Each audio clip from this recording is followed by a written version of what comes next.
Okay, so we're going to do a full story video. Now, for me personally, a full story video is when I take a bunch of old videos and combine them together into one big video. And usually those full story videos tell one overarching storyline, right? So when it comes to today's full story video, we're covering the original storyline for Age of Apocalypse. And let me explain. You see, when it came to Marvel Comics back in 1995, they gave us X-Men Alpha #1. Now, X-Men Alpha #1 was kind of like the starting off point for their event. And then you had all these different X books come out to kind of tell us the overall storyline for Age of Apocalypse. And then at the very end, you had X-Men Omega to wrap everything up. But then a few years later, after that event was wrapped up, you had Marvel give us different books that took place prior to X-Men Alpha, basically preludes that lead into the event. And so I already did a full story video when it came to those preludes. What I want to do now is a full story video that just contains the original storyline that Marvel did back in 1995 with X-Men Alpha, all the X books, and then X-Men Omega to wrap everything up. I do hope you enjoy today's full story video with all my old videos being combined into one big video.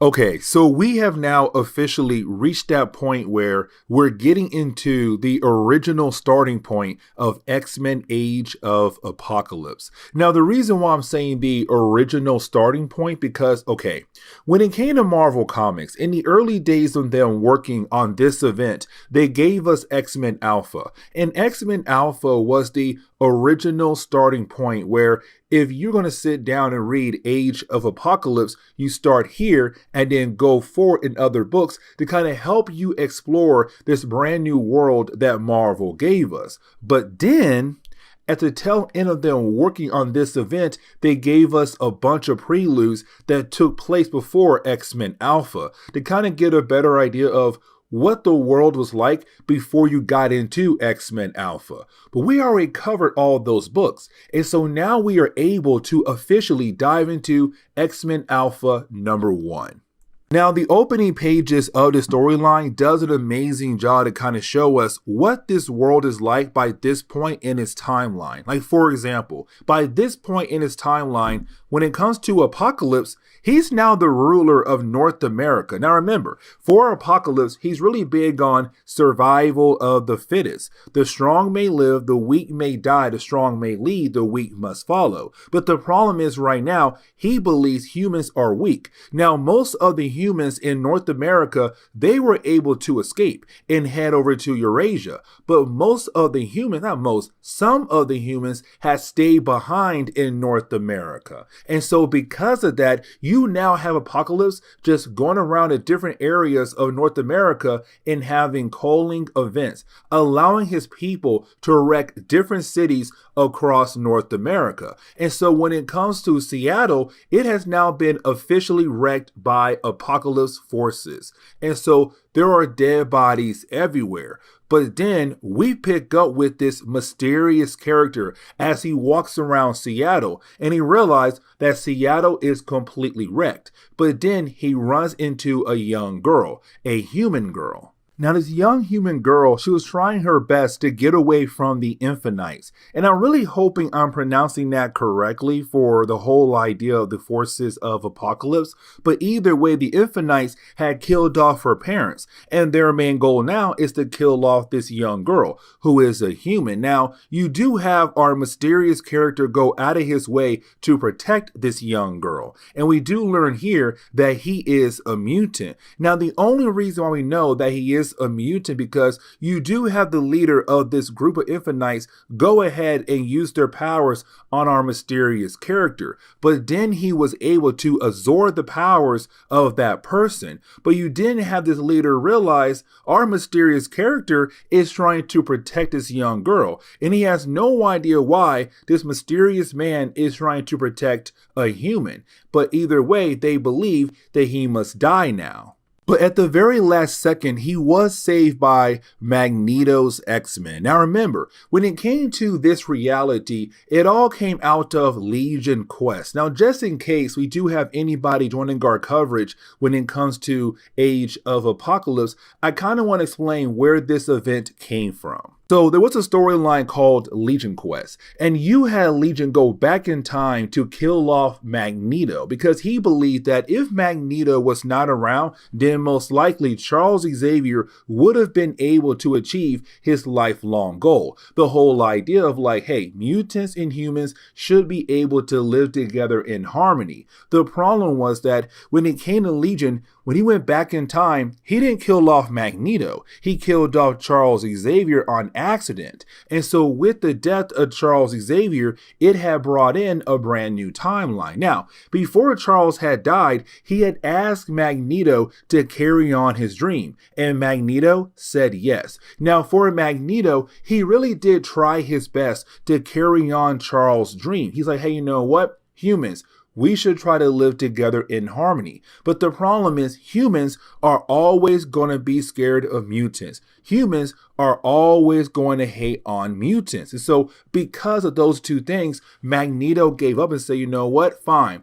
I'm going to go out of my way to open up a school where I am able to train young mutants and teach them how to control their powers, how to use their powers out there in the world to help out other people. Now, when it came to Magneto in that school, that took place 5 years ago from this point right here. We had learned that from our preludes leading into X-Men Alpha. But for Magneto back then, he knew that sooner or later his X-Men would have to fight against Apocalypse to stop Apocalypse from trying to take over the entire world. But also it's Magneto realizing that innocent humans are being killed off because of Apocalypse. Now, with all that being said, getting back into the present day, we do get a lot of cool pages of the X-Men going out of their way to fight against the Infinites. And for me, it is a great battle. It's cool to see all these different members of Magneto's X-Men just wrecking these guys. You have Iceman, you have Sabretooth, Blink,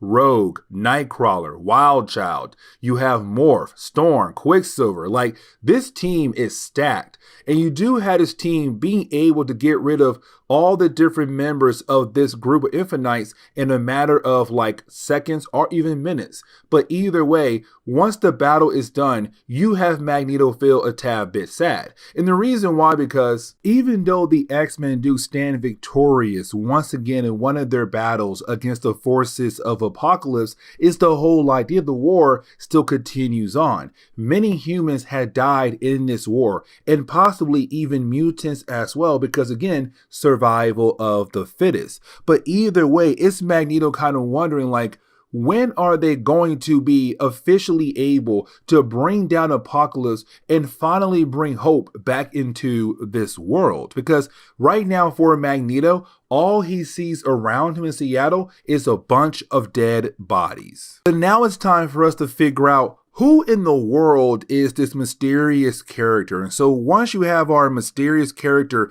take off his hood, we kind of find out it's Bishop. Now remember, when it came to the tail end of Legion Quest, when you had Legion going out of his way to kill off Magneto, he did kill off Charles Xavier, creating a brand new timeline. But after that, you had Legion and the other X-Men who were around Legion be sucked into some kind of time hole and most likely placed in a different part in time. But the problem was Bishop was stuck in the past still. He was part of this brand new timeline coming to life. And so this is Bishop from the original Marvel timeline. But he does remember Magneto. And he says, It's your fault. It's your fault we're here right now. Now, for Magneto, he has no idea what in the world Bishop is talking about because, again, this is a brand new reality, a reality where Magneto only briefly met Bishop right before you had Legion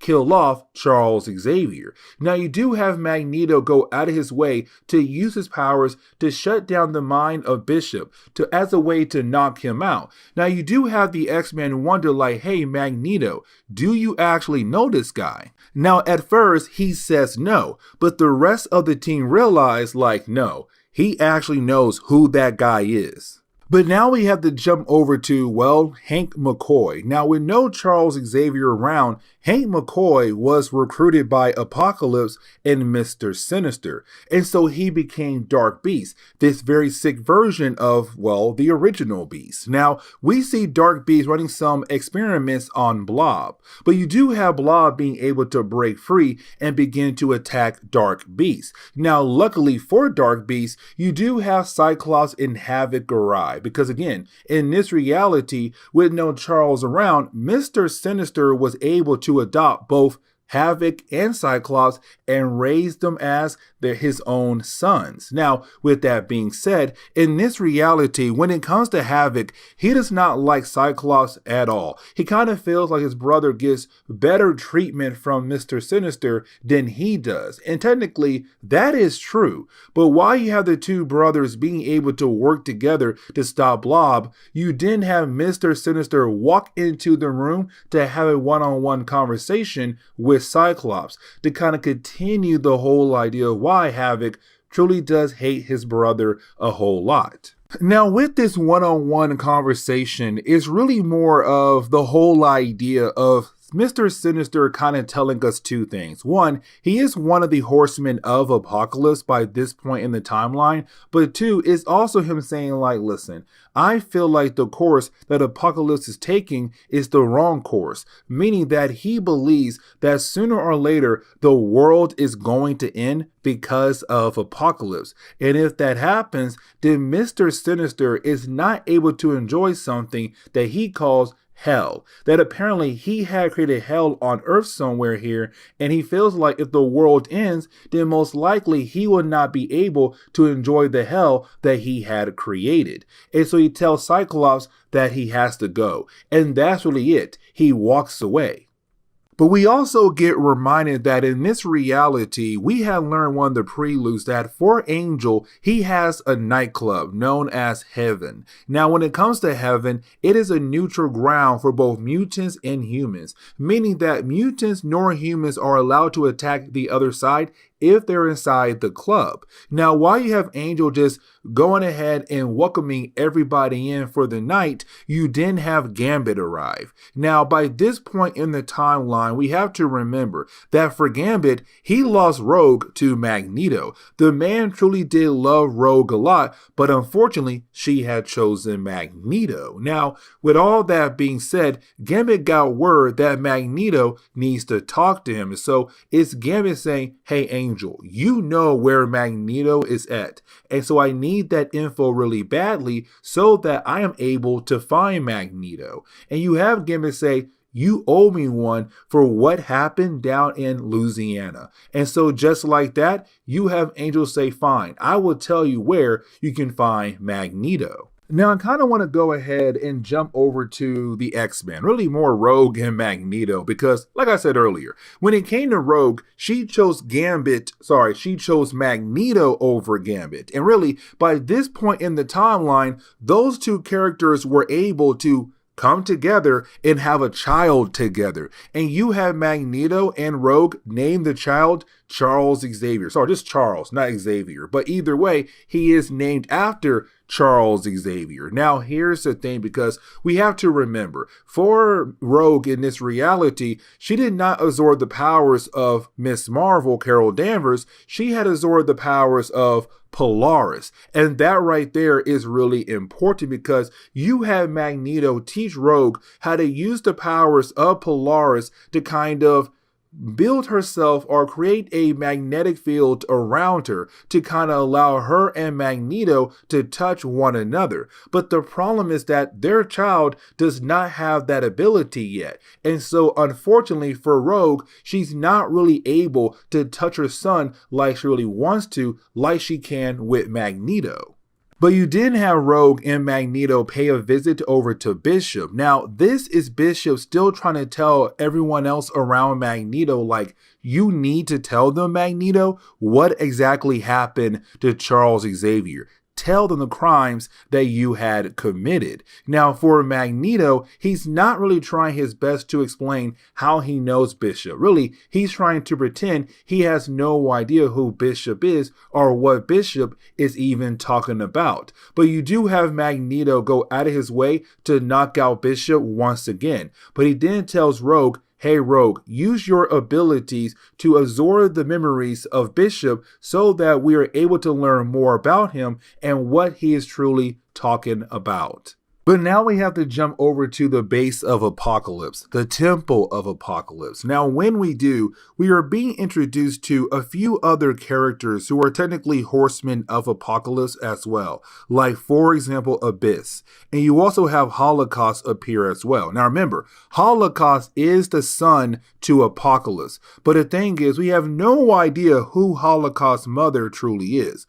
But either way, you do have all three come here for a very good reason, because for Apocalypse, it's now time to attack all humans across the globe. Now, here's the thing, because when it came to Apocalypse, he has signed the Kelly Pact. And the thing was, the Kelly Pact was supposed to bring peace or hope between the mutants and the human race, the humans and Apocalypse forces. But it's Apocalypse saying, like, listen, I may have signed that pact, but in reality, I still feel like humans should die completely. And so it's Apocalypse saying, I have soldiers around the world just waiting to attack, waiting for the right moment. And right now, this is the right moment. Now, for Mr. Sinister, he knows if Apocalypse goes out of his way to attack these humans, then most likely it's going to lead into a genetic war. But now we have to jump over to London. Now, like I said earlier, most of the humans in North America, they had escaped and went over to Eurasia,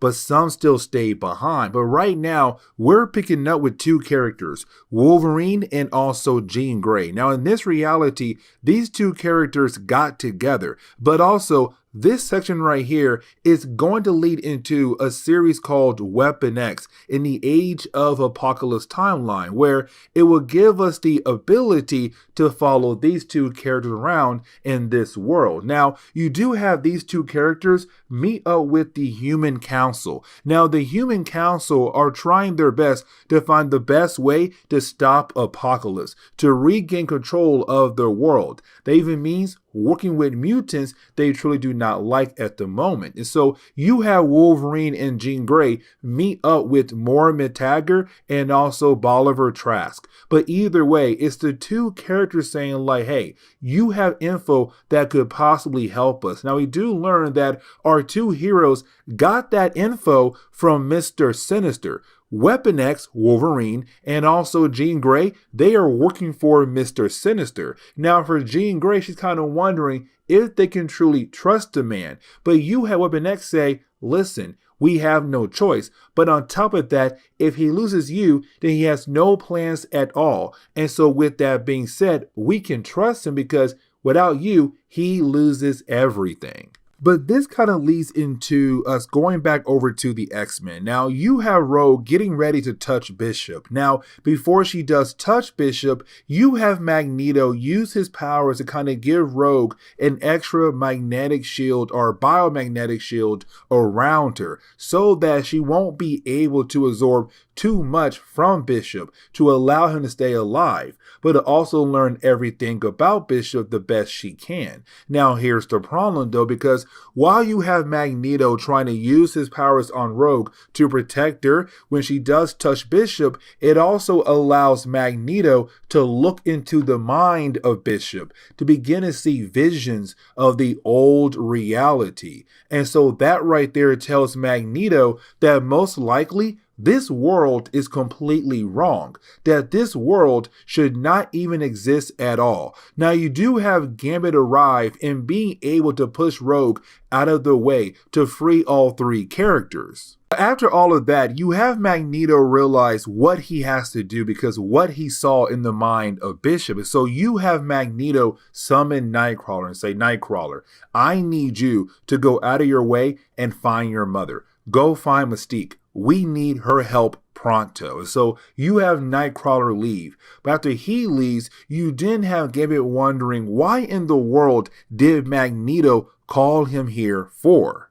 But Magneto does not tell Gambit why he's here for. Instead, you have Rogue realize that there's now a possibility that Magneto will begin to chase the visions that he saw in the mind of Bishop. And so it's her kind of wondering, is Magneto's head still straight? Like, can Magneto still lead them to fight against Apocalypse? Or will Magneto go out of his way to chase after these visions that he saw in the mind of Bishop?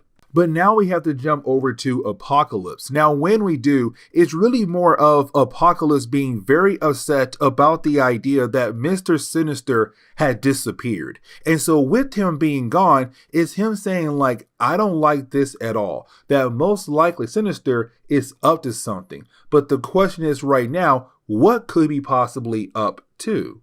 But to close off today's video, we jump over to Rogue and also Magneto. Now, this is Rogue telling Magneto like everyone is here. They're ready to hear your words. Now, this will lead into a bunch of different books that we have to cover to get the full idea of Age of Apocalypse. But it's also Rogue kind of wondering, will Magneto begin to follow the visions he saw when it came to Bishop's mind? Now, for Magneto, he tells Rogue no, but in reality, he's going to. Now, we also learn that for Magneto, he has another problem coming to him very soon from outer space that's heading right now towards Earth. And we're kind of left to wonder what that could possibly be. But this is where we're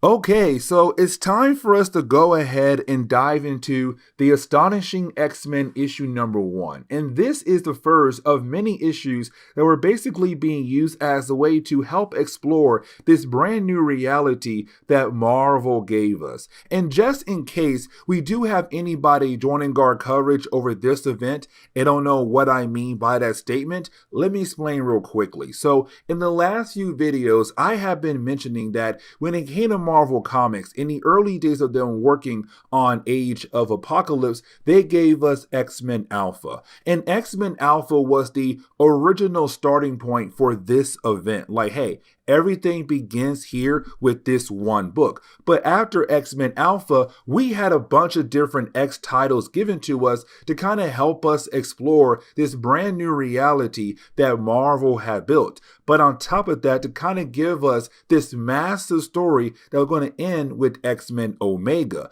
the end of the actual event. And so there was a lot of different things happening in this brand new reality. And so one of the new X books was the Astonishing X-Men that was being led by Magneto. But technically, this book right here kind of helps kicks off the other X books that we're going to cover. Like, for example, the next video is going to be Generation Next. But for right now, all we're covering is the Astonishing X-Men issue number 1.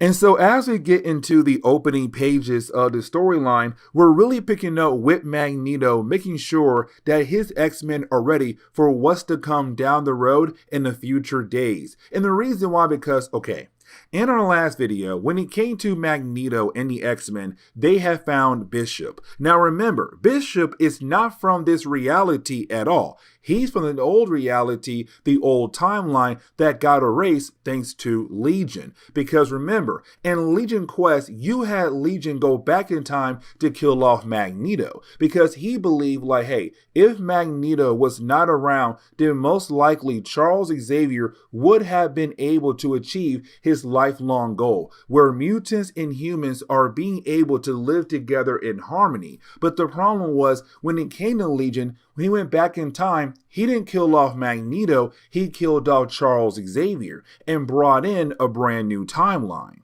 But the thing was, you also had 4 X-Men from the present day also go back in time to hopefully stop Legion. Now, once you had Legion being able to kill off Charles Xavier, erasing the old timeline, all the other X characters went away, except for Bishop. For some strange reason, he stayed behind. And so from that point right there, with the death of Charles Xavier, he was just stuck in the past. And so you have Magneto and also the rest of the X-Men find him. Now, when it came to Rogue, she had looked into the mind of Bishop. And when she did, she had saw all these different images of the old reality. But so did Magneto as well. And so for Magneto, he kind of realized that this world should not exist at all. Matter of fact, there was an old timeline that's even better than this timeline. And so for Magneto, the reason why he's talking to his X-Men, because it's Magneto trying to believe that there is a possibility to bring that old world back. He has no idea how he'll do it, but he kind of realized that this world should not be around at all because how bad everything is when it comes to our heroes fighting against Apocalypse. But on top of that, they're getting ready for a big battle against Apocalypse. And most likely, most of the X-Men are going to die in that battle. And so it's him right now trying to make sure that 1, his X-Men are ready, but 2, he's trying his best to figure out how in the world can he bring in the old world to get rid of this new world. But then in the middle of their conversation, you did have a portal open up. Now with this portal, it does belong to a character known as Blink. Now we have talked a lot about this character. Now in the old Marvel timeline, Blink died. Matter of fact, she died in the middle of the Phalanx Covenant storyline. But either way, in this brand new timeline, she is alive and part of Magneto's X-Men. But apparently her and Sunfire, they're trying their best to get away from a different character. Now for Sunfire, he is really powerful in this reality, but at the same time, he can easily lose control of his powers. And so you have Magneto and also Iceman go out of their way to try to help him regain control of his powers. Now for Storm, she wants to know what in the world is going on here. And you have Blink say like, hey, listen, we were in the middle of battle and we realized we were losing that battle and we had no choice but to go ahead and get away. But the problem is for Blink, she did not close her portal after Sunfire had arrived at the base of the X-Men. And the reason why that's a huge problem, because you do have another character trying their best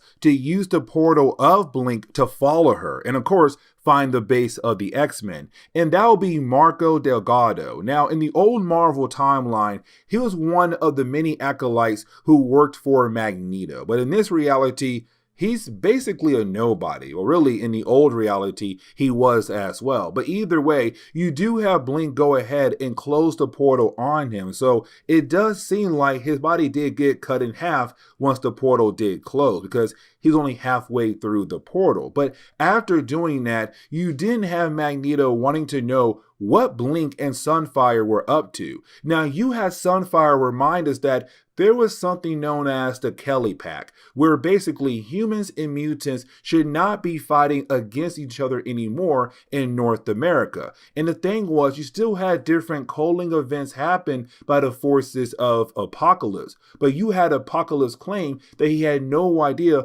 about those groups going out of their way to kill off humans for his name. And you have Sunfire say he just found out Apocalypse was lying, that Apocalypse knew about all those different groups going out of their way to kill off a bunch of humans. And matter of fact, he's not done yet. Sooner or later, there will be more culling events in different cities across North America. Because remember, Apocalypse is the sole ruler of everything in North America. And that does truly affect the rest of the world. But now we have to pick up with a character known as Rex. Now, when it comes to Rex, he's heading over to the main base for Apocalypse, which of course is in the middle of Manhattan, the first city he took over when it came to him trying to take over North America. Now, when it comes to Rex in his meeting with Apocalypse, is Rex telling Apocalypse like, hey, listen, Delgado was able to make it through the portal of Blink to find location of the base of the X-Men. Now, you have Apocalypse wondering, was Rex able to pinpoint an exact location of where the base of the X-Men truly at? Now, Rex says no for the moment, but sooner or later, he should be able to get the exact pinpoint area of where the X-Men are currently hiding at. And for Apocalypse, he begins to smile because to him, he now knows sooner or later, he should be able to finally get rid of the X-Men once and for all. But getting back over to the X-Men, you have Rogue talking to Blink and also Sunfire, because we learn here that Chicago was hit pretty hard when it came to Apocalypse trying to take over North America. But apparently Chicago is one of the few locations that Apocalypse had picked when it came to his culling event. The idea of killing off more humans in those areas. Now, while you have all three characters talking to one another, you didn't have Gambit arrive. Now remember, in this reality, Gambit was not chosen by Rogue.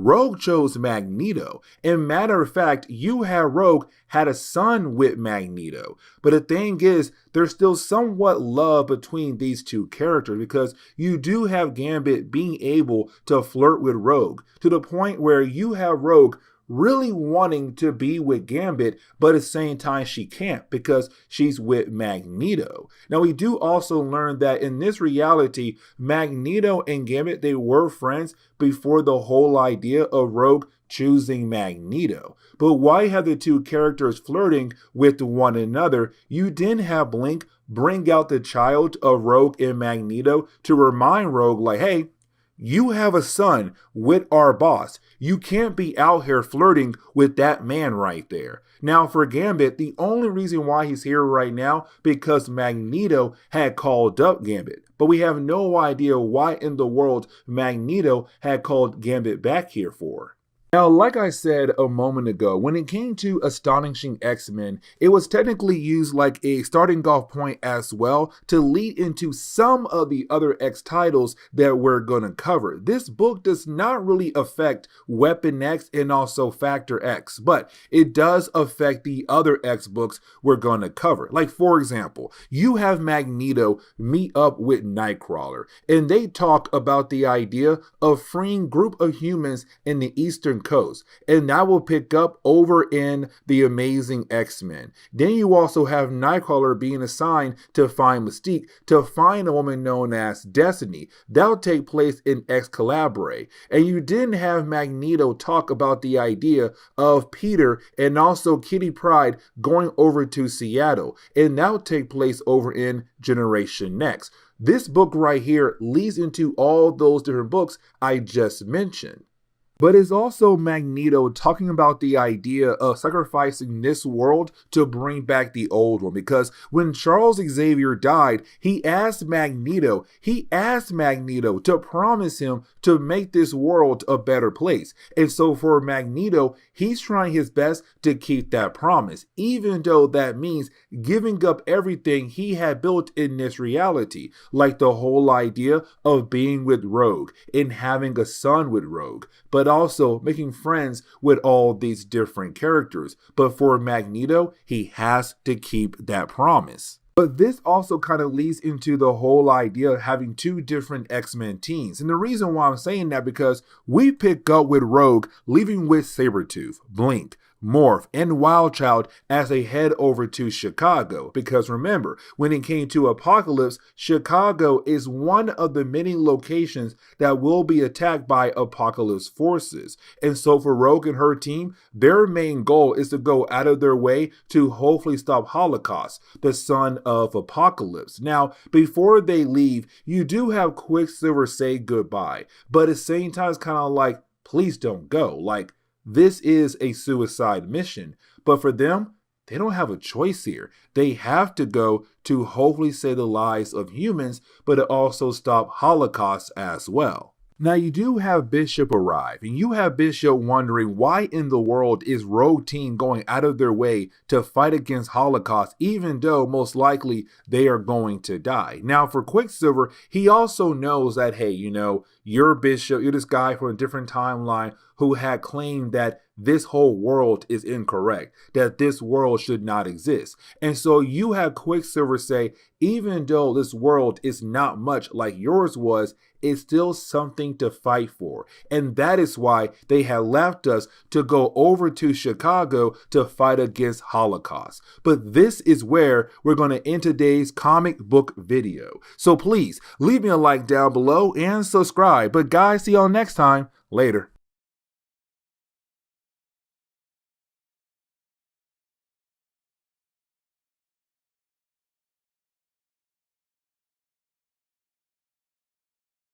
Okay, so we have officially reached that point in our coverage over Age of Apocalypse where we now have to cover all the different X books that came out to kind of basically show us this brand new reality that Marvel gave us in the 1990s. And what I mean by that statement is that, okay, when it came to Marvel Comics, in the early days of them working on this event, they gave us X-Men Alpha. Now, X-Men Alpha was more of like the original starting point for the event. But then after X-Men Alpha, you had all these different X books come out to help us explore this brand new reality. So for example, you had the Astonishing X-Men, the Amazing X-Men. You also had Weapon X. You had a lot of different books being used as a way to explore this brand new reality. But here's the thing, because when it comes to our coverage, there is an actual reading order that I had found. The problem is that when it comes to that reading order, really most reading orders,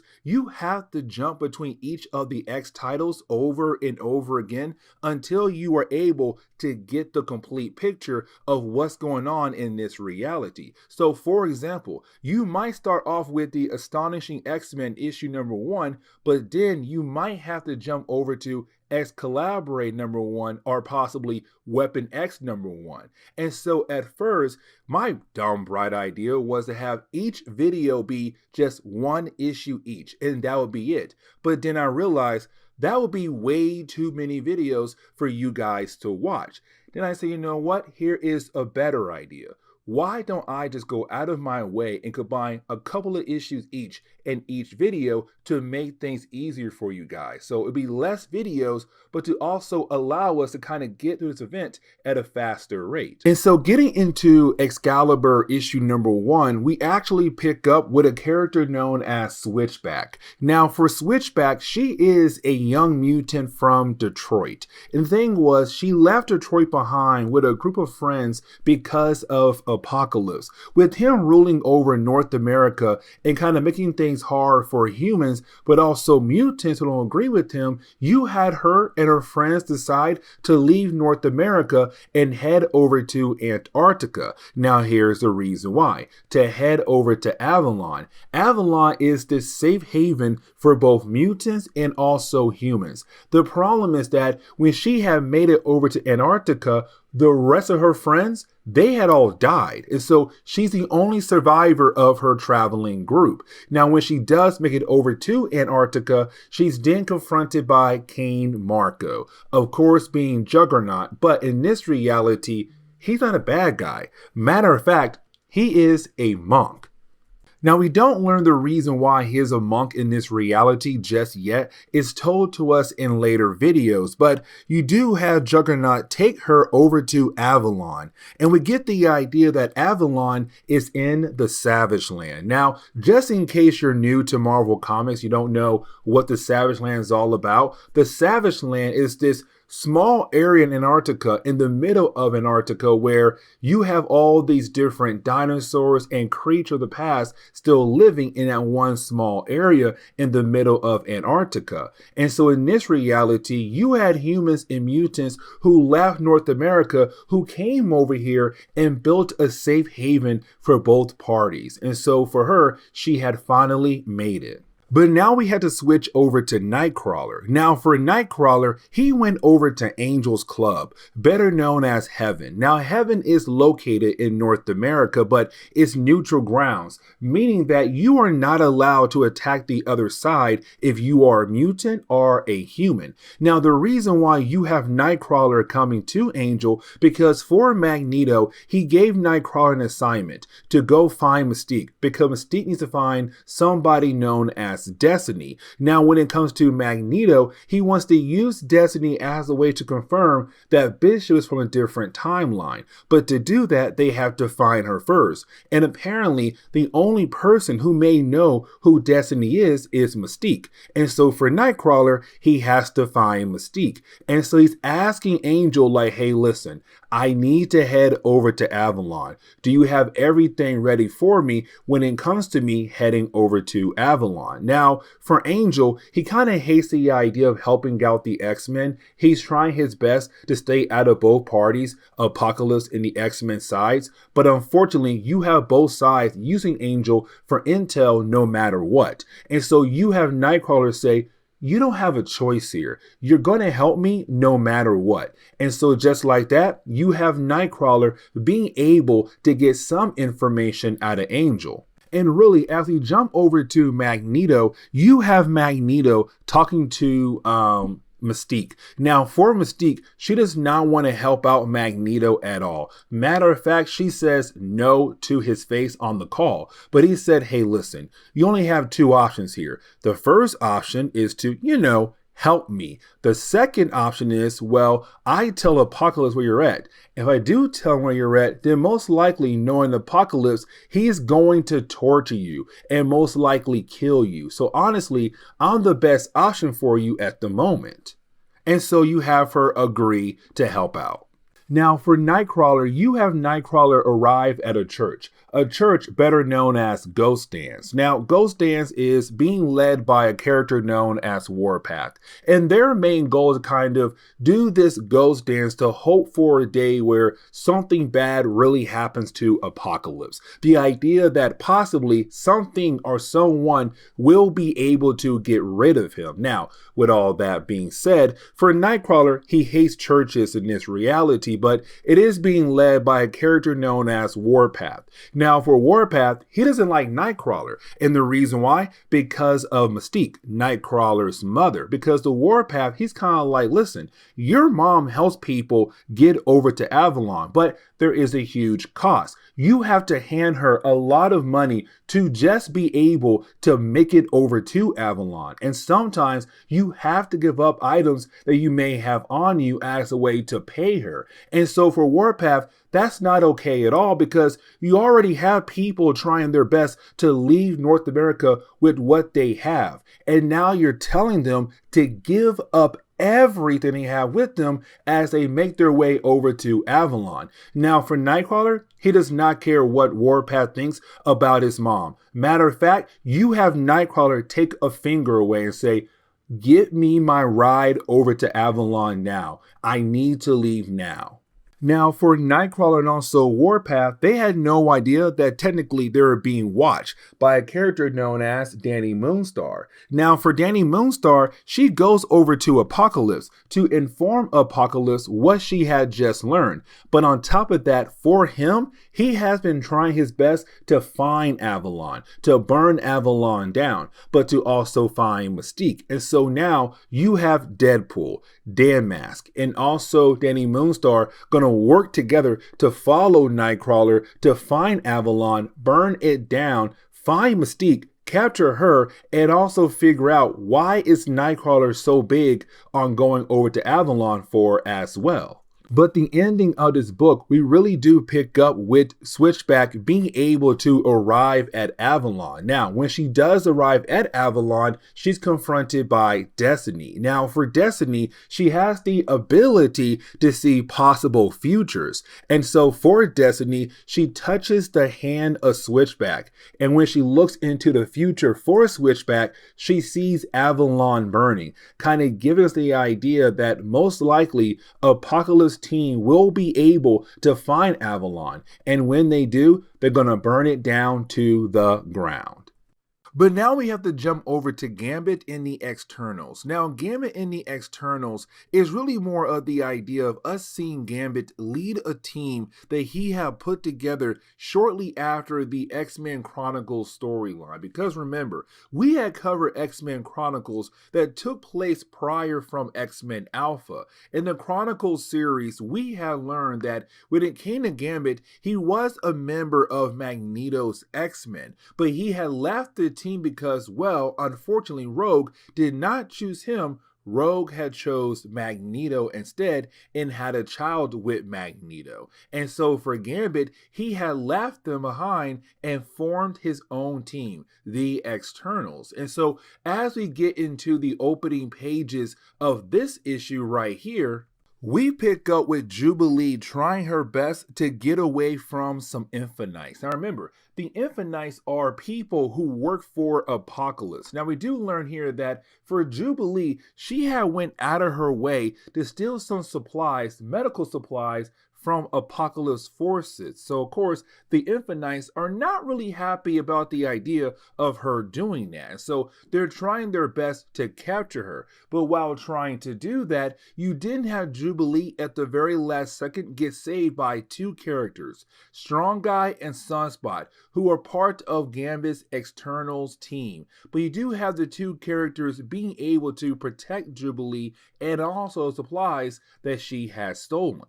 And you had our heroes take the supplies over to the safe house that's currently being used as a way to protect a group of humans. Now, here's the thing, because this group of humans are being led by a character known as Lila Cheney. Now, for Lila, in the old Marvel timeline, she was a mutant, but apparently in this reality, she is a human. And that right there is pretty interesting early on in this storyline. Now, for Lila, she does inform the Externals they need to go ahead and go downstairs and meet up with their leader. And of course, that would be Gambit. Now, for the young heroes, they had no idea that Gambit had went out of his way to meet up with Magneto, because they know that, hey, Magneto and Gambit, they are technically not on good terms at the moment. The whole idea that, well, Magneto stole the woman that Gambit was in love with. Now, with all that being said, when you do have our heroes, our young heroes, go into the underground tunnels underneath the city, they don't find Gambit. Instead, they find Magneto. And so right now you have the young heroes believe in the possibility that Magneto must have done something to Gambit. And so you have our heroes getting ready to attack Magneto until you have Gambit arrive and say, hey, listen, guys, he's okay, he's good. Matter of fact, he was the person I had left to go see because he needs us to do something for him. Now, for a brief moment, we do jump over to Richter in this reality. Now, here's the thing, because Richter is working for Apocalypse, but his main goal is to move up in the chain. And so right now, he's very upset about the idea the Externals were able to get away with that medical supply, because that right there kind of shows that he is unable to protect this area like he was supposed to. But getting back over to our heroes, you do have our heroes go out of their way to use the tunnels of the Morlocks as a way to go into a secret room that belonged to Apocalypse, a room full of treasures. Now here's the thing, because on their way over to that room, you have Magneto overhear the idea that Lila and Gambit are dating one another. Now for Gambit, it's more of like, what did you expect though? Because honestly, you took the last woman I loved so much, and so I had to move on and find somebody else to love. Now we also learn here that for Magneto, he has saved Lila a long time ago. Now that piece of information is going to be very important later on in this storyline, but you do have our heroes being able to find the door that leads into the treasure room of Apocalypse. Now, once you do have Lila being able to open the door, they're very amazed in what they're currently seeing. But the problem is that they're then confronted by some members of the Madre. Now, the Madre works for Richter, of course, Richter being a bad guy in this reality who works for Apocalypse. But you do have our heroes being able to easily take out the different members of the Madre. Now, it does take them a tad bit of a while, but again, very quick battle here. But once you have our heroes being able to take them down, we kind of find out Sunspot was able to find the librarian of the treasure room, and that would be Peter Corbeau. Now, Peter Corbeau was a close friend of Charles Xavier in the old timeline. Matter of fact, for Peter, he was a top-notch scientist, a lead researcher over at NASA, but apparently he was the one working with Magneto to help Magneto find a special item that's not even on Earth. Yes, you heard that right. This item's out in space. Really be more exact, it's out in the Shi'ar Empire. Now here comes the big catch. You see, for Magneto, he knows there is a special item out there that could possibly help him bring back the old world. But the problem is getting out there into space. And his best option right now is Lila. Now remember, like I said, in the old timeline, she was the mutant. But in this timeline, she's a human.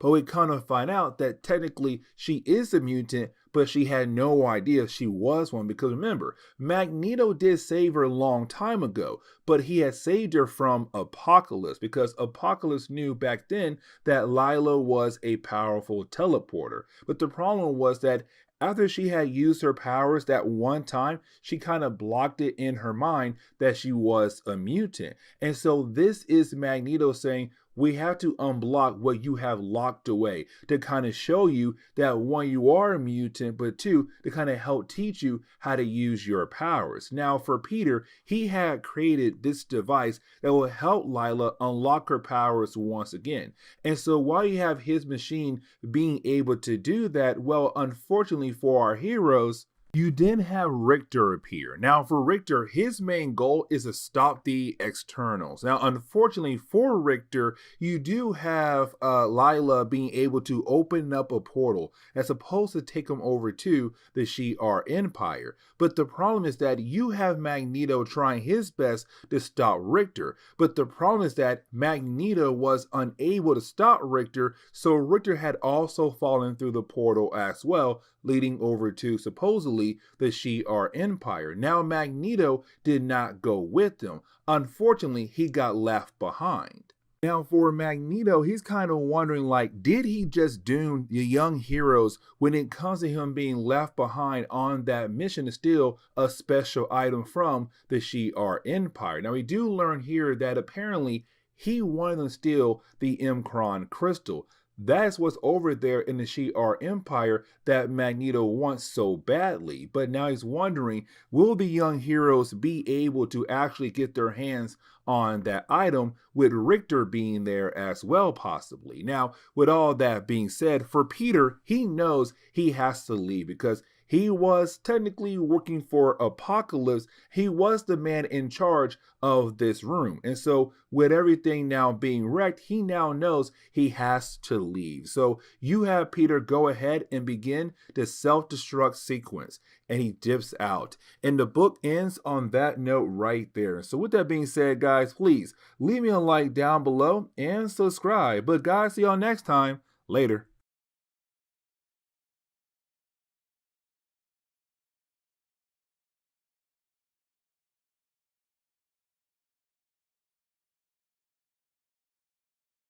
Okay, so when it came to our last video covering Age of Apocalypse, I had talked about the idea of when it came to Marvel Comics, right after X-Men Alpha and the Astonishing X-Men issue #1, they had given us a bunch of different X titles to kind of help us explore this brand new reality that they had built in the mid-1990s. So for example, you had a book called Weapon X, or The Amazing X-Men, or Gambit and the Externals. Eternals. You had all these different books being used as a way to explore this brand new reality that Marvel had given us. Now, with all that being said, I have found a reading order for us to use when it comes to our coverage over this event. But here comes the big problem with the reading order.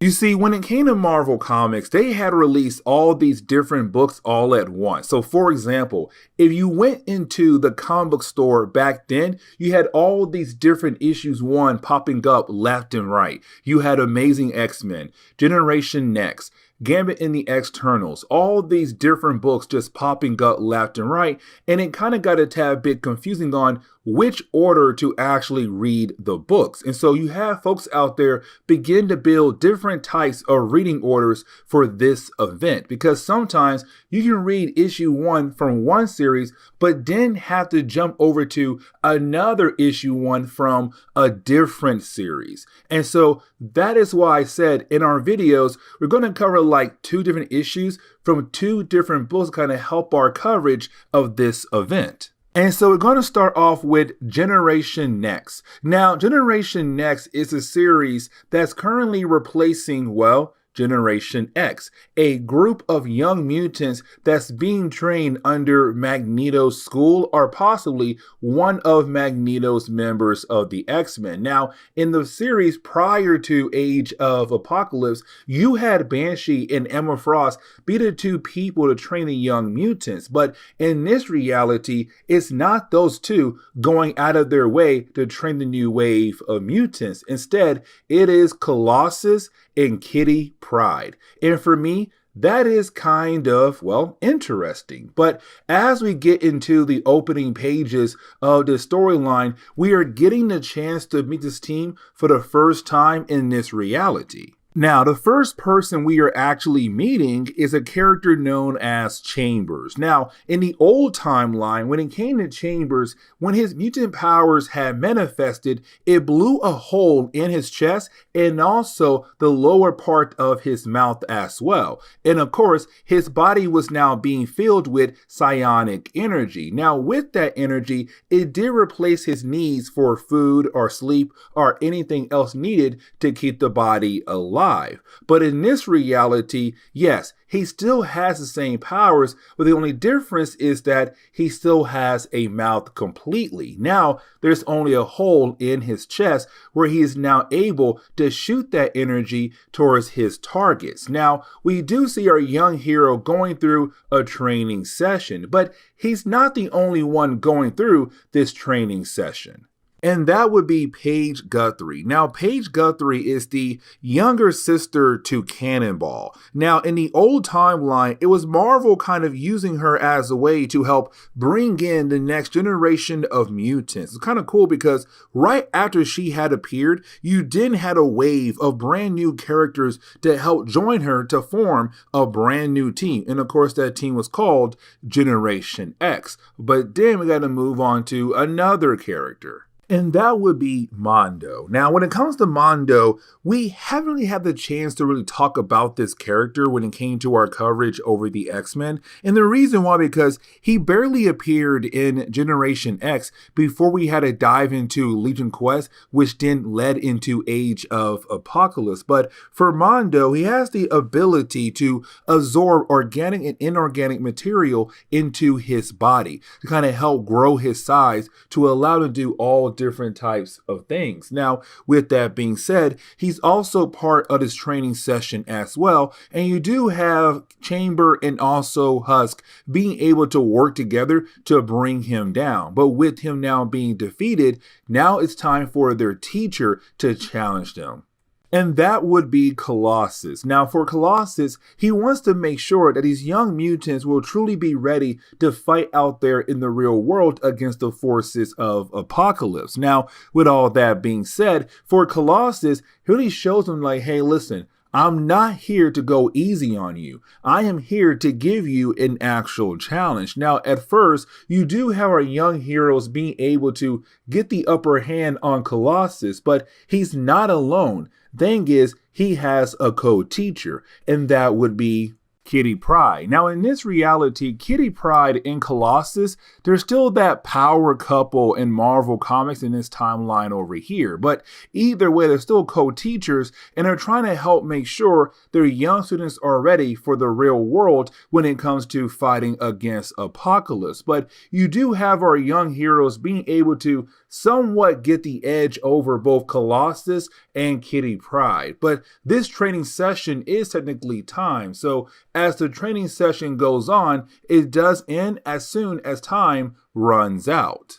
Now, before the time does end, we are also introduced to another character, and that would be Skin. Now, Skin did appear in the old timeline in Generation X. He was one of the characters helped form that brand new team. Now, for Skin, he has the ability to, well, expand his skin to do all different types of things. Now, in this reality, it does seem like he has better control over his ability, and he's also able to use his powers very well out in the field, especially in this training session. But either way, time does run out. But right after time does run out, you have Magneto appear. Now remember, in his brand new reality, Magneto is the leader of the X-Men, because remember, when it came to Legion Quest, you had Legion go back in time to kill off Magneto in the old timeline. The problem was that he didn't kill off Magneto, he killed off Charles Xavier, which of course brought in a brand new timeline.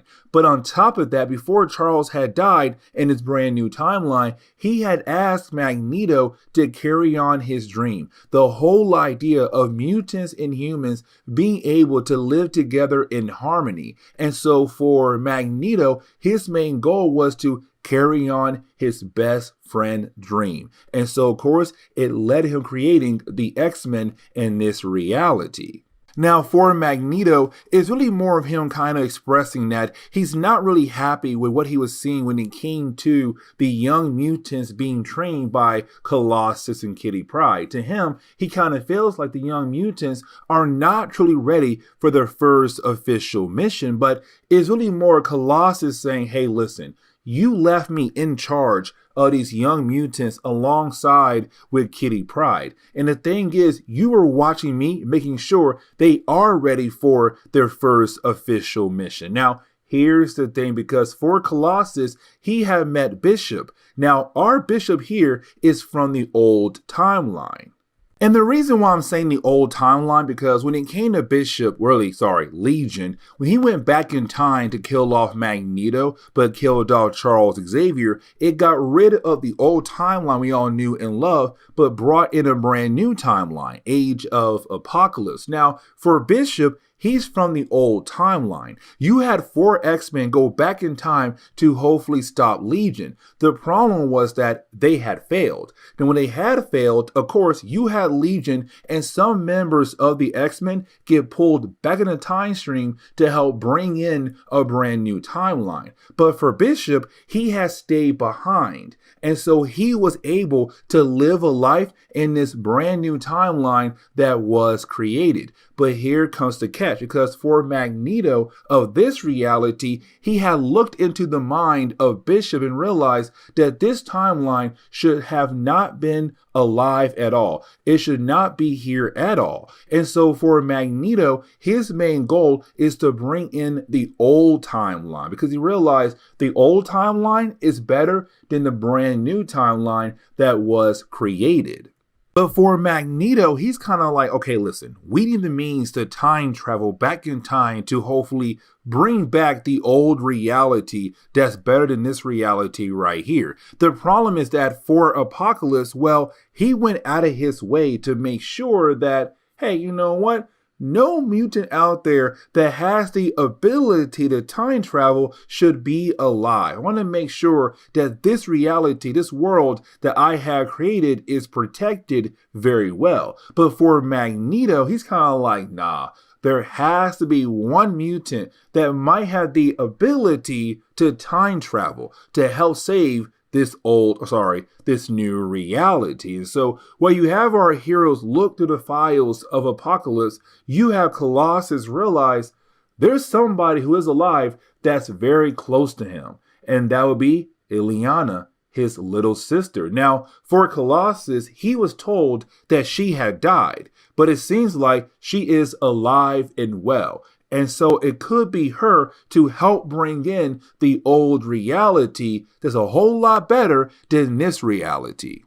Now, the next book we have to talk about would be Weapon X. Now, Weapon X is, of course, all about Wolverine, but also about Jean Grey, because in this reality, you have the two characters being able to get together. Because remember, with the death of Charles Xavier, you had a lot of changes be done to all the different characters we all love and care for. So for Weapon X, Wolverine, or Logan, he was able to give it Jean Grey because Jean Grey had joined Magneto's X-Men. Now, by this point in the timeline, these two characters, they had left the X-Men behind and began to work for Mr. Sinister. And matter of fact, they're also working for the Human High Council. And the Human High Council, their main goal is to help out all the humans who are still in North America get away and come over to Eurasia. But here's the catch though, because they're also trying to find a way to get rid of Apocalypse. Now,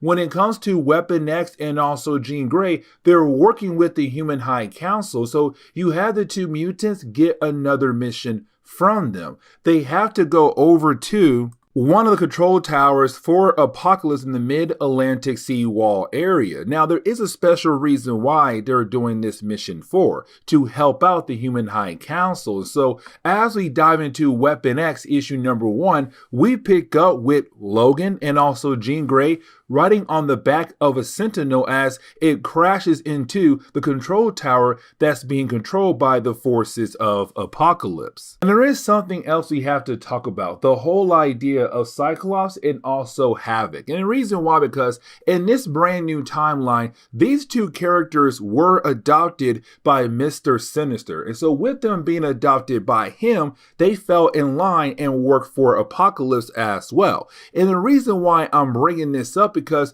for Weapon X and also Jean Grey, when they arrived at the Watchtower trying to bring it down, well, the security there said, hey, listen, we have two alpha mutants here trying to attack the place, kind of showing us that they're very big threats in this reality. And so they needed the help of an alpha mutant, and that brought in Havoc. Now, with Havoc, we do learn a whole lot more about Jean Grey and also Logan in this reality. You see, we had learned a while ago that there was a point in the timeline where Jean Grey was captured. Now, for Jean Grey being captured, that was pretty huge because apparently she was kept in one of the breeding camps for Apocalypse. Now, here's the thing though, because she ran into Cyclops at that camp. Now, for Magneto, even though Jean Grey was part of his X-Men team, he did not go out of his way to save Jean Grey's life. It was Weapon X, Logan, who went out of his way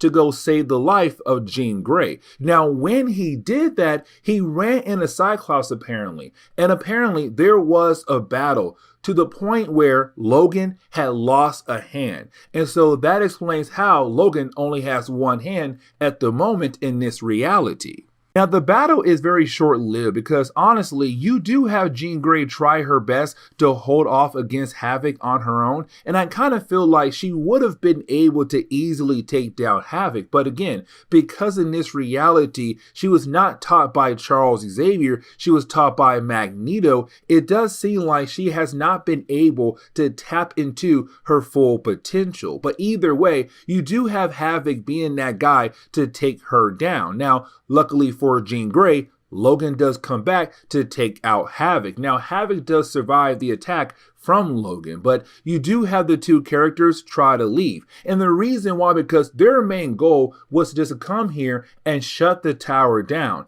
And the reason why, because, well, we do learn as our heroes trying to leave on the back of a Sentinel, they fly by a bunch of other Sentinels flying into North America with these aircrafts to kind of be used as transports to help get out the last few humans in North America that have been trapped there because of Apocalypse. Because at this point in time, he's a sole ruler of North America. Now, with all that being said, they had to wait until Weapon X and Jean Grey were able to bring down that watchtower that would then allow them to fly into North America to get those humans out of there. So that was their mission for the High Human Council.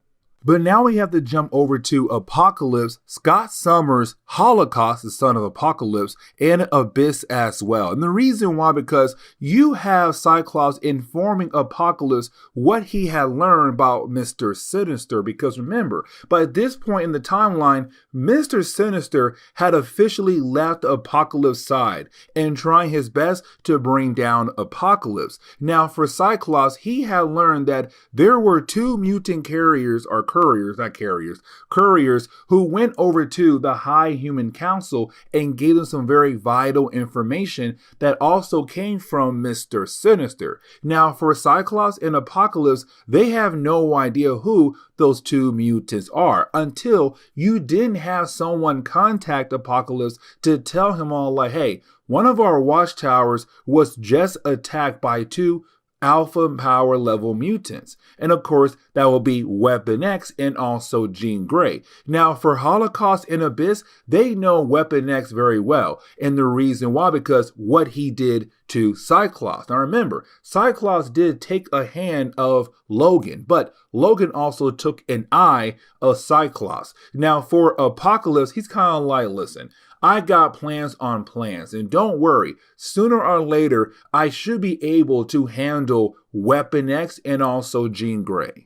Now, I kind of want to go ahead and jump over to the Human High Council. And here's the reason why, because for the council, they're trying to figure out what is their next move. Like, yes, they were able to save a bunch of humans to get out of North America. But the problem is right now, sooner or later, Apocalypse might try to come over to Eurasia and kill them off as well. And so for the Human High Council, their big plan is to bomb North America across the board, to just drop a bunch of nukes across North America to hopefully kill off Apocalypse and his forces in one huge strike. Now, here is the thing though, because it's Jean Grey and also Weapon X kind of realizing that this could lead to more madness down the road for the entire world. But why have everybody having this meeting out of nowhere? They are then attacked by Magma. Now, in the old timeline, Magma was part of the New Mutants, but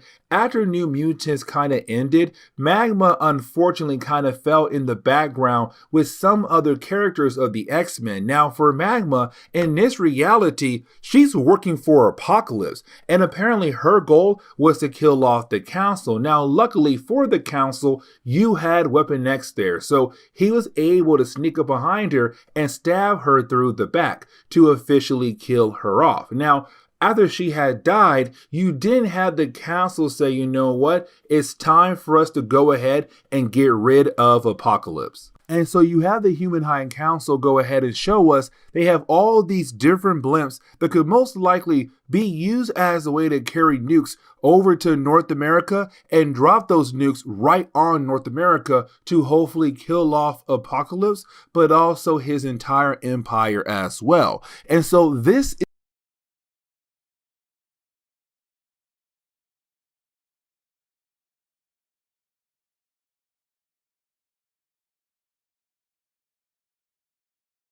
okay, so it's time for us to go ahead and get back into our coverage over the X-Men. Now, with that being said, we are covering Age of Apocalypse still. Now, here's the thing, because I made a post a while ago where I basically said like, hey, When it comes to our coverage over Age of Apocalypse, I'm going to do 2 issues at a time to kind of help with our coverage, kind of move things along at a nice pace so that we are able to kind of move forward and get into the Onslaught saga as well, hopefully before June. Now, with that being said, we're going to cover 2 more issues from Age of Apocalypse, starting off with The Amazing X-Men issue number 1 as the first issue we're going to talk about. Now, the Amazing X-Men team is following the second X-Men team being led by Quicksilver. Because remember, there is another X-Men team being led by Rogue at this point in the timeline, but the thing is, you had Rogue X-Men team head over to Chicago to help protect the people in that area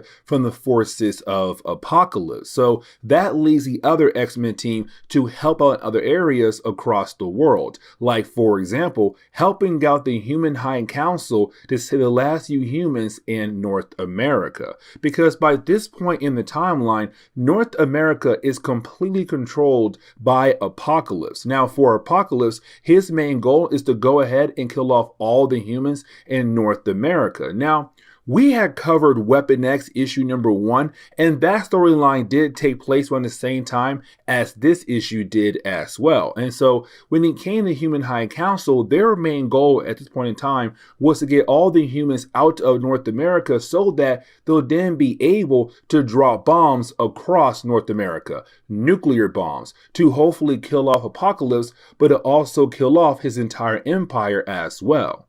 But now we get into the opening pages for The Amazing X-Men issue number 1. Now, as we do, we pick up in a city called Booth Bay Harbor. Now, Booth Bay Harbor is a small town out in Maine. And the thing is, you have a bunch of humans heading over there. Here's the reason why, because they have gotten word that apparently salvation will come to them from the skies. And that's really more of a callback over to Weapon X issue number 1, because in that issue, we have learned the Human High Council, their main goal is to get all the humans out of North America. They have sent over Sentinels and aircrafts to help those humans escape from North America over to Eurasia, a safe area away from Apocalypse. But the thing is, that has not happened yet in this storyline right here. And so you have all these humans heading there to hopefully get saved. Now, you do have this young boy run into an older woman, and apparently she's telling him all these great things, kind of giving them hope in the idea that they might be saved for once and get away from Apocalypse. But that older woman, her name is actually Vanessa. Now, in the old timeline, she's known as Copycat. She was the ex-girlfriend of Deadpool, but she's now dating a character known as Garrison Kane, aka Weapon X. Now, when it comes to Copycat, she belongs to a group called the Brotherhood of Chaos. Now, the Brotherhood, they work for Apocalypse, and so their main goal is to make sure that these humans cannot leave at all. Their main goal is to make sure the humans cannot escape over to Eurasia.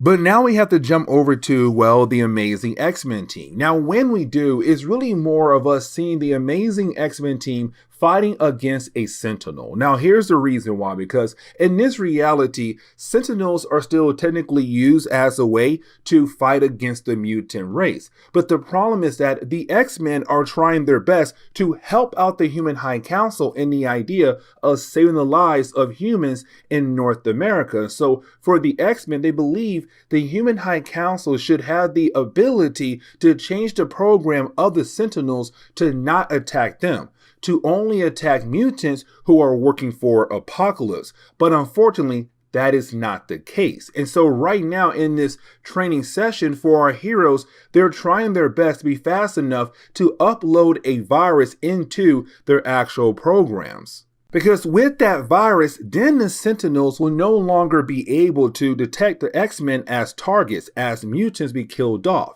And then the X-Men should be able to help out when it comes to saving the lives of those humans in that small town. But the problem is that they have to be fast enough to upload that virus. Now, with all that being said, we have to remember that Bishop is here as well, because remember, when it came to the whole idea of Age of Apocalypse, it came out of Legion quests. And so in Legion Quest, we had learned the whole idea that Legion believed that if Magneto was not around to be in the way of Charles Xavier, then most likely Charles would have been able to achieve his lifelong goal. The whole idea of mutants and humans being able to live together in harmony. The problem was that you had Legion go back in time to kill off Magneto, but he didn't kill off Magneto. He killed off Charles Xavier instead. And so with the death of Charles Xavier, it had brought in a brand new timeline,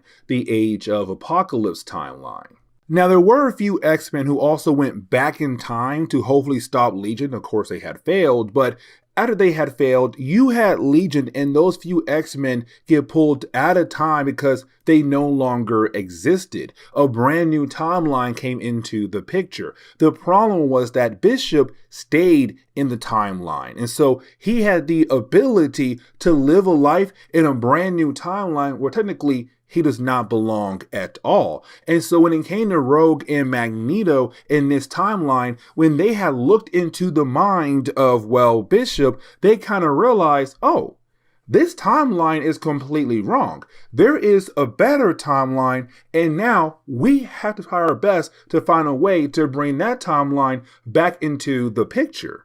But you didn't have Magneto arrive. Now, when Magneto does arrive, it's really more of Magneto kind of reminding us that this dude has plans on plans where he's trying his best to bring back the old timeline that would be better than this timeline right here. And the reason why I'm saying that because he tells us like, hey, listen, I have Colossus right now and his team going out of his way to hopefully find Illyana, his little sister, who might have the ability to time travel, but at the same time he has Gambit and his team trying their best to steal the M'Kraan crystal. But on top of that as well, you also have Nightcrawler going out of his way to find Mystique to hopefully find Destiny. It's Magneto saying, I have plans on plans right now to hopefully bring in the old timeline. But for the two X-Men teams, their main mission right now is to continue to fight against Apocalypse, to make sure that he does not have the ability to actually win. So right now, for the Amazing X-Men, they need to work better when it comes to uploading that virus to protect them from Sentinels so that they can help save human lives and get them the heck out of this country. Now, we also learn here that Exodus is also part of the Amazing X-Men team. Now, it does sound like that Magneto had only recently saved the life of Exodus. And so with that being said, for Exodus, he does not know about all the different abilities that he may have. Like, for example, the ability to teleport. And so it's Magneto saying, we have to use you, Exodus, because right now Rogue had taken our only aircraft over to Chicago. It's up to you to teleport our team over to Maine to help save lives of humans. And so you have Exodus being able to use his powers for the first time to teleport the entire team over to Maine. Now, once you do have the X-Men arrive in North America, you didn't have Storm being able to use her powers as a way to cause the storm. Now, with her doing that, it's really more of her trying her best to build a storm around the tower to block out their sensors so that the army of Sentinels will then be able to just fly past the tower and head over to Maine to save the lives of those humans. So we do get a few pages of her being able to do that. And by the time you have the people inside those towers realize what's going on, it's too late. When you then have Sentinels being able to just fly right through the tower, completely destroying it. So now they have the ability to head over to Maine to save the lives of those humans.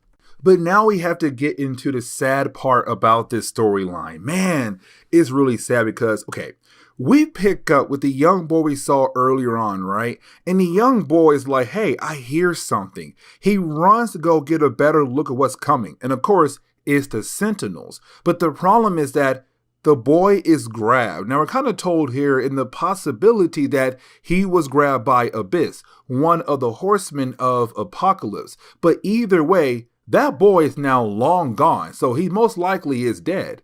Now, once you do have the Sentinels arrive, you didn't have Dazzler being able to create a light projection of Weapon X, and also Jean Grey to have those Sentinels freak out and try to attack those projections to kind of give Quicksilver enough time to get close to one to upload the virus. But here comes the big problem though, because once you have the virus being uploaded, you would think like, okay, cool, the Amazing X-Men should be okay now. Except you didn't have the Sentinels go out of their way to blast Iceman. So it's like, wait a second, the virus should have protected him as well. What in the world is going on here? And so we kind of find out that the Sentinels, they did not detect the Amazing X-Men. They had detected other mutants in the area. And they had detected the Brotherhood of Chaos. And so this kind of leads into the second issue where we're going to have our heroes fight against the Brotherhood of Chaos. But now we have to jump over to Factor X. But now we have to get into Factor X. Now, Factor X is really more about, well, Mr. Sinister and also Cyclops. Because remember, in this reality for Cyclops, he wasn't really saved by Charles Xavier because Charles died thanks to Legion. And so with the death of Charles, it kind of left the door open for Cyclops to have a whole brand new life. And he did. You had Sinister being the one to adopt Cyclops, but to also adopt Havoc as well. Now, by this point in the timeline, you had Sinister step away from being on the side of Apocalypse. Now, we were not really told why he did that. He kind of feels like with Apocalypse being around, he's going to ruin everything that Sinister is trying to build. And so he just completely left. And so for Scott Summers, it's more of like, okay, cool. Where in the world did my adoptive father go to? But as we get into the opening pages for Factor X, we're really picking up with the idea of a group of young mutants trying their best to get away from, well, being prisoners of Apocalypse. Now, some of these mutants are well known in the old timeline. Like, for example, you have Pyro, Fantasia, Artemis, Newt, and also Avalanche as well. But their main goal right now is to just get away, to hopefully get far away from the elite mutant force. And of course, that team is being led by no other than Cyclops. Now, with Cyclops, you do have Havoc, Northstar, Aurora, and you also have some other characters on the road who are part of this team we're going to see later on in this chapter. But you do have the four characters right now being able to go after the young mutants who are trying to get away. Now, as the battle goes on, you do have the elite mutant force being able to take down all the escaped prisoners. Now, after doing that, it kind of leads into the moment where you have Artemis being able to kind of trick Cyclops into believing that there's a possibility that she might give up where he does not have to hurt her. Now, that right there is a downfall for Cyclops. And the reason why, because for Cyclops, with the whole idea of him still working for Apocalypse, even though Sinister is now gone, Cyclops still has this soft side of him where he hates the idea of hurting other people only if he does not have to. And so for Cyclops, kind of like, listen, go ahead and give up because I don't want to hurt you. When you have Artemis pull out a knife and she was about to stab Cyclops, but he was saved at the very last second by his brother Havoc. Now Havoc, he kills off Artemis, and you have Havoc tell Cyclops like, I just saved your life because she was going to kill you with that knife she had hidden in her sleeve. Now for Cyclops, it still does not matter. But for Havoc, it's all like, that right there shows a weakness inside of you, brother. But now we have to jump over to, well, Mr. Sinister. Now for Mr. Sinister, he has been hiding inside the statue of Apocalypse that Apocalypse had created right after he was able to, well, get rid of the Statue of Liberty. Now for Mr. Sinister, we're being told here that when he was working for Apocalypse as one of the Horsemen, he was assigned to help bring in a new age of mutants to find a way to evolve the mutant mutant race. And apparently for Mr. Sinister, he had found a way to do it. The problem is that with Apocalypse right now going to war with the rest of the humans across the world, most likely it is going to lead into the destruction of all the work that Sinister had built over the years. And so that is why he left the side of Apocalypse. But now we have to jump over to the pit. Now, when it came to Mr. Sinister and all his experiments, over the years, he had captured humans and mutants and tried to use them as part of his experiments. But while they were waiting, they were being kept inside the pit. Now, the pit was being overwatched by two characters, Cannonball and his younger sister, Elizabeth. Now, when it comes to Cannonball and his other sister, Paige, she had joined, well, of course, Colossus' team, better known as Generation Next. Now, for Elizabeth, here's the thing, because in the old timeline, we were not technically told that she was a mutant, but apparently she is, which means that possibly after this event, when we do go back to the old timeline, we might figure out what is her mutant ability. Now, for Cyclops, he does stop by. And the reason why, because Cyclops say, hey, listen, we had some prisoners escape from the pit earlier under your watch. I'm going to need you to do a better job, but on top of that, go easy on these prisoners. Do not be so harsh on them. Now, for Cannonball, he kind of hates the idea of Cyclops being so easy on the prisoners, but the thing is, Cyclops is higher ranking than Cannonball is. So unfortunately, for Cannonball, he has to fall in line and listen to his boss. But now we have to jump over to, well, Havoc meeting up with Dark Beast. Because remember, in this reality, Dark Beast was recruited by Mr. Sinister. And really, it was Mr. Sinister who kind of taught Dark Beast everything he wanted to know about science. And so for Dark Beast, he's just as cruel as Sinister, possibly even worse. Now, this is Havoc coming over to Dark Beast for some help, because Havoc realized that Cyclops is now becoming a tad bit too weak to be on the side of Apocalypse. So it does kind of seem like that Dark Beast and Havoc might work together to find a way to fix the Cyclops problem.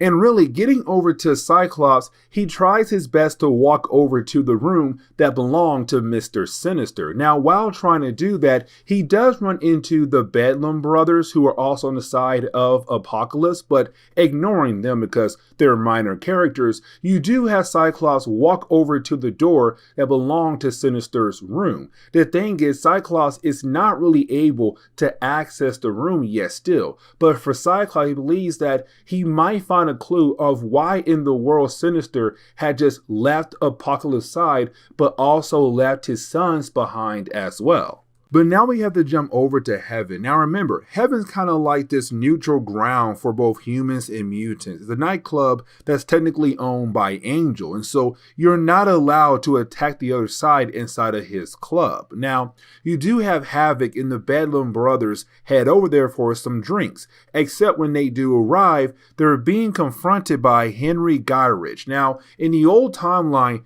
Henry tried his best to get rid of mutants for a very long time. But in this reality, it's the same thing, but also he's one of the few humans who has survived. Now, like I said, this is supposed to be neutral ground. You are not allowed to attack the other side. He still tries to, but unfortunately, he's killed off by, well, Havoc and the Bedlam brothers. Now, we also learn that Havoc is actually in love with a human, and that is a huge no-no. Her name is Scarlet. Now, Scarlet McKenzie is a singer in Angel's Club, but apparently she is, like I said, a human. And so with him right now being with her, it's a huge rule that he is officially breaking. But you do have the Bedlam brothers and also Havoc go out of their way to meet up with Scott. Now, when they do, it's still Scott trying his best to access the room that had belonged to Sinister. Now, you do have the Bedlam brothers being able to get to the lock that Mr. Sinister had created. But when they do that, it's now them walking inside and realizing that the man had completely wrecked the entire room to make sure there are no clues left behind that will allow somebody to hopefully follow him and to find him. But for Mr. Sinister, he knows that his sons had just accessed his old room. And so when we go back over to the statue of Apocalypse, it also gets blown up as well. It's him saying, "You guys cannot find me for the time being."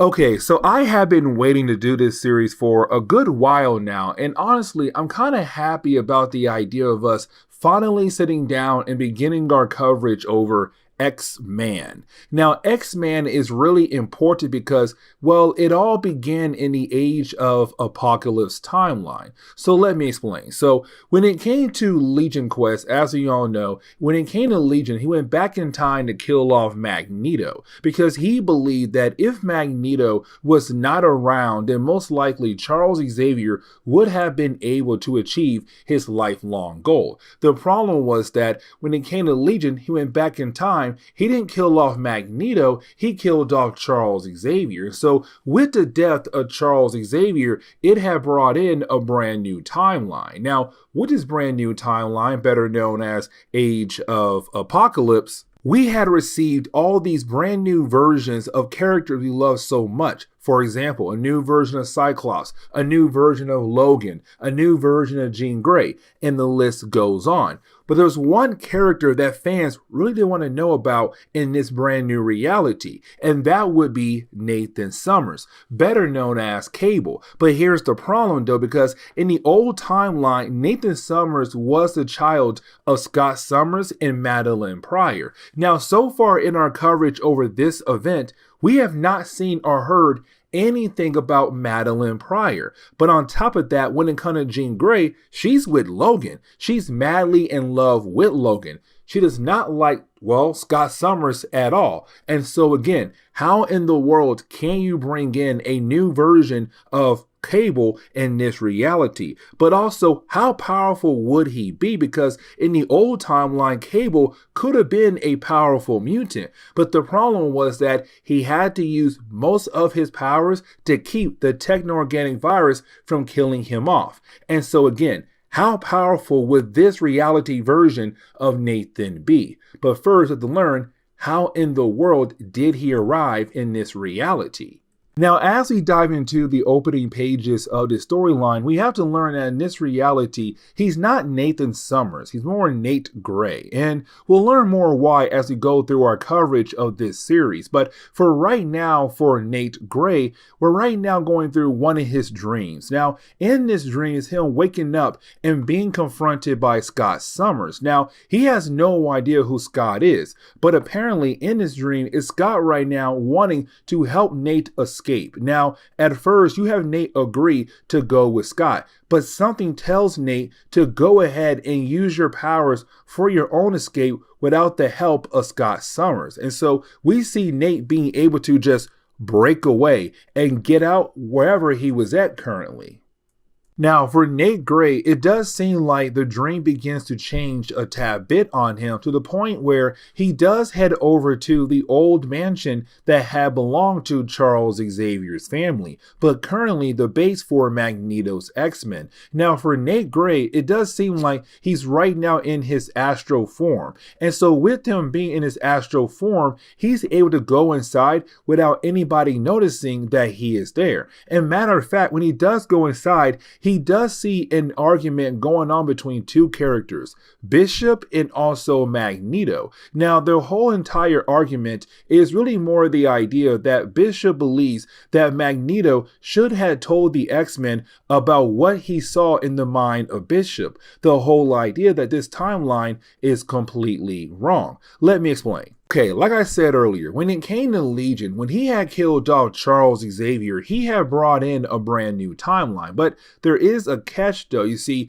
for Legion, when he went back in time, he also had brought with him 4 other X-Men characters as well. Now, the 4 X-Men, their main goal was to stop Legion from being able to kill off Magneto, but of course, he did kill off Charles Xavier. Now, once he did kill off Charles Xavier, Legion and some members of the X-Men were kind of pulled into the time stream because they no longer existed. A brand new timeline was coming into the picture, but Bishop did not leave. He stayed. And so for Bishop, he was able to live a life in a brand new timeline that's even worse than the old timeline where he came from. Now, with all that being said, when it came to Magneto of this reality, he looked into the mind of Bishop and realized that this timeline is completely wrong. And so when it comes to their argument at this point in time, where it's happening right now, it's really more of Magneto have not told all the X-Men what he saw in the mind of Bishop, but also is Bishop saying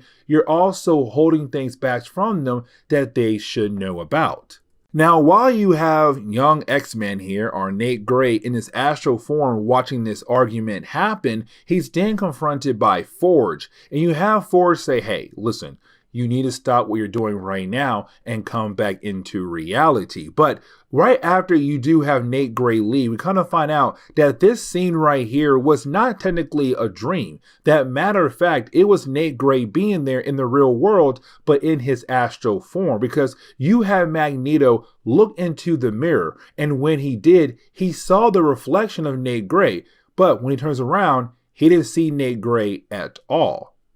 But as we get back into reality, we see Nate Gray wake up and be confronted by different members of the Outcasts. Now, the Outcasts are a group of mutants who were not really down with the idea of what Apocalypse is trying to do to North America. So their main goal is 2 things. 1, to go around North America to save many human lives, but on top of that, to put on plays for humans as a way of entertainment. Now, for this group of Outcasts, you have different characters like Forge. He is the actual leader of the group. But you also have Toad there as well. Sauron, Mastermind, and Brute. And so these characters make up the Outcasts. Now, for Forge, he's kind of like the best friend for Nate, but there is a catch though. Because Forge has found out that Nate Gray has been practicing in private when it comes to his abilities. But the problem is that when you have Nate Gray trying to do that, he causes very huge feedback from his body to destroy things around him. And so you have Forge in the Outcast show Nate what he did the area surrounding him. It is completely cleared out, completely wrecked. Now for Forge, he's like, you know what? We'll talk about this later. But for right now, we got to move on because we have a play to perform. And really, we do see these heroes or characters being able to perform a play for a group of humans right now who just need some kind of entertainment. But here's the catch, because with the powers of Mastermind, he has these people believing that they're just regular humans who are in costumes to look the part of different plays they're putting on. And that's the thing right there, because for Mastermind, he wants to make sure that these humans right here have no idea that they are mutants, because thanks to Apocalypse, humans are now even more scared of the mutant race. Now, you do have some guys there who kind of believe that, hey, you know what? You guys are not just regular people putting on plays. No, you must be mutants. Now, you do have Nate Gray go out of his way to use his powers to kind of play with their minds to make them walk away. Now for Forge, he's kind of like, you gotta stop doing that because we have no idea how powerful you truly are. But here's the thing, because if you are really that powerful, every single time you use your powers, then most likely you're kind of like this beacon for somebody to find, somebody who's most likely working for Apocalypse. And honestly, he was right, because you have Apocalypse right now having a conversation with Scott Summers. Now, it's not Scott Summers the one who tells Apocalypse about Nate Gray. No, it is actually Shadow King. Shadow King is working for Apocalypse. And you have the Shadow King say, hey, I just detected a very powerful psychic mutant nearby, not nearby, but over in the West Coast. And so for Apocalypse, it's kind of like, you said they're very powerful. That right there is very interesting, but also very dangerous as well. And so you have Apocalypse say, hey, Domino, I need you to go ahead and go over there to ask this young man to join our side. If he says no, I need you to go ahead and kill him off. Because Apocalypse know if Shadow King is worried about somebody, then most likely that person has the ability to take down Apocalypse. But now we have to jump back over to the Outcasts. Now, when we do, it's really more of the Outcasts watching a group of humans in Kansas be collected up by the Infinites. And the Infinites, they work for Apocalypse. Now, for the people, they have believed that Apocalypse had officially stopped all these culling events across North America. Now, by this point in our coverage, we already know that is not true. But on top of that, these humans believe that he has stopped going out of his way to collect humans for quote unquote testing. But right now, all of these people are being collected, including a young woman known as Teresa. Now, for the Outcasts, they see what is currently happening. So their main goal is to help out these people the best they can. Now, for Nate, he wants to help out, but you have Forge say no. You need to stay here. So you have the Outcasts go out of their way to free those humans. The problem is that in the middle of them trying to achieve that, you have Sauron get injured. And with Sauron getting injured by the Infinites, you have Nate say, enough is enough. It's time for me to finally help out with my guys.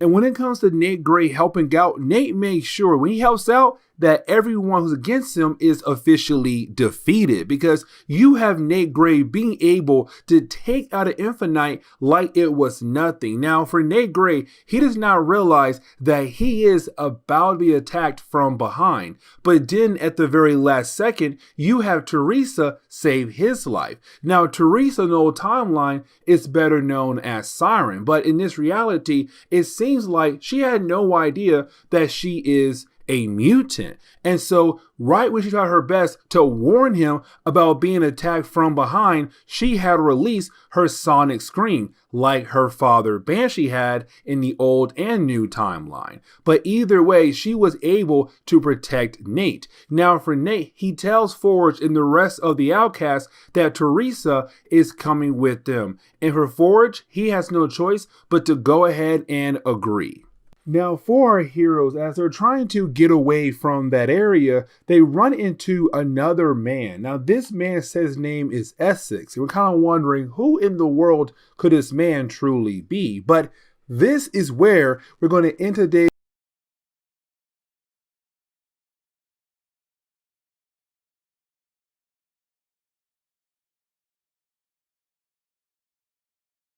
Okay, so getting back into our coverage over Age of Apocalypse, I had mentioned in the last couple videos that we're going to try our best to cover at least 2 issues at a time when it comes to each of our videos. And the reason why, because, okay, when it came to Marvel Comics, when they had released this event back in 1995, they kind of gave us a lot of different books all at once. You had the Factor X book, Generation X, the Amazing X-Men, the Astonishing X-Men, and the list goes on. It kind of got a tad bit confusing for fans out there because over the time you're kind of wondering what is the actual reading order for this event. Now, over the years, you had different people go out of their way to create different reading orders for this event. And sometimes you may read one particular issue from one series, but then you have to jump over to a completely different series to read a different issue that goes along with the one you just read a moment ago. And so it kind of got a tad bit confusing for fans over the years. And so for us, I kind of felt like it just made more sense for us to go ahead and cover at least 2 issues per video. And so today's video, we're going to cover the Amazing X-Men issue number 2 and also Factor X issue number 2. And to be honest here, I kind of like the opening pages for Amazing X-Men issue number 2. And here's the reason why, because we do pick up with a character known as Abyss. Now, when it comes to Abyss, he's one of the horsemen of Apocalypse. But here's the catch, because this is not our first time seeing this character in this reality. You see, when it came to Abyss in the earlier parts of our coverage, we knew that he was in Horseman of Apocalypse, but the thing was, we had no idea what his powers truly was until this exact moment. Now, for Abyss, when it comes to his arms and legs, they're kind of like coils, being able to pull people inside of him as well. Now, inside the body of Abyss, it leads into a completely different dimension that's full of darkness. And so it's kind of showing us how cool and powerful this character truly is. Now, for Abyss, he's currently holding on to a young boy we saw in our last video. You see, in our last video for the Amazing X-Men series, we had talked about the idea of the Human High Council wanting to try their best to save the lives of humans who are still trapped inside North America, because by this point in the timeline, Apocalypse is the sole ruler of North America, and so he has been going around killing off humans left and right in the entire continent of North America. So for the Human High Council, their main goal right now is to get as many humans as they can away from North America, but to also drop nuclear bombs on North America to hopefully kill off Apocalypse. But there was a young boy who heard the Sentinels coming to save the human lives, and so he wanted a better view. Unfortunately, he was grabbed by Abyss at the end of our last video for the Amazing X-Men. But now we have to jump over to the Amazing X-Men team. Now remember, in this timeline, you have two different X-Men teams, the Astonishing X-Men and the Amazing X-Men. Now the Astonishing X-Men, it really does focus more on Rogue and her team trying their best to stop Apocalypse from being able to bring more havoc over to, well, Chicago. And the Amazing X-Men team, their main goal is to help out the Human High Council to save the lives of the humans who are currently in Maine wanting to go over to Eurasia to get somewhere safe. Now, with all that being said, you see, for the Amazing X-Men, their first goal was to upload a virus into the Sentinel programs. And the reason why, because for our heroes, they're on the side of the Human High Council. But the problem was the Sentinels, their main program was to protect human lives, which also mean killing off mutants as well. But the X-Men, they're on the side of the Human High Council. But either way, for our heroes, they had this virus that should change the programs of the Sentinels to no longer attack them. But at the end of our last video, Iceman got blasted by one of them, and we had no idea why until the very end, because it was the Brotherhood of Chaos who had changed the programs of the virus, or really changed the programs of the Sentinels to begin to attack our heroes, starting off with Iceman. But as we get into Amazing X-Men issue number 2, it's really more of us picking up with our heroes realizing what's going on. It's the Brotherhood of Chaos, and they have no choice but to go ahead and try to fight against them. Now, two members of the Brotherhood was able to sneak away and try to hide in the crowd of humans who are currently waiting to leave North America to go over to Eurasia. Now, with all that being said, for Quicksilver, he realized he has no choice and to try his best to stop the two who are trying to sneak away. Now, one of them is a character known as Copycat. Now, for Copycat, she is a mutant who has the ability to shapeshift, to change her appearance. And so for Copycat, it's her right now trying her best to hide in the crowd of humans. Well, you do have Quicksilver being able to find her. The problem is that she took the form of the Scarlet Witch. Now, in this reality, the Scarlet Witch died years ago. She died in X-Men Chronicles issue number 1 that took place 5 years prior to the point where you had Apocalypse being able to become the ruler of North America. Now, with all that being said. Because for Quicksilver, he's now seen the face of his dead sister, he freezes up, and that allows the Brotherhood of Chaos to attack him. Now, he is saved at the very last second by Dazzler. The problem is that the Sentinels have now been programmed to attack the X-Men thanks to the Brotherhood of Chaos. And so now Dazzler is being attacked by the Sentinels. Now, she is saved by Exodus and also Storm, but the problem is that the Sentinels are no longer on their side. But on top of that, one of the members of the Brotherhood of Chaos was able to get away. Now, luckily, Banshee saw that one, tried to get away, and you have Banshee try his best to chase him down. And that will be the Cardinal Madre. Now, once you do have Banshee being able to catch up to the Cardinal Madre, he realized that the Cardinal Madre is dead. Somebody had killed him off. And the question is now, who in the world had killed off the Cardinal Madre? And that would be Abyss. Now, for Banshee, this is his first time meeting Abyss. And really, at first, you have Banshee being very calm meeting this new character in his life. But the thing is, as you have the two characters talk to one another, you did have Abyss reveal that he has a young boy trapped inside of him. The same young boy we saw earlier. Now, for Abyss, he also has another ability, the idea to spread fear into other people. And so for Banshee, he is freaking out right now because there is a young boy who's currently trapped inside of Abyss, but at the same time, it's Abyss kind of adding fear into the mind of Banshee. Now, you have Abyss tell Banshee what he wants, and he says he wants a son of Magneto. And so you have Banshee just fly away to go tell Quicksilver, like, hey, listen, there's a guy out there known as Abyss who basically wants you because you are the son of Magneto. But once you have Banshee being able to catch up with the rest of the X-Men team, he finds a crowd of people just freaking out, and most likely because of Abyss. The whole idea of him being able to put fear into their minds. Now, you have Banshee say, hey, listen, I know the person who is right now responsible for all of this mess. And he tells Quicksilver it's Abyss who wants to see Quicksilver. Now, for Quicksilver, he says, no, I'm busy at the moment. But you have Banshee say, Pietro, he has a child. And so for Quicksilver, that right there is a problem, because for Pietro, he hates the idea of bad guys trying to use a child as a way to achieve some kind of goal. Really, he hates the idea of a child being used in some negative type of way, or a child being put in danger. And so you have Pietro say, you know what?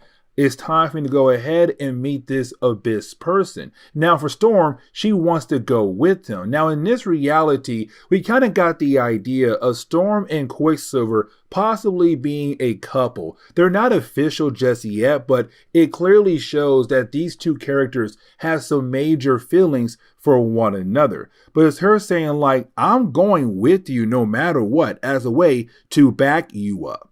And honestly, this is a very cool moment for Quicksilver, because you do have Quicksilver being able to go with Storm, and technically they do fall into the trap of Abyss, but you really have Quicksilver being able to defeat Abyss, which honestly is kind of sad for Abyss, but a very cool moment for Pietro, because he is able to kind of make Abyss go inside his own body. And remember, inside the body of Abyss is his own dark dimension. And so with Abyss going inside his own body, is him right now going into his own dark dimension. It's really kind of cool to see Pietro being able to kind of do that to Abyss as a way to save the child, but to also save Storm's life as well. Now, once you have Quicksilver and Storm being able to rejoin with the rest of the X-Men, we do learn that the rest of the X-Men were able to reprogram the Sentinels to no longer attack them. Their primary goal is to protect human lives. And the Sentinels realize, hey, these X-Men are trying to help us to protect human lives. These X-Men are not really bad people, so let's not attack them and actually use their help. Now, for Storm and Quicksilver, universe kind of like, if robots have the ability to realize that it's better to work together rather than fight against one another, it's now they're wondering in the possibility, can humans and mutants also work together as well in harmony?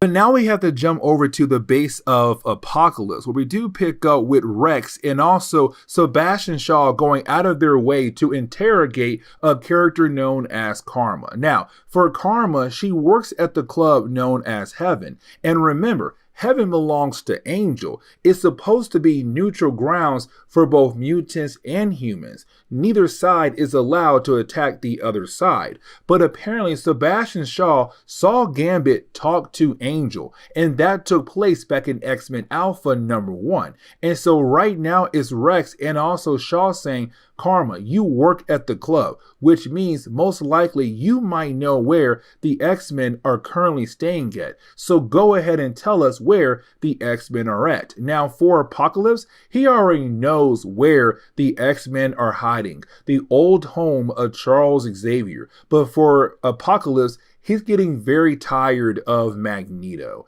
And so this is him saying sooner or later, he'll have to go ahead and handle Magneto once and for all. But now we have to jump over to Factor X issue #2. Now, Factor X is really more about the idea of us seeing Cyclops trying to figure out why in the world Mr. Sinister had left the side of Apocalypse. Because in his timeline, Mr. Sinister was a horseman of Apocalypse. But then he just dipped out in X-Men Alpha because he believes that Apocalypse is going to ruin everything that he had created. But also the whole idea of war against the humans is a bad idea. But for Cyclops, he has no idea what his adoptive father had truly created. And so as we dive into issue #2, we're going to pick up with a brand new character for this reality. Like, for example, we do pick up in the breeding pens first. Now, the breeding pens are really more of Mr. Sinister's creation. Let me explain. The breeding pens were used by Sinister as a way to collect mutants and humans because his main goal was to find a way to evolve the mutant race. Now, here's the catch, because he also wants to make sure that prisoners did not escape. And so what he did was he had these 6 telepath brains being able to send out a message to all the prisoner brains to make sure they did not want to escape at all. They wanted to stay inside their prison cells. Now, some of the prisoners were not really affected by this tactic, and so you did have some prisoners try to escape, except outside their cells were all these different weapons to make sure if you did escape your cell, you were going to die. Now, there was one person who kind of knew how to get inside to help people escape, and that would be Magneto. And so as we get into the opening pages of this storyline, it's really more of us picking up with Magneto trying to sneak into the breeding pens. And really, it's Magneto going there to save 2 people, but technically 3 because one did tag along. But the problem is for Magneto, he can only save 2 at the moment. He has to tell the third person like, hey, listen, if I bring you, things might go south. I need to come back for you later on. Now for Polaris, she hates the idea of being left behind. Oh yeah, by the way, the third person is Polaris. Now remember, in this reality for Polaris, she's powerless because Rogue took her powers instead of Carol Danvers. But with all that being said, once you do have Magneto leave, Polaris begins to break down and cry. Now, it's not only because like she's still a prisoner, it's also because she realized Magneto did not recognize her because she says, I am your daughter. Now, when it came to old timeline for Marvel Comics, Polaris still had not discovered that she was the daughter of Magneto. At that point, it was only Quicksilver and the Scarlet Witch, and that was really it. But in this reality, it seems like she does know that she is the daughter of Magneto. But now we have to jump over to Apocalypse. Now, when we do, it's really more of Apocalypse trying to express that he's very angry about the idea that Mr. Sinister had left his side. Now, he also knows that Mr. Sinister is somebody who's playing a game right now and really playing a game of hoping to get rid of Apocalypse. And so for Apocalypse, he's up to the challenge to take on Mr. Sinister to actually defeat him, because for Apocalypse, the dude has been around for a very long time. He had killed off countless of his enemies over the years. And so for him, it's kind of like, this is just another challenge that I will be able to win very easily. Now, while he was kind of expressing his anger, you have Cyclops keep his cool and say, hey, listen, Apocalypse, Mr. Sinister is somebody you can't take lightly. But either way, it's him saying he's somebody you can't take lightly, because if you do, then he'll be able to actually win over you. And so for Apocalypse, he loves the idea that Cyclops kept his cool while he was expressing his anger. And so for Apocalypse, he realized that maybe Cyclops does have the ability to be a horseman of Apocalypse down the road. Now, as soon as Apocalypse tells Cyclops that, it ticks off Havoc, because remember, in this reality for Havoc, he truly does hate his brother a lot, because he believes that his brother is always getting treated better than him. And technically, that's true, because Mr. Sinister has gone out of his way to really praise Cyclops more than Alex. And the same goes for almost everybody else, including Apocalypse as well. And so for Havoc, he hates the idea of hearing that his brother might get the chance to become a horseman of Apocalypse. It's just not fair for Havoc. And so you do have Scott Summers say, listen, I am a higher ranking officer than you are. And right now I'm telling you to figure out how in the world prisoners are being able to escape from the breeding pens. Figure it out and make sure it does not happen again. And you have Scott leave. And so then you have Havoc go meet up with the Guthrie siblings. Now, the Guthrie siblings are Elizabeth and Sam Guthrie. Now, Sam Guthrie is really important because he's well known as Cannonball in the old timeline. Now, they do have a third sibling, and that'll be Paige Guthrie. And Paige Guthrie is better known as Husk. But in this reality, Paige is on the side of Magneto, while Sam and Elizabeth, they're on the side of Apocalypse. Now, when it comes to Elizabeth, in the old timeline, her powers did not manifest yet, but in this reality, they had. Now, with these two siblings of the Guthries, they're on guard to watch over the breeding pens, and you have Havoc go to them wondering how in the world prisoners are being able to escape. Now, you do have all three characters watch a video of the previous night, where you have Magneto being able to sneak in to help some people escape. The problem is that they can't see Magneto on the camera, but they do see Polaris was there the entire time, and apparently she was left behind. And so for our three characters, they're kind of like, you know what, let's go ahead and question her, because she might be able to tell us how in the world prisoners are being able to escape from the breeding pens.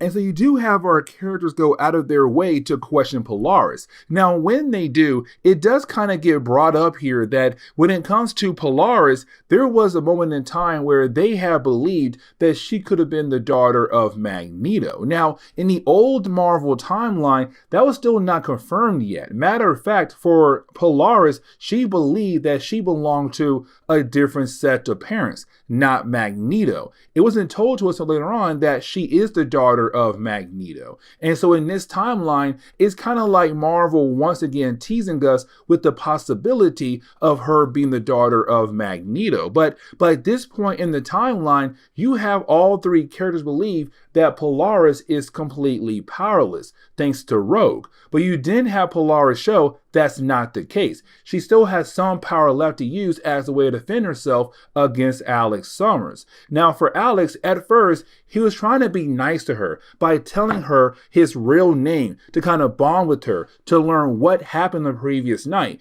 But he got tired of waiting, and so he went ahead and just knocked her out when she tried to use her powers against him. But after doing that, he said, you know what? let's go ahead and take her over to Hank McCoy.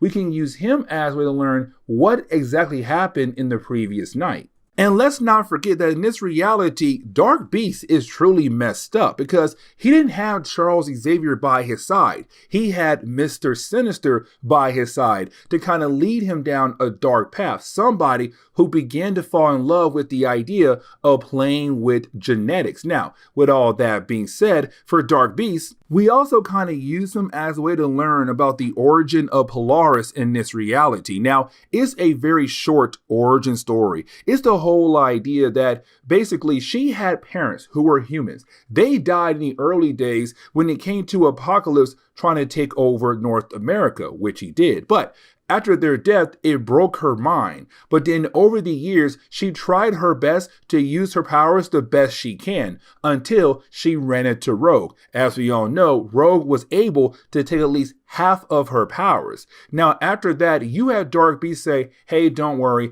I think I have a way to dive into her mind to learn more about what happened on the previous night. But now we have to pick up with, well, Cyclops, who's meeting up with Angel. Now remember, in this reality for Angel, besides being a nightclub owner, this dude has information on both sides, mutants and humans. If you want intel, you go over to Angel. But here's the thing, because it does seem like Angel had basically got information about Mr. Sinister possibly leaving the side of Apocalypse. But Angel's also kind of telling Cyclops here, like, hey, listen, I also heard that your boss, Apocalypse, might go to war with the humans. And that right there is bad for business. So it really shows for Angel, he hates the idea of both sides going to war because, again, it'll be bad for his nightclub. Now, we also get reminded about the fact that, okay, Havoc is dating a girl known as Scarlet. Scarlet works at the nightclub that Angel owns. She's a singer there. The problem is that Scarlet is a human, and that is a huge no-no for Apocalypse. If you are a mutant, you should not be dating someone who is a human, or really trying to bang somebody who is a human. Now, with all that being said, you also have Havoc telling Scarlet that he's trying his best to get rid of his brother. Now, as he walks away, we also learn here that Scarlet is a spy for somebody. We have no idea who, but she is a spy, and of course, she's collecting information about Havoc and the rest of his team, like the Bedlam brothers and also Cyclops. But let's go ahead and get into the ending of this storyline, because the ending is pretty wild. Okay, so you have Cyclops go in the lab of Dark Beast, and when he does, he realizes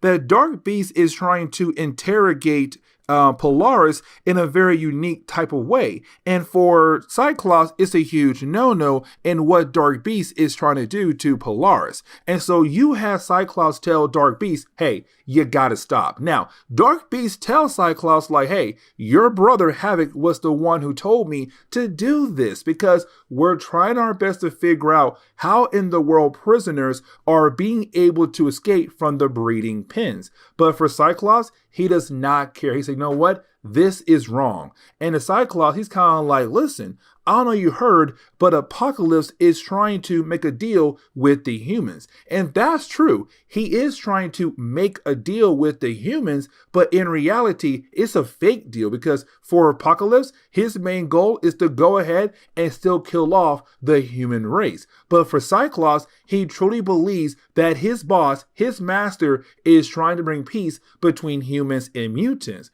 But either way, he does stop Dark Beast. But that's not even the wild part because, okay, you have Cyclops come in the night to help Polaris to escape, which he is able to do, but he learned a hood over his head. Now, you do have Northstar and Aurora appear, and when they do, it's really more of them trying their best to stop Cyclops from being able to help Polaris escape. Now, they can't tell it is Cyclops, and really, with the powers of Polaris and also Cyclops, they were kind of able to defeat Northstar and Aurora as well. But the problem is that right after you have Polaris get on a boat that will help her get away from the breeding pens, as soon as Cyclops takes off his hood, Havoc sees his brother from a distance and realized what his brother truly did. And so now he has intel on his brother to ruin his brother's career in the forces of Apocalypse. And this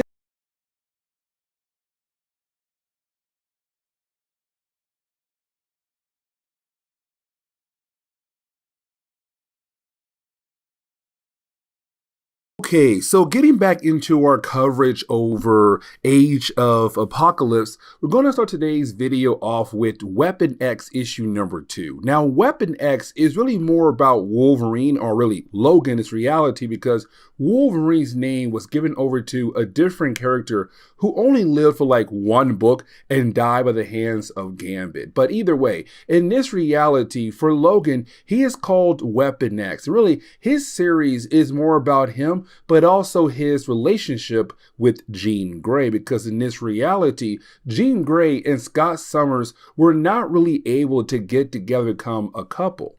But as we get into the opening pages of the storyline, we really pick up with Logan freaking out. And the reason why, because when he woke up, he realized that Jean Grey was gone. Now, this storyline does take place after Amazing X-Men issue number 2. And the reason why I'm bringing that up, because in that issue alone, okay, you had the Human High Council agree to send over an army of Sentinels, but also all these different aircrafts as a way to save the humans who were still trapped in North America, because by this point in the timeline, well, Apocalypse is the sole ruler of North America, and his main goal back then was to kill off all the humans in North America.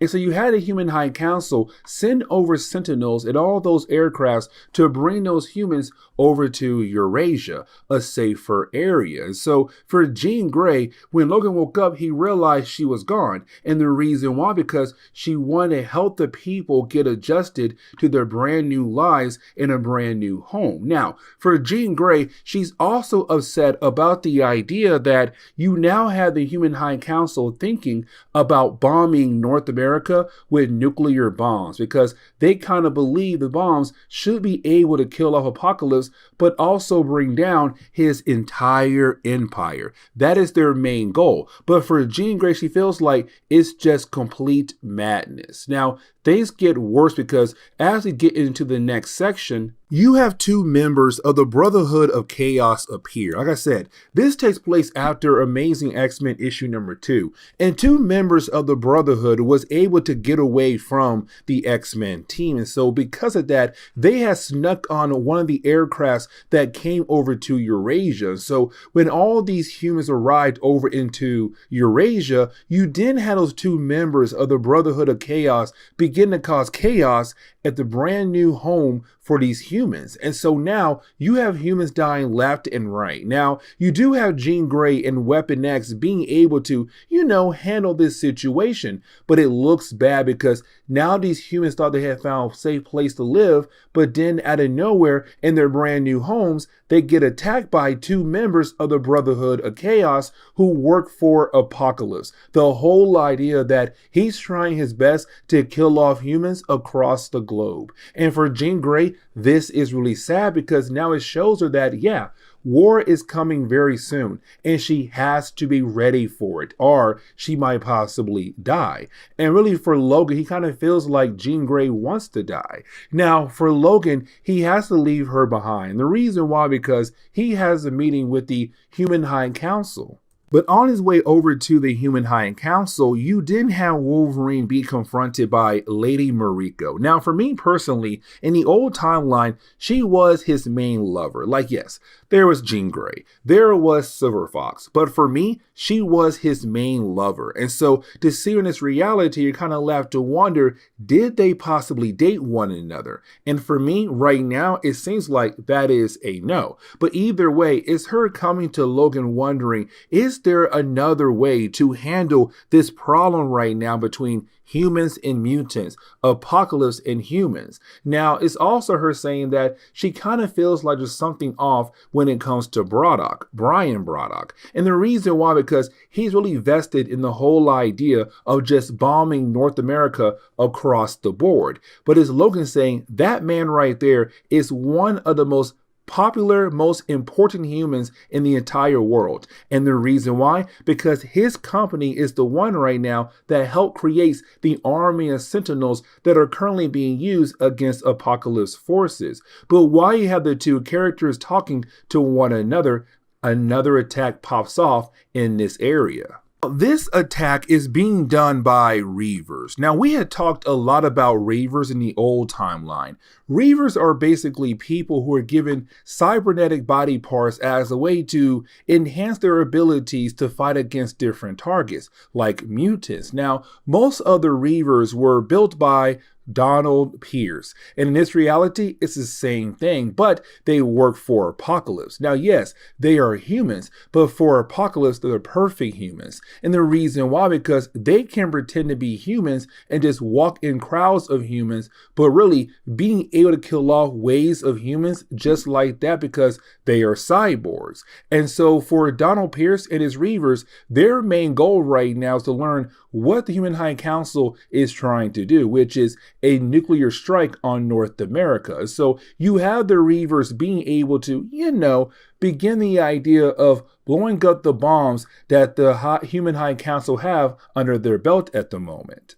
Now, all of these nuclear devices or bombs were being kept in air blimps. Now, here's the thing, because before you had Wolverine or Logan get involved, you had Lady Mariko ask Logan to get involved. And he said yes, but he kind of gave her a nickname as he was leaving to kind of hint at the idea of the possibility of these two characters being in love with one another. But something happened in the past with her father that does not allow Logan to be with her. Now, for Logan, he does deal with the Reavers. Now, Donald Pierce is able to get away, it seems like, but one of the blimps does blow up and it does crash into the ground. And so at first, we're kind of left to believe in the possibility that Logan had died in that explosion. But it was Jean Grey being able to help Logan walk out of the explosion and being able to allow his healing factor to save his life. But it's also Logan realizing that it was Jean Grey going into his mind to also say goodbye. And the reason why, because it's Jean Grey going over to America to warn the people what's coming, a nuclear strike. Now, for Logan, he knows if she does that, it ruins the plans that the Human High Council has to hopefully defeat Apocalypse. But for Jean Grey, it would just bring more madness into the world. Now, for Jean Grey, she said, hey, if you love me, you would know the only way to stop me is to most likely kill me. But at the same time, for Logan, he loves her so much, he can't do it at all. And so you have Logan allow her to fly away on a plane to head over to America to warn the people of America what is coming very soon, thanks to the Human High Council. But now we're going to jump over to Gambit in the Externals issue number 2. Now, with this series alone, it's really more the idea of Gambit and his team being a group of thieves who steal from the rich to give over to the poor. Really more of steal from the mutants to give over to the humans. Now, with that being said, in our last video, when it came to Magneto, he had asked Gambit and his team to steal the M'Kraan crystal from the Shi'ar Empire. Now, here's the thing, because technically for Magneto, even though he did give our heroes that job, they were kind of sent over there on accident. And let me explain. And so in our last video, we had met a character known as Lila. Now, when it came to Lila, in the old timeline, she was a powerful teleporter who had the ability to teleport across the universe. Now, in this reality, at first, it kind of seemed like she was a human, but we kind of find out that she had no idea that she was a mutant. It was kind of blocked in her mind. But you didn't have Magneto being able to show her that she is a mutant, a very powerful teleporter. The problem was that was her first time trying to use her powers. And so when she did, she had opened up a portal that pulled in the externals, but also Richter. Now, in this reality, Richter works for Apocalypse, and his main goal right now is to move up the chain. And the best way to do that is to capture the externals. But either way, when it came to Lila, when she had opened up that portal, it had absorbed the externals, but also pulled in Richter as well. And so as we dive into issue number 2, We really get into the idea of our heroes arriving at the Shi'ar Empire and being confronted by the Imperial Guards. Now remember, the Imperial Guards are the protectors of the Emperor or Empress of the Shi'ar Empire, but in this reality, it seems to be the Emperor. Now, before we get into the whole idea of who the Emperor is in this reality, you do have the Imperial Guards begin to battle against our heroes. Now, at first, they believe our heroes are intruders, and technically they are, but for our heroes, they have no idea how in the world to fight against the Imperial Guards. And so you have our heroes just try to escape, to get far away from, the Imperial Guards before they get captured. Now, I kind of found this a tad bit strange because you do have two characters being able to take down some members of the Imperial Guards, like Sunspot and also Strong Guy. Now, for me, Sunspot's enemy or his opponent was kind of easy for him, but for Strong Guy, he took on Gladiator, and for me, that battle right there should have gone over to Gladiator. And the reason why, because he's basically the Shi'ar Empire version of Superman, but for Strong Guy, his power is to absorb kinetic energy to make himself stronger. But let's not forget, in the old timeline, we had learned that if he absorbs too much energy, it'll begin to put too much stress on his body,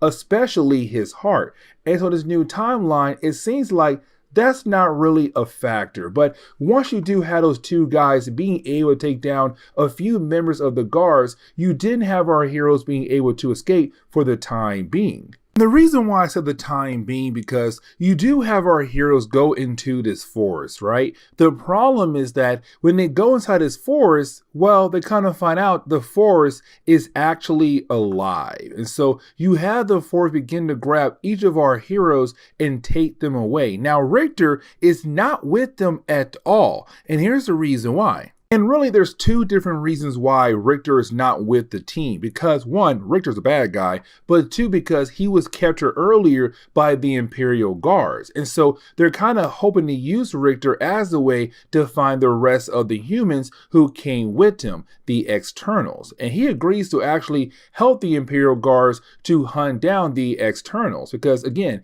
if he's able to capture them and then give them over to Apocalypse, he'll then be able to move up the ranks. But getting back over to our heroes, we do learn for our heroes, they're still stuck in these trees they got caught in earlier. And apparently this whole world belongs to these trees. They're living beings. Now here's the thing, because this world is called, and guys, listen, I am going to mispronounce the name pretty badly here, so please forgive me. The name of this world is the Charishara. And I really hope I pronounced that correctly. I really try my best there. But either way, these beings are very upset about the idea of, these humans being there and cutting down branches earlier. Branches that's part of their bodies. Now, with that being said, you did have Lila say this world had called out to her. And the question is why? And so that is why earlier when she had opened up that portal, it brought them over here because this world had called our heroes here for a purpose. But now we have to jump back over to Gladiator and Oracle. Now, when we do, it's really more of Oracle and Gladiator kind of reading the mind of Richter. Really more Oracle because she is a psychic, but it's more of them trying to learn more about the externals. Now, for a brief moment, this entire world had simply ceased to exist. There was some kind of blink. And we do learn that apparently there's some kind of Nexus expansion happening in this area. And we have no idea why just yet, but apparently it's because of the Emperor. Now, with all that being said, you have Richter wondering like, hey, if I help you guys, what do I get? And you have Gladiator say, oh, you get to live. Now get to work. How in the world are you going to find the externals? And you have Richter say, because I put a tracker on one of them. But getting back over to our heroes, we do see our heroes being confronted by a character known as Jonath.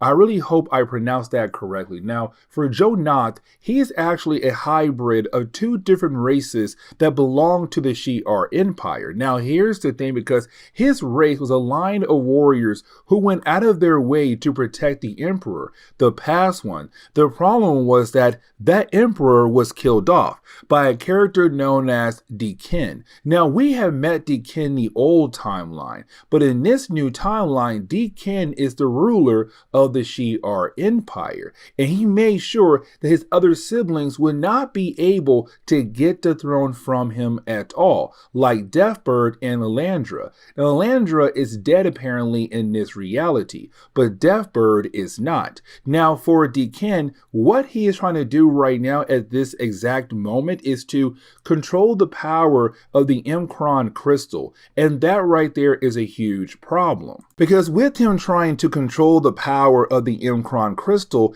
it's now sending out energy across the entire universe. And of course, those energy waves are getting bigger and bigger, being able to reach out across the entire universe, but also kind of freezing things in time, are basically making sure things no longer exist in this reality. And so for Jonath here, he said, hey, listen, you guys were brought here as a way to experience what happens to a world that is hit with the energy waves of the M'Kraan crystal. But most likely you guys will not be affected by the next wave to hit this world that is going to die very soon. Now, it's also him saying, like, it's up to our heroes to stop Deakin. But why everybody talking to one another, have the Imperial Guards appear. Now, when the Imperial Guards do appear, their main goal is to bring down our heroes, to hopefully defeat them. Now, here's the thing, because as the battle goes on, the M'Kraan crystal is beginning to send out its energy waves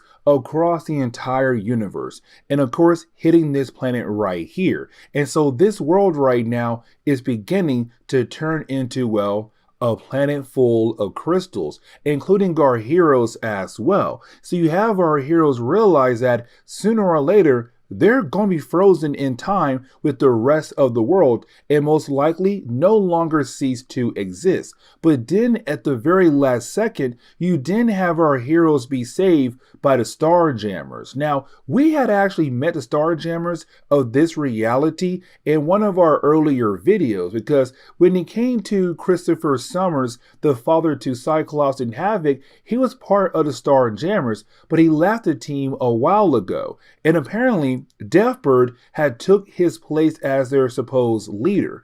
But either way, this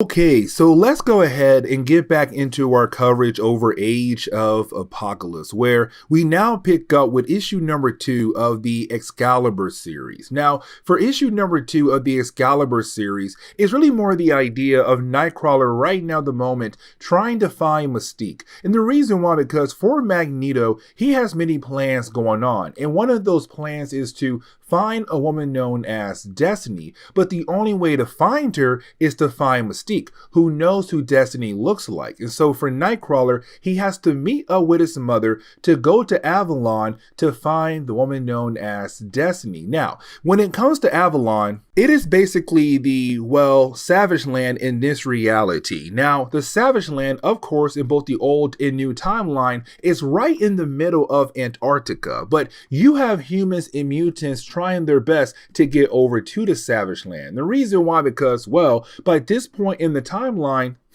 Apocalypse is the sole ruler of North America. Now, for Apocalypse, he's really going after the humans more than mutants who did not agree with his idea of ruling over North America. But either way, you have humans and mutants trying their best to get over to Avalon. The problem is that it does cost a lot of money to be able to make it there. And also, the way to get there is a rough path to take because, again, it's in the middle of Antarctica. Antarctica. So yes, once you make it, it's great, but you have to get through the cold temperatures of Antarctica first to get into the middle of Antarctica to the savage land. But either way, you had different people go out of their way to help out people to escape over to Avalon. One of those people was Mystique. Now, I'm going to save her to the end of this issue right here to talk more about her in this reality, because as we get into the opening pages of issue number 2, we pick up with a young character known as Switchback. Now, for Switchback, she is from Detroit,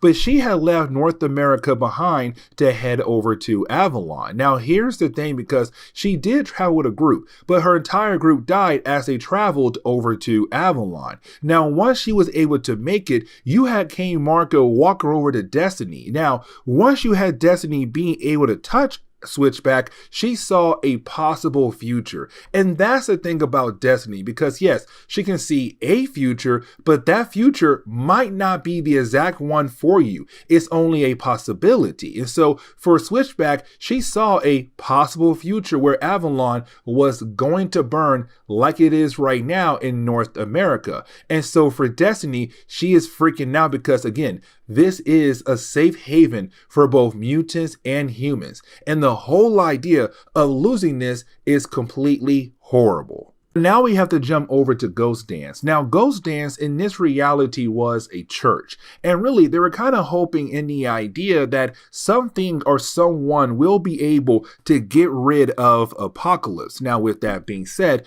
Ghost Dance was one of the many groups out there that would help people get over to Avalon. And so for Nightcrawler, he had used their services as a way to hopefully get over to Avalon by using a submarine. Now, with all that being said, they had a spy in their camp, and that would be Dani Moonstar, and she had, of course, reported back over to Apocalypse. So we're now seeing her being able to go back there, and she kills off every single member of the Ghost Dance Church just like that. But getting back over to Nightcrawler, we see him and some people on a submarine trying their best to head over to Avalon. But of course, they run into a problem, and that'll be the whole idea. The submarine is, well, is kind of outdated, and so different parts of the actual submarine is beginning to, fall apart left and right. And so they don't have a choice here. They have to go ahead and go back up to the surface. The problem is that if they do that, they might be detected by the forces of Apocalypse, because they have no idea if they're far enough away from North America to not be detected by the forces of Apocalypse. But of course, you do have them being able to get back up to the surface. Now, when they do, you do have one of the sailors say, "Hey, we see another boat pulling up right now." Now, this boat is being controlled by a character known as Callisto. As we all know, in the old reality, Callisto was one of the many leaders of the Morlocks leading into Age of Apocalypse. But for Callisto, this is her boat. And apparently she said, you know what? We'll go ahead and help out by taking all your passengers and we'll try to help them get over to Avalon. Now, for Nightcrawler, he was already kind of trying to hide in the shadows. And the reason why, because earlier, when it came to the submarine, when it had its issues, he realized he needed air really badly. So he went ahead and just teleported outside. But right after you had Callisto and her boat appear, he said, you know what? Let me just go ahead and stay hidden. And honestly, that was a good idea. I'll explain why here in a moment. But first, we pick up with Dani Moonstar, Deadpool in this reality, and also Dan Mask. Now again, they were assigned to, find Avalon, and of course burned it down. Now here's the thing, because for Dani Moonstar, she is constantly torturing Deadpool, and the reason why, because Deadpool has a healing factor, so she loves the idea of torturing him.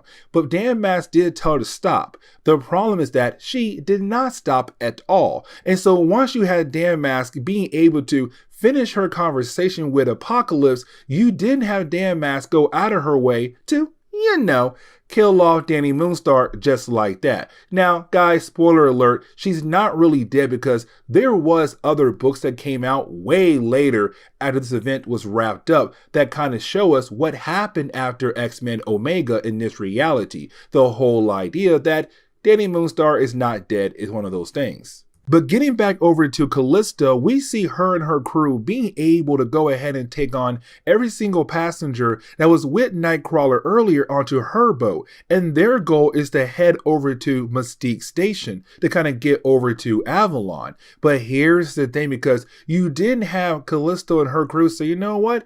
Go ahead and hand over more of your valuable items. And the reason why, because your items will be able to cover the cost to do repairs on our ship, because our ship is not technically made to carry every single person over to Mystique Station. Now, let's not forget that earlier you had Nightcrawler stay in the shadows, and luckily he did. And the reason why, because you didn't have Callisto and her crew drop every single passenger into the Arctic water. So of course they die instantly. And the thing is, that's what they do. They go around to find different people who are supposedly heading over to Antarctica to get over to Avalon. And once they're able to grab a few more valuable items from those people, they then put those people at the bottom of their boat and then just drop them into the Arctic waters to kill them off and keep their items to themselves. Now, the problem is that when they get back over to North America, they kind of crash into piles of dead bodies, because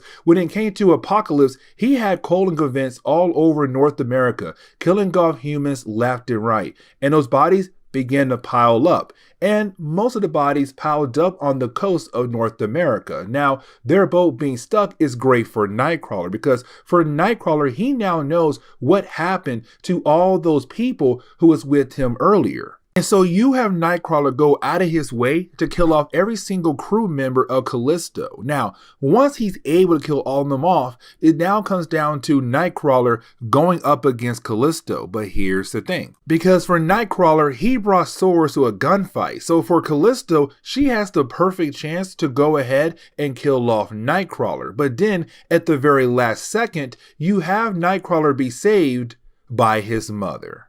But now we have to jump over to Generation Next. Now, Generation Next is really more of us focusing on Colossus and his team of young heroes as they go out of their way to save Illyana, his younger sister. Because in this reality, for Colossus, he had believed that his younger sister was dead. But then Magneto was able to tell Colossus, no, your younger sister is alive. And matter of fact, for Magneto, he wants to use Illyana's powers of time traveling to hopefully bring back the old timeline, the one where Charles Xavier had lived, a better reality than this one. And so for Colossus and his team, their main goal is to go out of their way to hopefully find Illyana, save her life, and then use her ability to bring back the old timeline.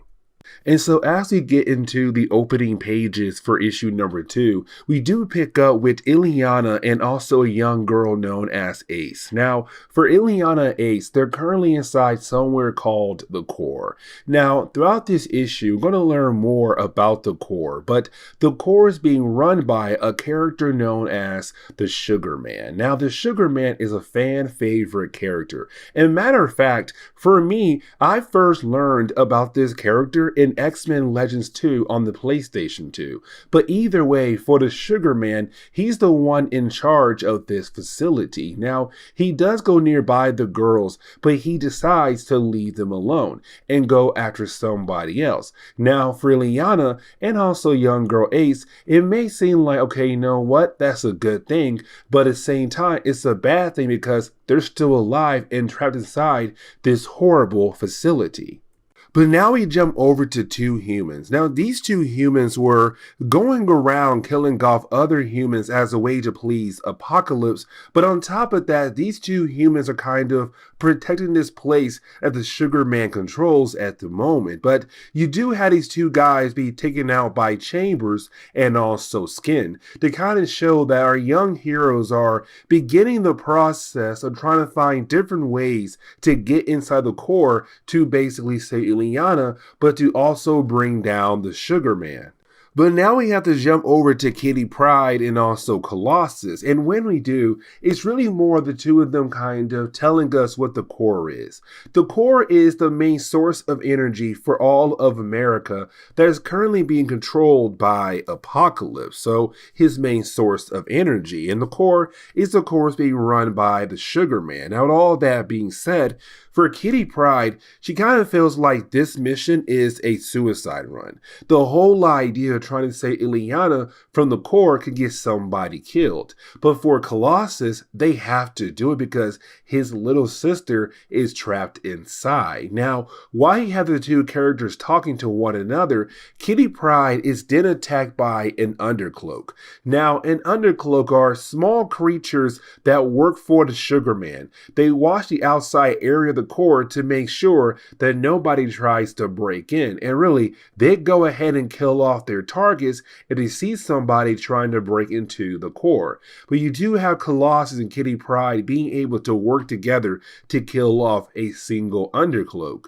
But now we have to jump over to a character known as Quetus. Now, when it comes to Quetus, Quetus is a mutant who works for the Sugar Man. But here's the thing. Quetus is actually head of security for the core. Now the thing is, he is then confronted by Husk. Now when it comes to Husk, her main goal is to hopefully seduce Quetus to take him down easily. The problem is that for Quetus, even though at first he does believe Husk to be a regular human, he has this vaporizer. Now, when it comes to this vaporizer, it has the ability to bother other mutants except for him. But it's a way for him to use the vaporizer to figure out if there is a mutant right now inside a facility who is basically a spy, like Husk is at the moment. And so for Quetus, he's kind of like, yeah, you're not a human at all. You are a mutant. You are a turncoat. You're here to take me down. And so you have Quetus begin to beat down on Husk.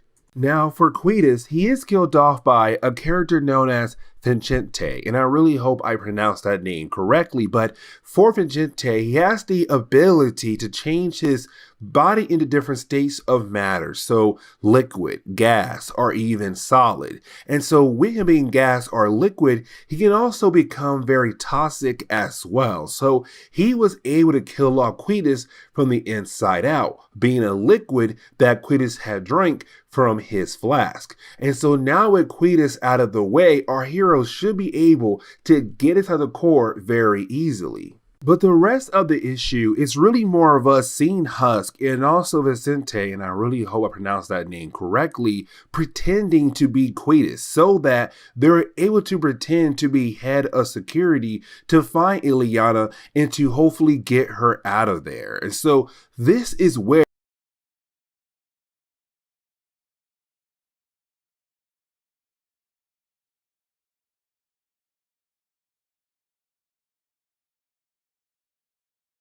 okay, so we're gonna do things a tad bit differently on the channel for like 2 days, and that is really it. And here's the reason why, because the next 2 issues we have to cover is going to be Astonishing X-Men issue number 2 and X-Men issue number 2. Now here's the thing, because in our last few videos, we have been covering at least 2 issues when it comes to our coverage over Age of Apocalypse to kind of help us move things along when it comes to our coverage over this event. But I kind of want to make sure that these 2 issues are separate from one another. And there is a very good reason why. And really, it's more because of the X-Men series that really does focus more on Nate Gray. You see, for the first 4 issues of the X-Men series, they were part of Age of Apocalypse. But then after X-Men Omega, you then had Nate Gray be teleported over into the main Marvel universe. And so with that happening, his series just continue on. And so just in case there's anybody out there who only cares for Nate Gray in this reality and wants to know more about him, I kind of want to make sure that his books are not not being pulled into other videos that have other books about the Age of Apocalypse storyline. And so that's why I said the next few videos, or really next two and that's it, will only be a single issue video. So this one right here and the next one. Then after that, we should be back on track in covering at least 2 issues in each video.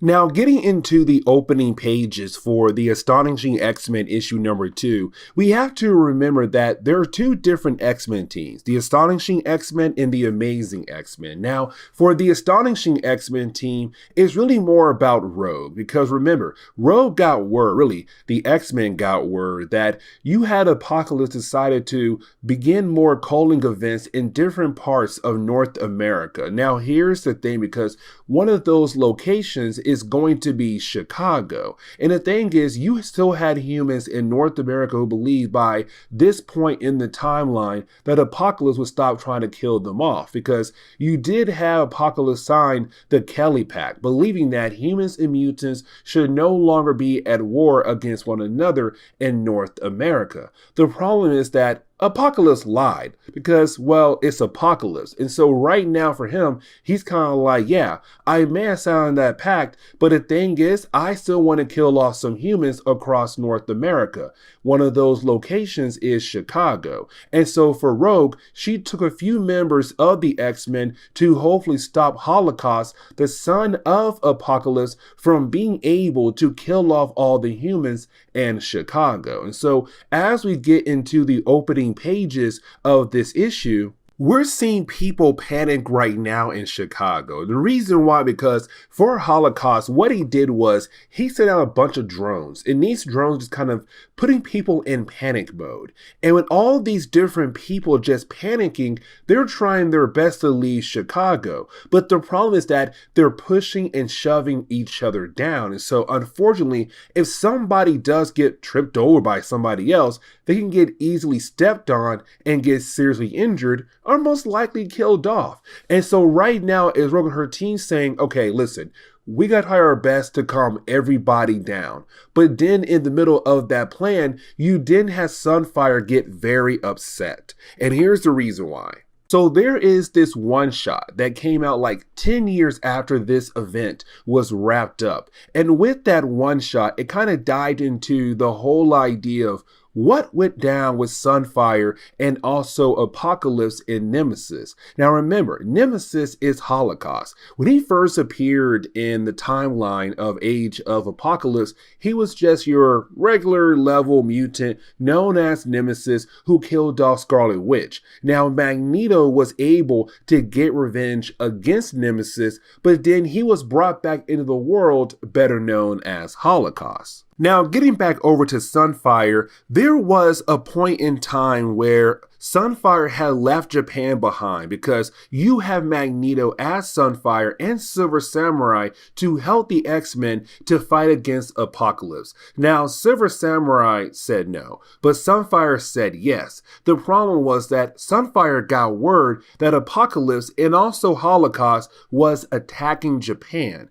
And so you had Sunfire go back to Japan without the X-Men to hopefully help out his people. Now, when he did arrive, he realized that Silver Samurai is trying his best to evacuate the entire country, or at least the area that he was in. Now, for Sunfire, he tried his best to fight against Apocalypse and also Holocaust on his own. The problem was that he wasn't strong enough to take them both on, but he was strong enough to buy Silver Samurai enough time to evacuate the area. The problem was Sunfire was now captured as a prisoner and given over to the Horsemen of Death to be used as an experiment. Now, Sunfire was saved later on by Magneto, but the thing was, he watched his country burn, but on top of that, he was tortured by Apocalypse and his Horsemen of Death for a good period of time. And so Getting back into the present day, it's Sunfire right now seeing all of these people running for their lives, trying their best to get somewhere safe. But it's also Sunfire saying, no, I want Holocaust now. Because seeing these people run for their lives, seeing this city burning right now, it's reminding him about what happened back in Japan many years ago. And so he's going crazy and attacking all the drones that Holocaust had released. Now for Rogue, she kind of realized that for Sunfire, he's right now making things a whole lot worse because in this reality, it's a full-on war between mutants and humans. And yes, the X-Men are trying their best to help out the humans, but for the humans right now, all they see is mutants just going crazy. And so for Rogue, she has to calm down Sunfire to help the idea of calming down the crowd of people. And so she has to use her powers. But when she does, she gets a look into his mind to see his past, to kind of realize what this man had officially gone through. But now we have to jump over to Bishop and also Magneto. Now, when we do, man, it's really more of Bishop kind of being upset with Magneto. And you think kind of like, yeah, he has a good reason why to be upset because it's Bishop saying, how can you just sit there when you have all these different X teams out there doing all these different things for you, possibly dying for your goal to bring back the old reality that's better than this reality. But you didn't have Magneto saying, do you see what I'm holding right now? My son. Charles, because remember, in this reality, Magneto and Rogue, they got together. They had a son together. But it's Magneto saying, even though I'm trying to help you out by bringing back your old reality that's better than this reality, everyone who's in this reality will at least go back to their old lives. But my boy here will not go back to his old life because in that old timeline, he didn't exist because Magneto and Rogue did not get together to have a son. They got together. It was a very short period of time, but that was really it. And so it's Magneto saying, even though I'm trying my best to bring in a better world, you have to realize that I have to cherish this moment because I'm going to lose him by the end of all of this. But now we have to jump over to Apocalypse. Now for Apocalypse, this man has been trying his best to locate the base of, well, the X-Men. Now here's the problem because in the earlier parts of our coverage over this event, he kind of already mentioned the fact that he kind of knows who the base of the X-Men is truly at. But in this issue, he had a character known as Rex who was trying his best to locate the base of the X-Men. So kind of a little bit confusing there, but either way, you do have Rex being able to get an actual pinpoint location of where the base of the X-Men is at, and that'll be the old home of Charles Xavier. And so for Apocalypse, he said, you know what, it's time for me to go pay Magneto a nice little visit. But now we jump over to Sabretooth and also Blink. Now in this reality, for me personally, Sabretooth and Blink is kind of like Wolverine and Jubilee, or Wolverine and Kitty Pryde, where you had Wolverine being like that father figure in their lives. For Sabretooth, it's kind of like the same thing because for Blink, she lost her family, but it was Sabretooth and also a few other people who had saved her. And so for Blink, it's kind of looking at him like as a father figure, but also her kind of thanking him for going out of his way to save her life, to give her a chance to fight for what is right. But also this is Sabretooth saying, hey Blink, I need you to use your ability to go ahead and teleport me over to where Holocaust is at. Because for Sabretooth, you realize that the X-Men need time. They need some time to be able to get everyone out of Chicago or somewhere safe, away from Holocaust and his calling event. But Blink knows that if Sabretooth tries to fight against Holocaust, then most likely he's going to lose. But for him, he's able to convince her that this is the right move to take here. And so you do have Blink decided to go ahead and use her ability to teleport him away. Now, there is a brief moment where you do have Rogue try her best to stop him from leaving, but you have Blink being able to stop Rogue for like a matter of a second to allow her enough time to teleport Sabretooth right over to where Holocaust is at. And so as soon as you have Sabretooth arrive at that location, we have to remember that there was a point in the timeline where Sabretooth was on the side of Apocalypse. Like, he was helping out Apocalypse go after humans and everything. But then you had Sabretooth kind of realize that one, Apocalypse did not really care for him, but two, because how ruthless Apocalypse was on a whole completely different level that Sabretooth was used to. But either way, you had Sabretooth join the side of Magneto to help fight against Apocalypse, but to also protect humans as well. But either way, for Sabretooth, he knows the story about Holocaust, how he was a different character known as Nemesis. And when it came to Magneto, Magneto got his revenge by damaging the physical body of Nemesis. It was thanks to Dark Beast who put the energy of Nemesis into a support armor suit to keep him alive, and of course made him into, Holocaust. And so for Sabretooth, his main goal is to find a way to destroy the armor that Holocaust is currently using. Now, before you have the two characters battle against one another, you did have Holocaust tell Sabretooth about the processing plant. Now, the processing plant is really more where you had humans who had survived the attack of Holocaust be brought over to a plant to be processed and used as a way to create different types of creatures that could be used to help Apocalypse win his war against the mutant race. And so for all those different people who had survived the attack of Apocalypse, they're now being taken over to a plant to be processed and used for different types of experiments. Now, for Holocaust, he just told Sabretooth and also Wildchild. And so you have Wildchild being able to escape to warn the rest of the X-Men about what they had just learned, while you have our boy Sabretooth stay behind to fight against Holocaust. Now, the battle does last for a few pages, but getting into the end of the battle, you do have Sabretooth try to crack the armor suit of Holocaust, which he was able to do. The problem is that Sabretooth's healing factor was kind of put into overdrive. And honestly, it's not as strong as some other characters in this reality. So it got really put to work thanks to the battle against Holocaust. Now, for Sabretooth, he believed that with him cracking open the armor suit of Holocaust, that he had officially won. No. He actually lost. But the problem is he passed out before he realized that he had lost. And so the book does kind of end on the note where it's Sabretooth right now being a prisoner to Holocaust. And this is where we're going to end today's comic book video. So please leave me a like down below and subscribe. But guys, see y'all next time. Later.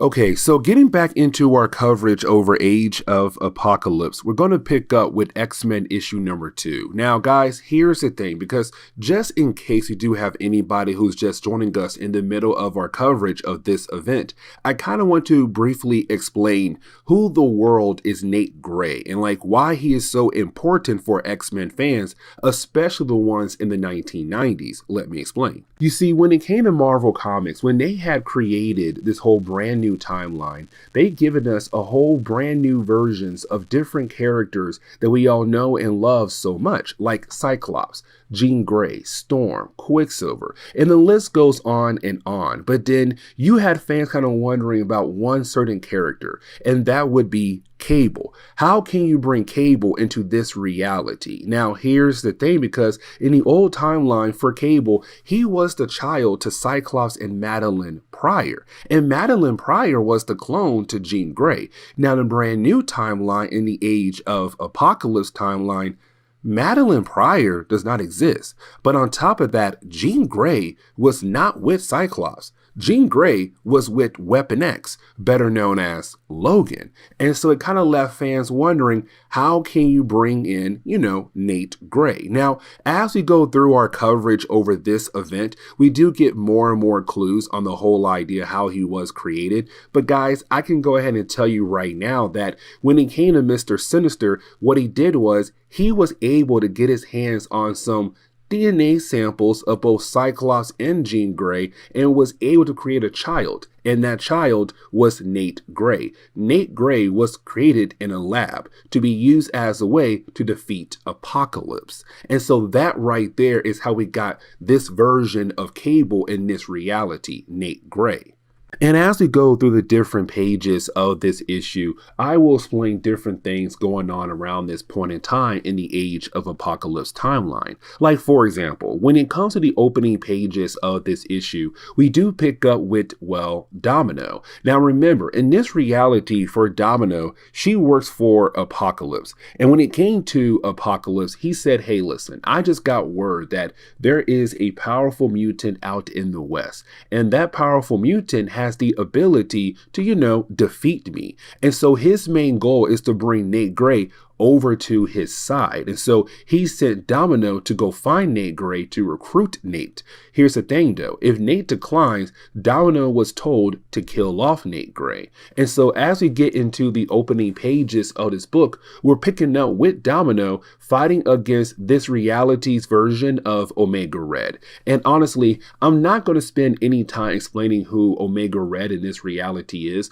Just know that they're kind of hoping that he might have some information about Nate. Now, for Domino, she's not alone. She brought Grizzly and also Caliban. So getting our first look at those two characters as well in this reality. But you do have all three characters being able to defeat Omega Red, but also kind of realize that they were unable to get any kind of information out of him when it comes to finding Nate. And really, we do jump over to Nate Grey. And now when it comes to Nate Grey, we have to remember that in this reality, after he was able to escape from Mr. Sinister's lab, he met a group of characters better known as the Outcasts. Now, the Outcasts are being led by this reality's version of Forge. You also have Sauron, Toad, Brute, Mastermind, and Sonic. Now, technically, Sonic had just joined. It's this reality's version of Teresa Cassidy, better known as Siren in the old timeline, but also the daughter of Banshee as well. Now, here's the thing, because for Nate Grey, after being able to escape from Sinister's lab and joining the Outcasts, Forge and his crew have been going around to different cities out in the West to put on different plays for humans who are just trying their best to survive in Apocalypse Empire, because Apocalypse does rule over North America completely.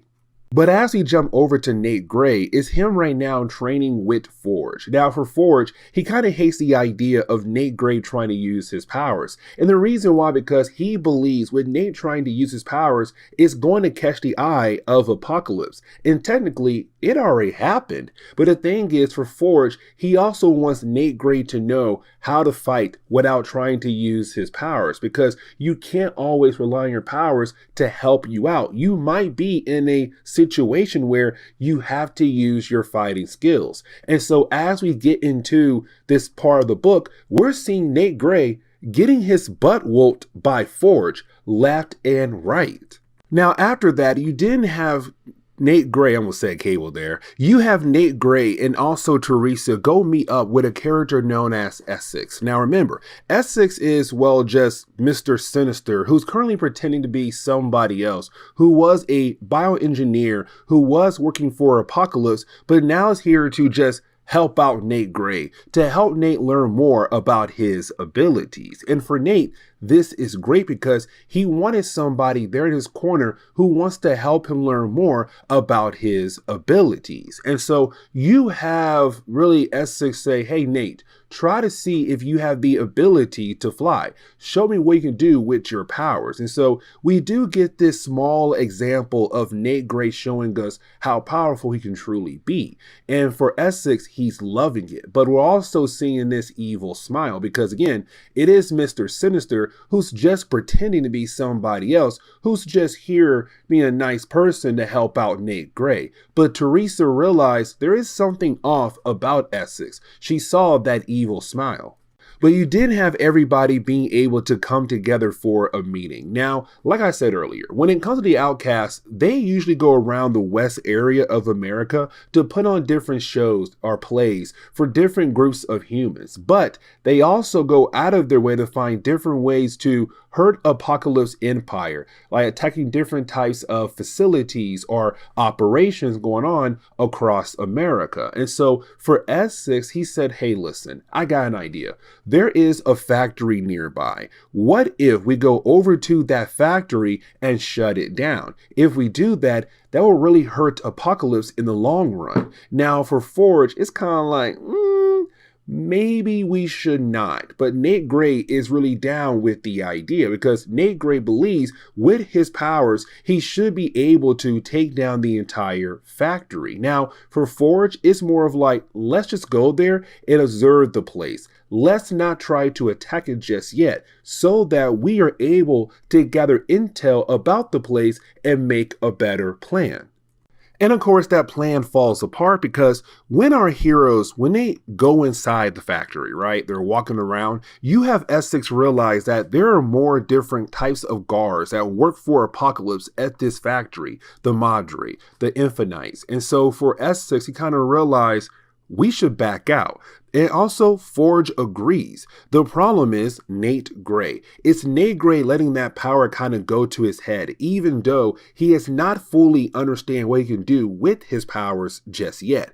But again, he believes that he has the ability to take everyone down here. But also, he hates what he's seeing right now inside this factory. What's happening to humans inside this factory. But it does lead into our heroes being caught by one of the guards who work inside this factory. And so with that happening, we're now getting into the whole idea of our heroes no longer having a choice here. They have to fight. But it's also Nate Gray kind of using his powers a tad bit reckless. It's him not really showing control over his abilities, but also it's him wrecking the entire factory the best he can. And so as the, battle goes on and you have the factory kind of fall apart, you then have our heroes begin to retreat. But Nate Gray is completely drained of energy. Now, before they do escape, you do have one of the members of the Madre realize how powerful Nate Gray is as a psychic. And so you had this one guy say, I have to inform Apocalypse about this guy. And that's a problem right there because Domino is still out there trying to find any piece of information about Nate Gray. And technically, it seems like she's about to get that piece of information. Now, in the last issue, we had saw Nate Gray being able to use a Psylink, really sending his astral form over to the base of the X-Men, where he had watched an argument go on between Bishop and also Magneto. And the thing was, Nate Gray was technically invisible. They couldn't hear him, they couldn't see him. But this time, it's him want to go back there to learn more about that person he saw in the last issue, which was Magneto, because he believes that Forge and also Essex are trying to just spoon feed him, meaning that they're not allowing him to learn everything he needs to know when it comes to his abilities, but also what he is destined to do. And so you have Nate Gray bring Teresa on one of his Psylink adventures, sending astral forms of themselves over to school, the old home of Charles Xavier, the base of the X-Men. And so when he does that, you have the two characters walk up behind Magneto, who's just holding his child, because in this reality, Magneto got with Rogue and they had a child together. Now, their child, Charles, he sees Nate Gray. He also sees Teresa as well. And for Magneto, he's kind of like, wait, what? What'd you see, son? And he turns around. he does not see Nate nor Teresa. Now, you do have Teresa go ahead and break the side link. And when she does that, it's her saying like, do you know who that man is or was? That is Magneto. He's big time when it comes to fighting against Apocalypse. And so for Nate, he kind of wants to know like, why was Forge and also like Essex, really more Forge, trying to hide the fact of Magneto from him?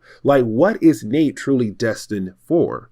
But now we have to jump over to Brute. Now for Brute, the entire time Essex was there, he kind of realized that there was something off about Essex. Like, I think I know him type of thing. And so for Brute, he kind of remembered who Essex was. That Essex is Mr. Sinister, because Brute was in the past tortured by Mr. Sinister. Either way, you do have Brute go to confront Essex. And the thing is, for Essex, he wants to make sure that his cover is not blown. So we're kind of left to believe that Essex just killed off Brute to make sure that his cover is not blown. But then as we get into the ending of the book, you have Forge appear. And for Forge, it's more of like, hey, listen, I need you to go ahead and leave. Like, you being around here is bad for Nate. Now, for Essex, he does ask Forge, like, what does Nate want, though? Does Nate want me gone? But while you have the two characters talking to one another, well, Domino appears.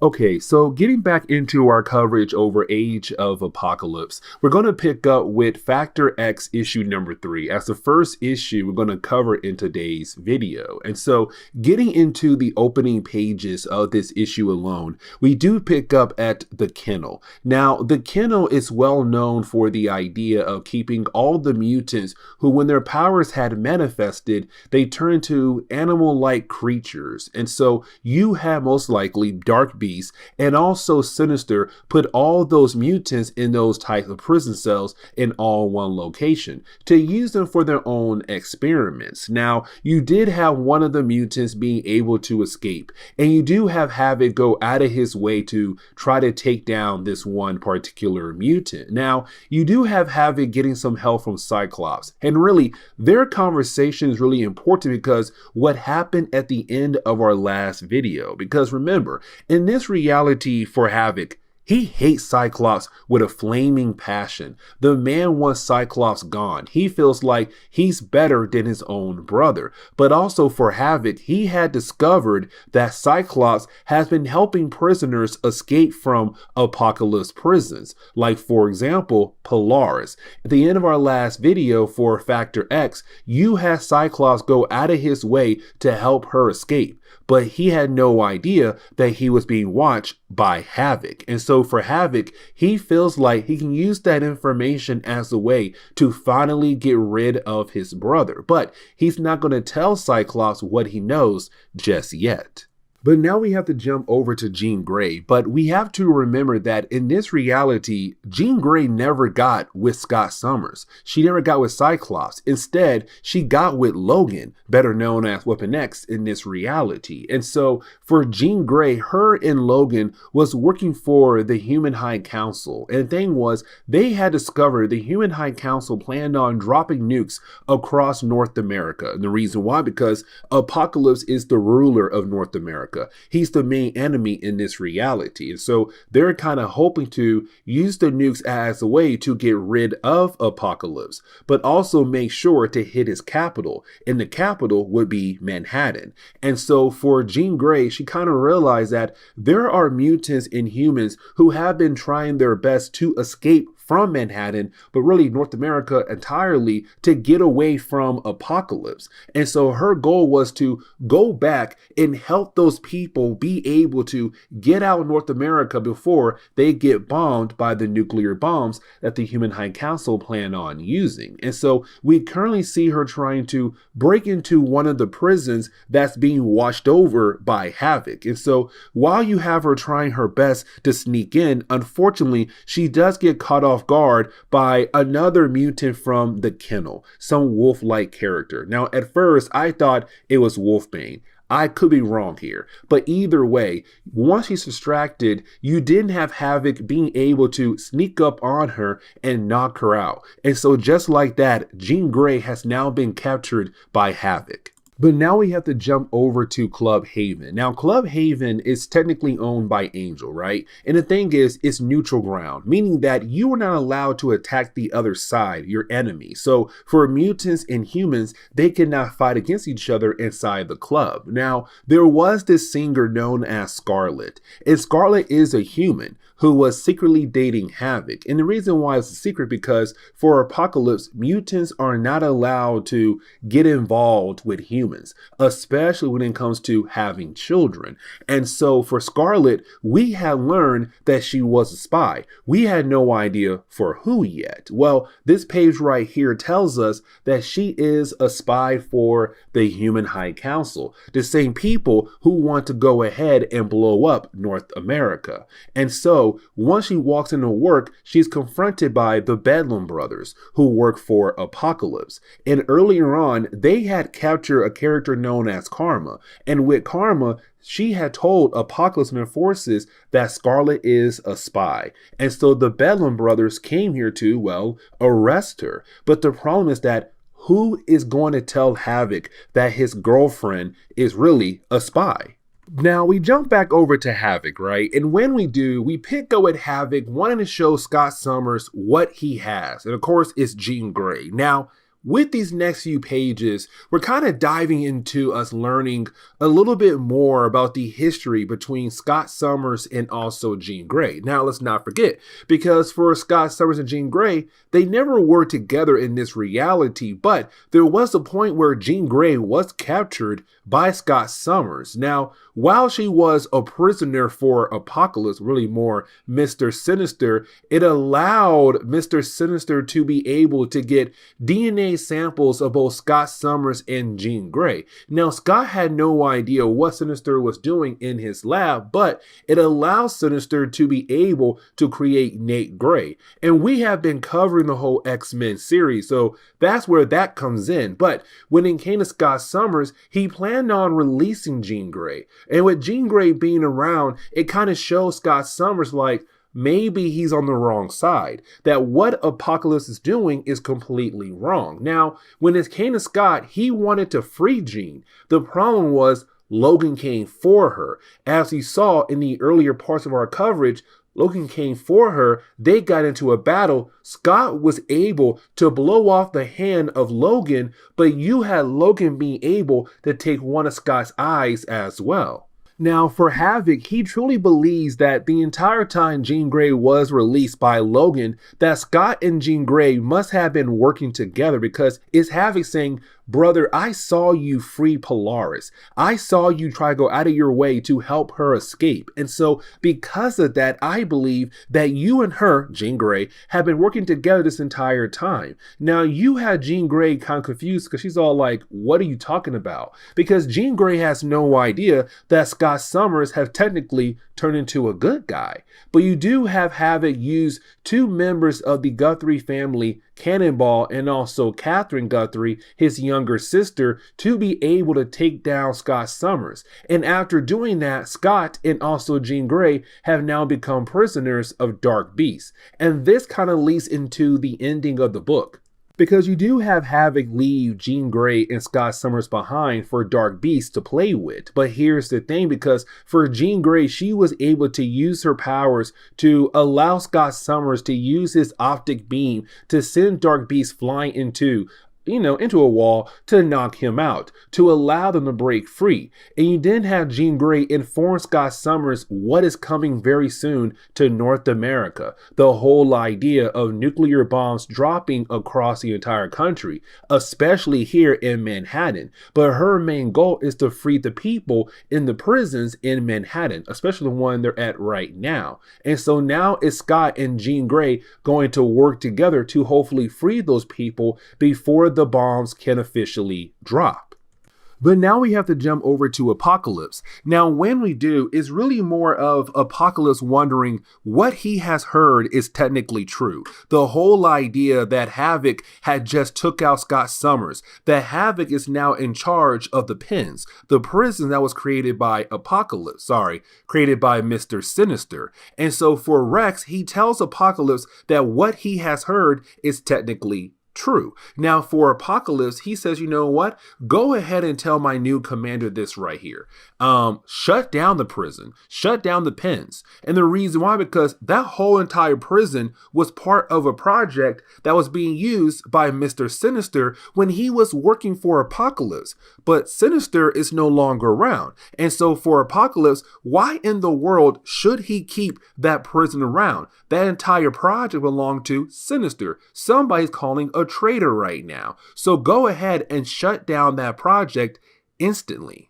But now we have to jump over to Astonishing X-Men issue number 3. Now, before we dive into the opening pages of this issue, I kind of want to sit down and briefly explain what Astonishing X-Men is all about. Because, okay, when it comes to Astonishing X-Men, really, when it came to Age of Apocalypse, you had 2 different X-Men books, Amazing X-Men and Astonishing X-Men. Astonishing X-Men really did focus more on Rogue and a few members of her team, because the X-Men got word that when it came to Apocalypse, he will have culling events across America, like for example Chicago, but the one in Chicago will be done by Holocaust, the son of Apocalypse. And so when it came to Holocaust, he was heading over there to begin the event. And so you had the X-Men, or really Rogue's team, head over there to kind of help evacuate the area. Now, in our last issue, you had Sabretooth try his best to hold off Holocaust long enough to allow Rogue's team to evacuate the area. But at the end of that issue, we saw Sabretooth lose the battle against Holocaust and most likely was taken in as a prisoner. And so as we get into the opening pages of issue number 3, we really pick up with Wildchild here. Now, for Wildchild, he was with Sabretooth when it came to confronting Holocaust, except right after they had learned that there was this facility, this factory that Holocaust was using that's nearby, you had Sabretooth tell Wildchild to get out of there so that he can share what they had learned with the rest of the X-Men, while you had Sabretooth fight against Holocaust to hold him off. Now, we do pick up with Wildchild trying his best to get away. The problem is that he's being chased down by some Infinites who supposedly work for Holocaust, but of course work for Apocalypse as well. But the thing is, while you have Wildchild trying to get away, one of the Infinites is able to shoot him right in the back. So just like that, Wildchild is supposedly down. Now things get even more interesting because you didn't have Holocaust appear. Now for Holocaust, at first it seems like, okay, you know what? Wildchild will now be a prisoner. No, for Holocaust, he now wants to be, well, some kind of performer, put on a show. A top hat appears, a cane appears. He wants to dance with the body of Wildchild. And for the Infinites, they're very confused because Holocaust, the son of Apocalypse, is always so serious. Why in the world is he acting like this at this moment? And so you did have everyone realize, oh, this is not Holocaust. This is Morph, who's pretending to be Holocaust as a way to save Wildchild. And you didn't have Sunfire being able to take out the Infinites just like that. But you didn't have Rogue appear. Now, for Rogue, she wants to know, what in the world is going on here? Now, for Wildchild, he is a mutant, but his mind is not like a normal person's mind. His mind is more like a wild animal. And so he's not really able to communicate like normal people do. And so for Wildchild, he's kind of like, hey, I have to tell you something, but I can't use words. And so you have him lick her face. Now, yes, it does seem disgusting, but it's Wildchild showing Rogue, hey, I now know how your powers work. I have to touch your skin in some kind of way so that you're able to look into my mind. And so as he licks her, he touches her skin, and just like that, she goes into his mind. And she finds out Holocaust has taken Sabretooth as a prisoner. And so now they have to hurry to go save his life.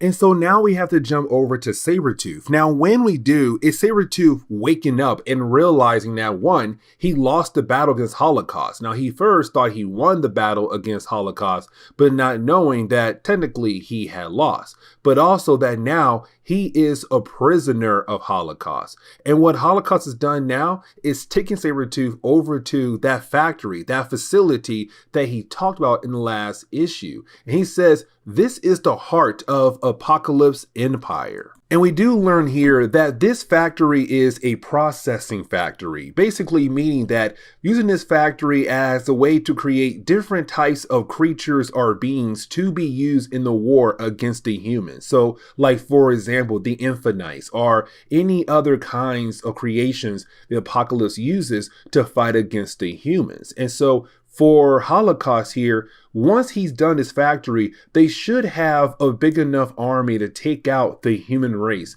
in North America or possibly across the entire world as well. And so you didn't have Holocaust continue to beat down on Sabretooth and take him inside the factory. And that kind of leads us into this flashback. Now, this flashback for me is really important. Let me explain why. Because it kind of shows that bond between Sabretooth and Blink. Because in the flashback, it's Logan and Sabretooth breaking into one of the many bases or facilities that's currently being controlled by Apocalypse. And they were supposed to leave. But for Sabretooth, he realized there's somebody still inside there they had to save. And he was right. It was a young girl. And that young girl would be Blink. Because remember, in this reality, Blink and Sabretooth were kind of like Wolverine and also Kitty Pryde, or Wolverine and also Jubilee, where he was kind of like that father figure for those characters. And the same goes for Sabretooth and Blink. And so as we jump back into the present day, it's really more of Blink expressing how she feels for Sabretooth. Like, he's that person who was in her corner. She was that person who kind of needed help, and he was there for her, but also taught her how to be a fighter, how to fight for what's right. And so you have her trying to express to the rest of the X-Men how important it is to go out of their way to save his life. Now, you also have Sunfire get very upset with Morph, and honestly for a good reason, because for Morph,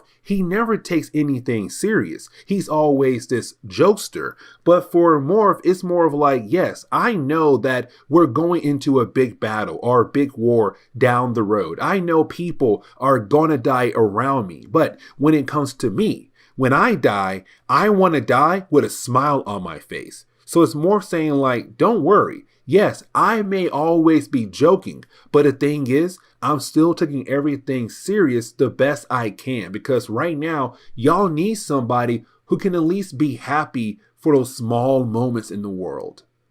And so now we jump over to Bishop and Magneto. Now, for Magneto and Bishop, they are continuing to have this conversation of the whole idea of how to bring back the old world, the old timeline. Because you know what? Just in case I have anybody who's, again, joining our coverage of this event, let me explain how Age of Apocalypse came into the picture. So it all began with Legion. For Legion, the man believed that if he went back in time to kill off Magneto, Charles Xavier should be able to achieve his lifelong goal: mutants and humans being able to live together in harmony. The problem was, Legion did not kill off Magneto when he went back in time. He killed off Charles Xavier on accident. And so with the death of Charles Xavier, it had brought in a brand new timeline, this dark timeline, Age of Apocalypse. Now, when it came to Bishop, he was one of the characters, really the only character, who got stuck from the old timeline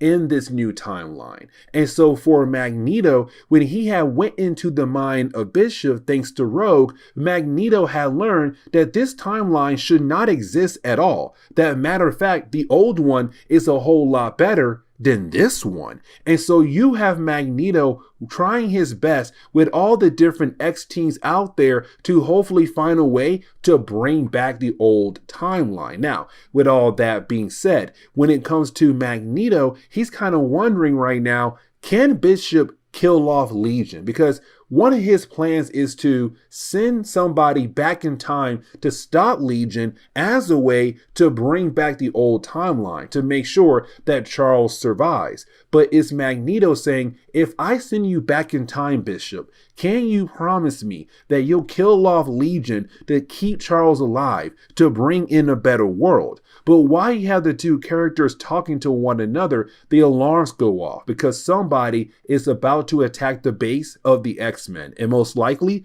it could be Apocalypse. Now we get into the ending of this issue where we're picking up with the X-Men, the Astonishing X-Men being able to break into the facility being controlled by Holocaust. And so with them being able to break in there, well, they do find Sabretooth. The problem is that it looks like he was badly beaten, possibly killed off.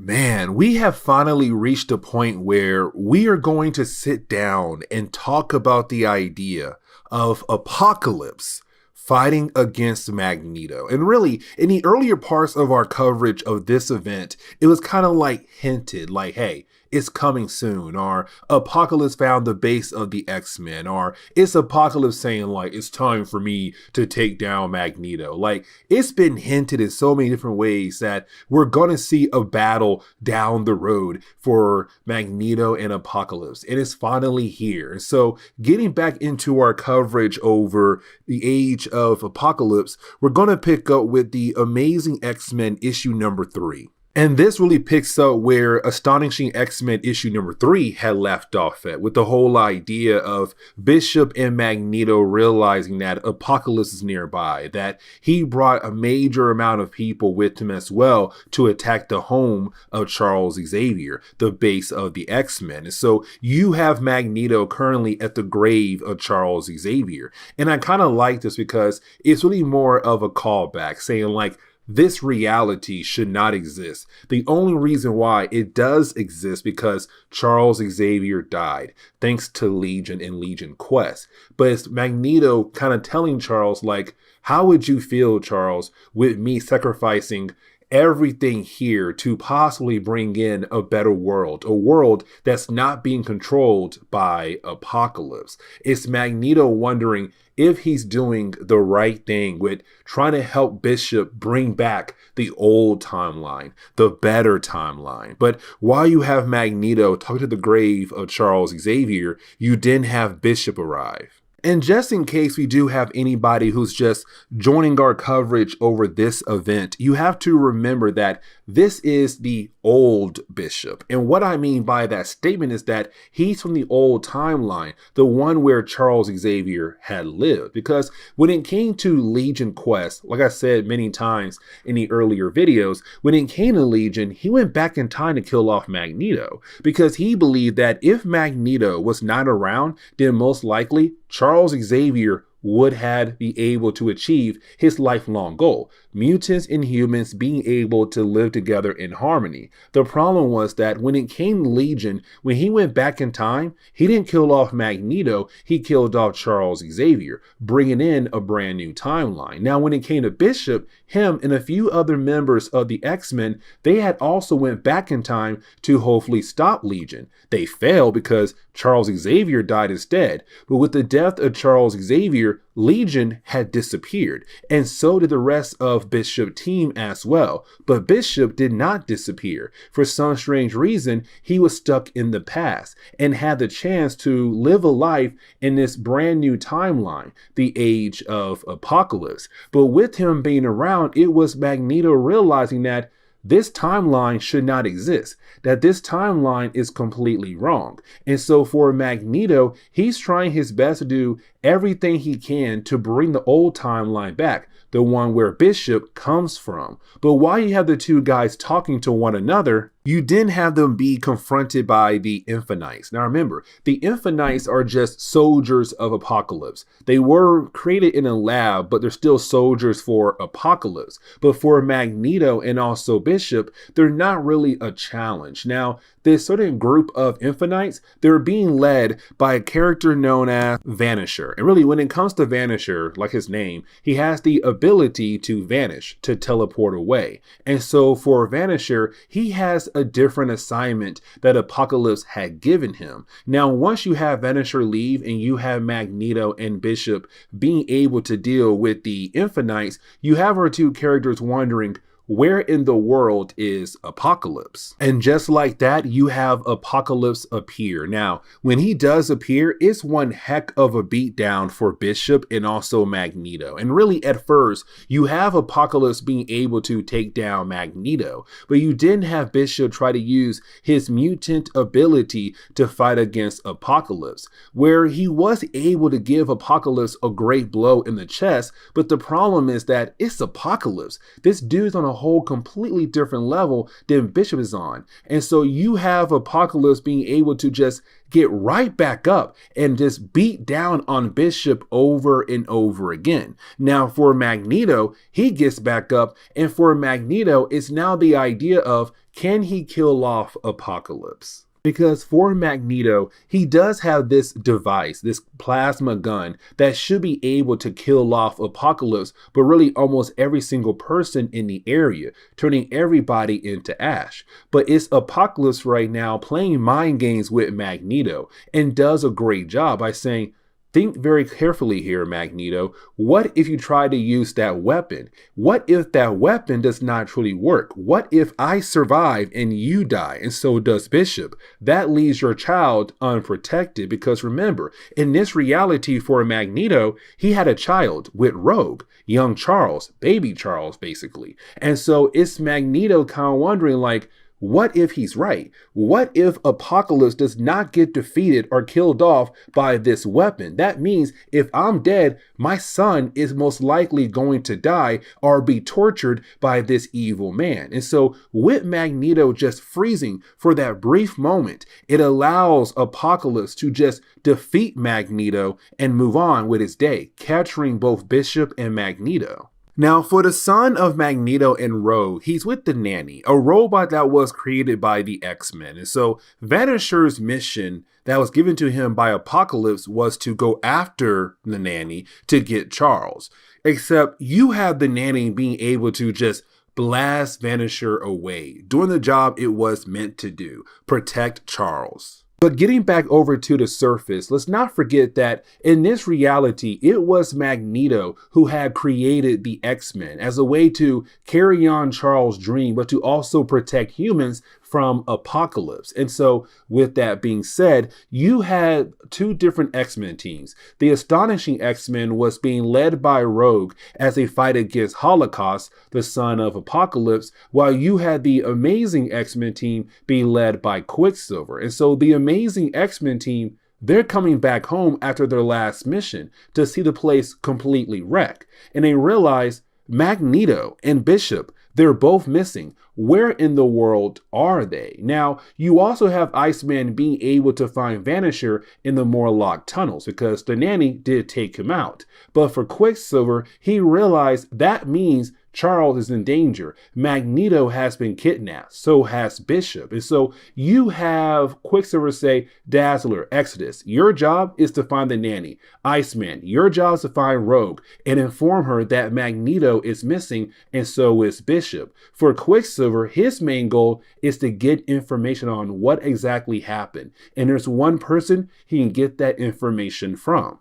And that would be Angel, because remember, in this reality for Angel, he has his own club, a club known as Heaven. And really, for Heaven, it's neutral grounds, meaning that mutants and humans cannot fight against each other at all at this club. But on top of that, for Angel, it's really more the idea that he has intel on everyone. He has intel on everybody on both sides. And so for Quicksilver, he knows if he wants to know what happened to his father, you go to Angel. But you have Angel saying, dude, it wasn't too hard to hear what exactly happened to your father and also Bishop. They were defeated by Apocalypse. They were captured by Apocalypse. And right now, they're being kept in 2 different locations. Now, for Bishop, he's being kept by the Madri. And I'm not going to sit down and explain who the Madri is because they're not really important. What is important is that you have Bishop getting mind probed by the Shadow King.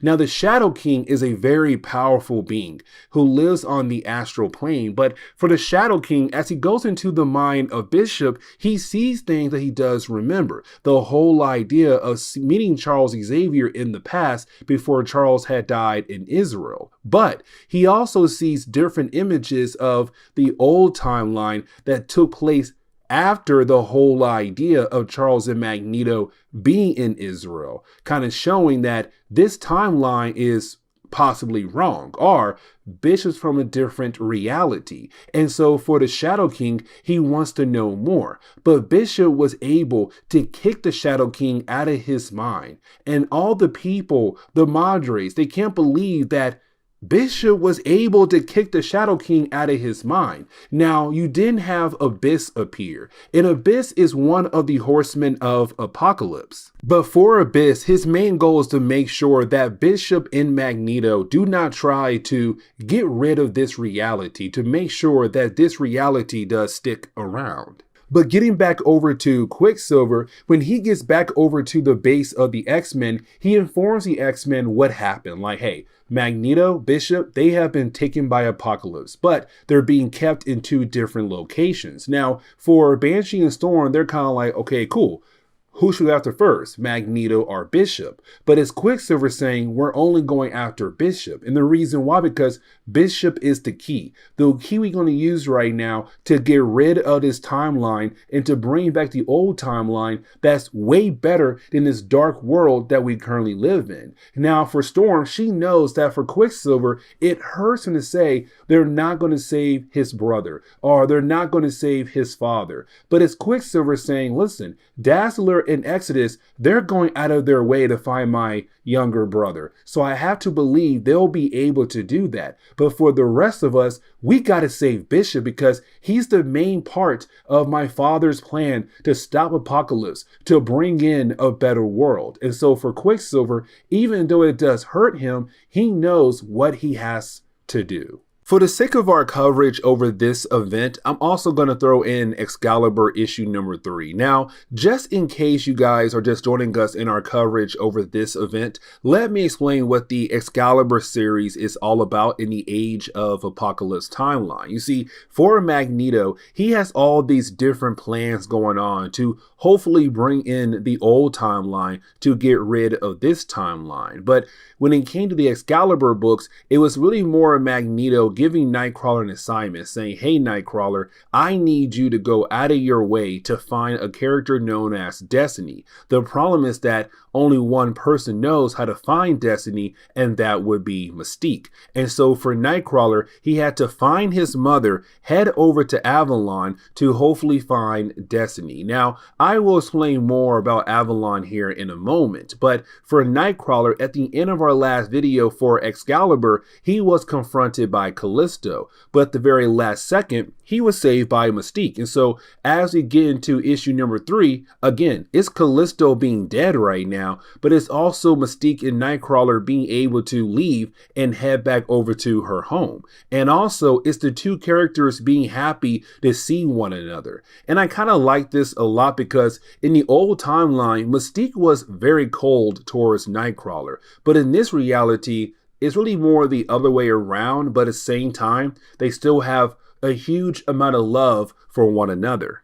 But while you have Mystique and also Nightcrawler flying away in their vehicle or aircraft, they have no idea that they're being followed by Wade Wilson of this reality, Deadpool, and also Dan Mask. Now, Danny Moonstar was with them as well, but she got killed off by Dan Mask in the last issue because she kind of ticked off Dan Mask for not following directions. So right now it's just Deadpool and Dan Mask hoping to finish the job that Apocalypse had given them, because their mission right now is to find Avalon and burn Avalon down completely. Now, when it comes to Avalon, again, I will explain more about it at the tail end of this video, but we now transition over to Nightcrawler and also Mystique.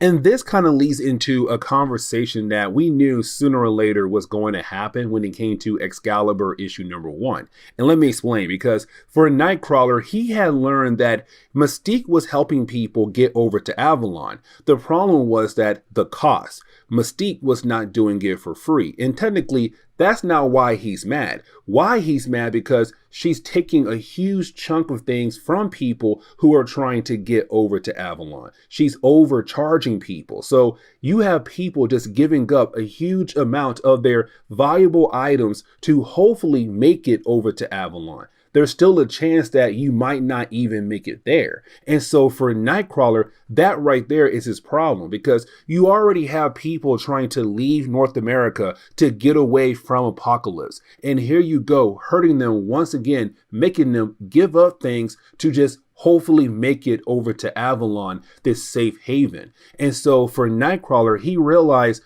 why Mystique has not officially gone into Avalon, because she's not fit to go into Avalon, because what she has done to other people. But either way, they still have a mission. And so we do see Nightcrawler and also Mystique head over to Avalon. Now, in the first issue, we saw this fairy person being able to help people make it over to Avalon, but we had no idea who that fairy person was. Now we do. It was Mystique. She's the fairy woman who kind of guides the boats over to Avalon as the final part of their travels over to the area. And so for Mystique and Nightcrawler, they're now making that final part, getting over to Avalon. Now, this kind of leads into the whole idea of me wanting to explain what Avalon is.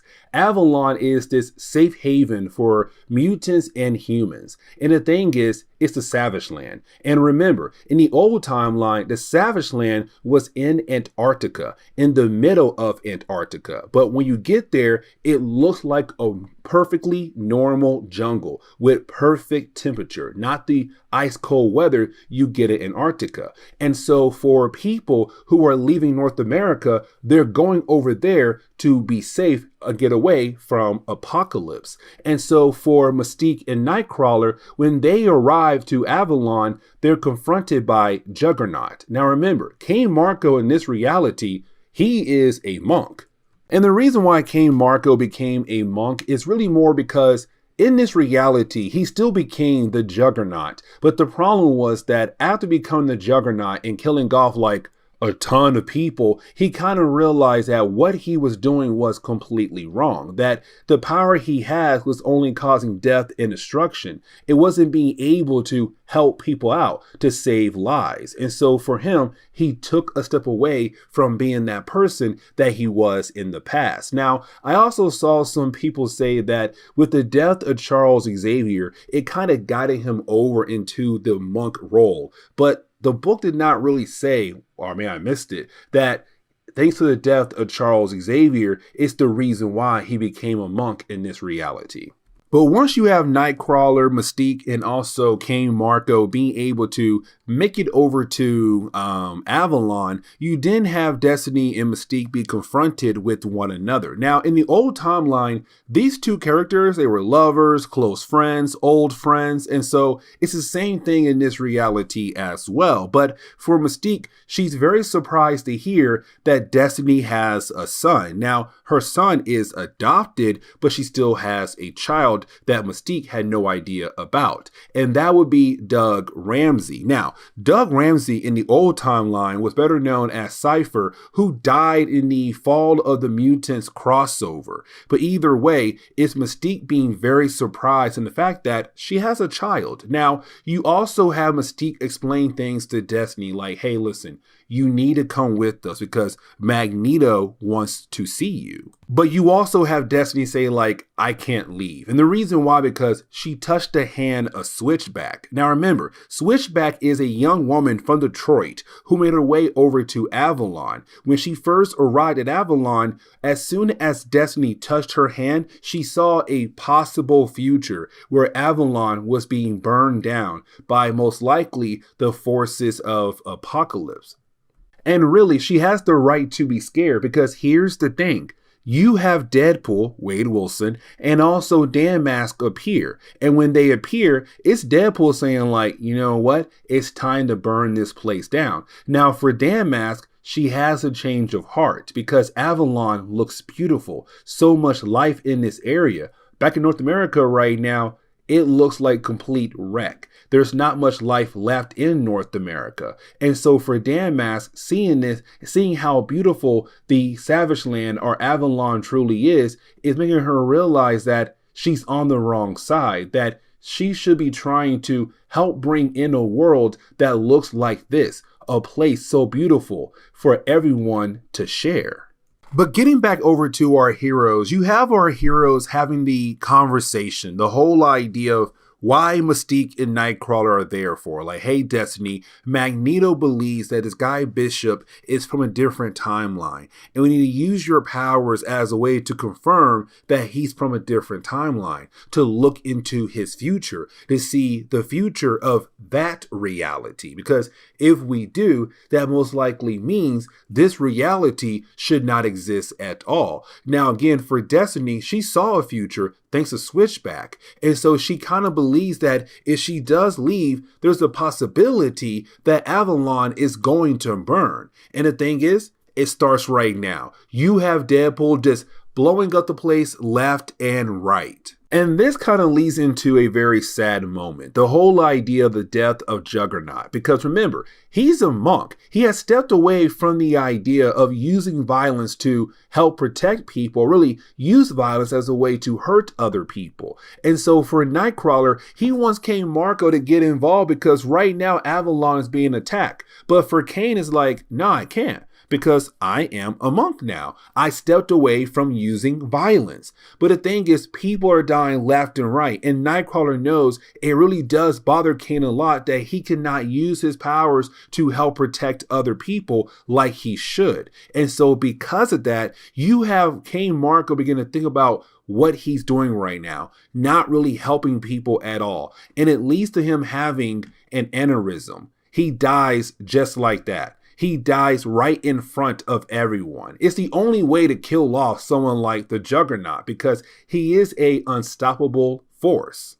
And this kind of leads into, okay, the ending kind of sucks for me because it's Deadpool, right? And you do have Dan Mask go ahead and switch sides because, again, she realized that how beautiful Avalon is, she's on the wrong side. So now you have her trying to help out Nightcrawler and Mystique to fight against Deadpool. And really, they don't need any help. And the reason why, because you have Nightcrawler grab the head of Deadpool and just teleport away, killing off Deadpool just like that.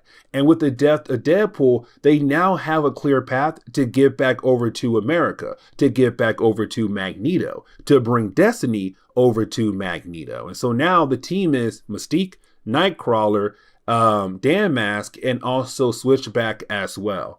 And the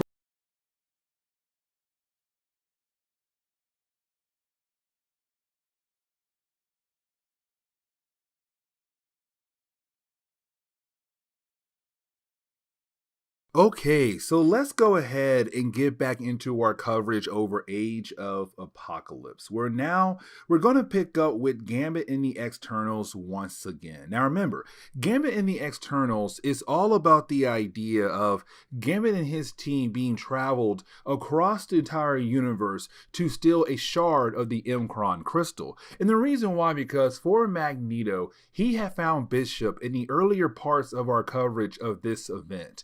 Now, when it comes to Bishop, we have to remember that he's from the old timeline.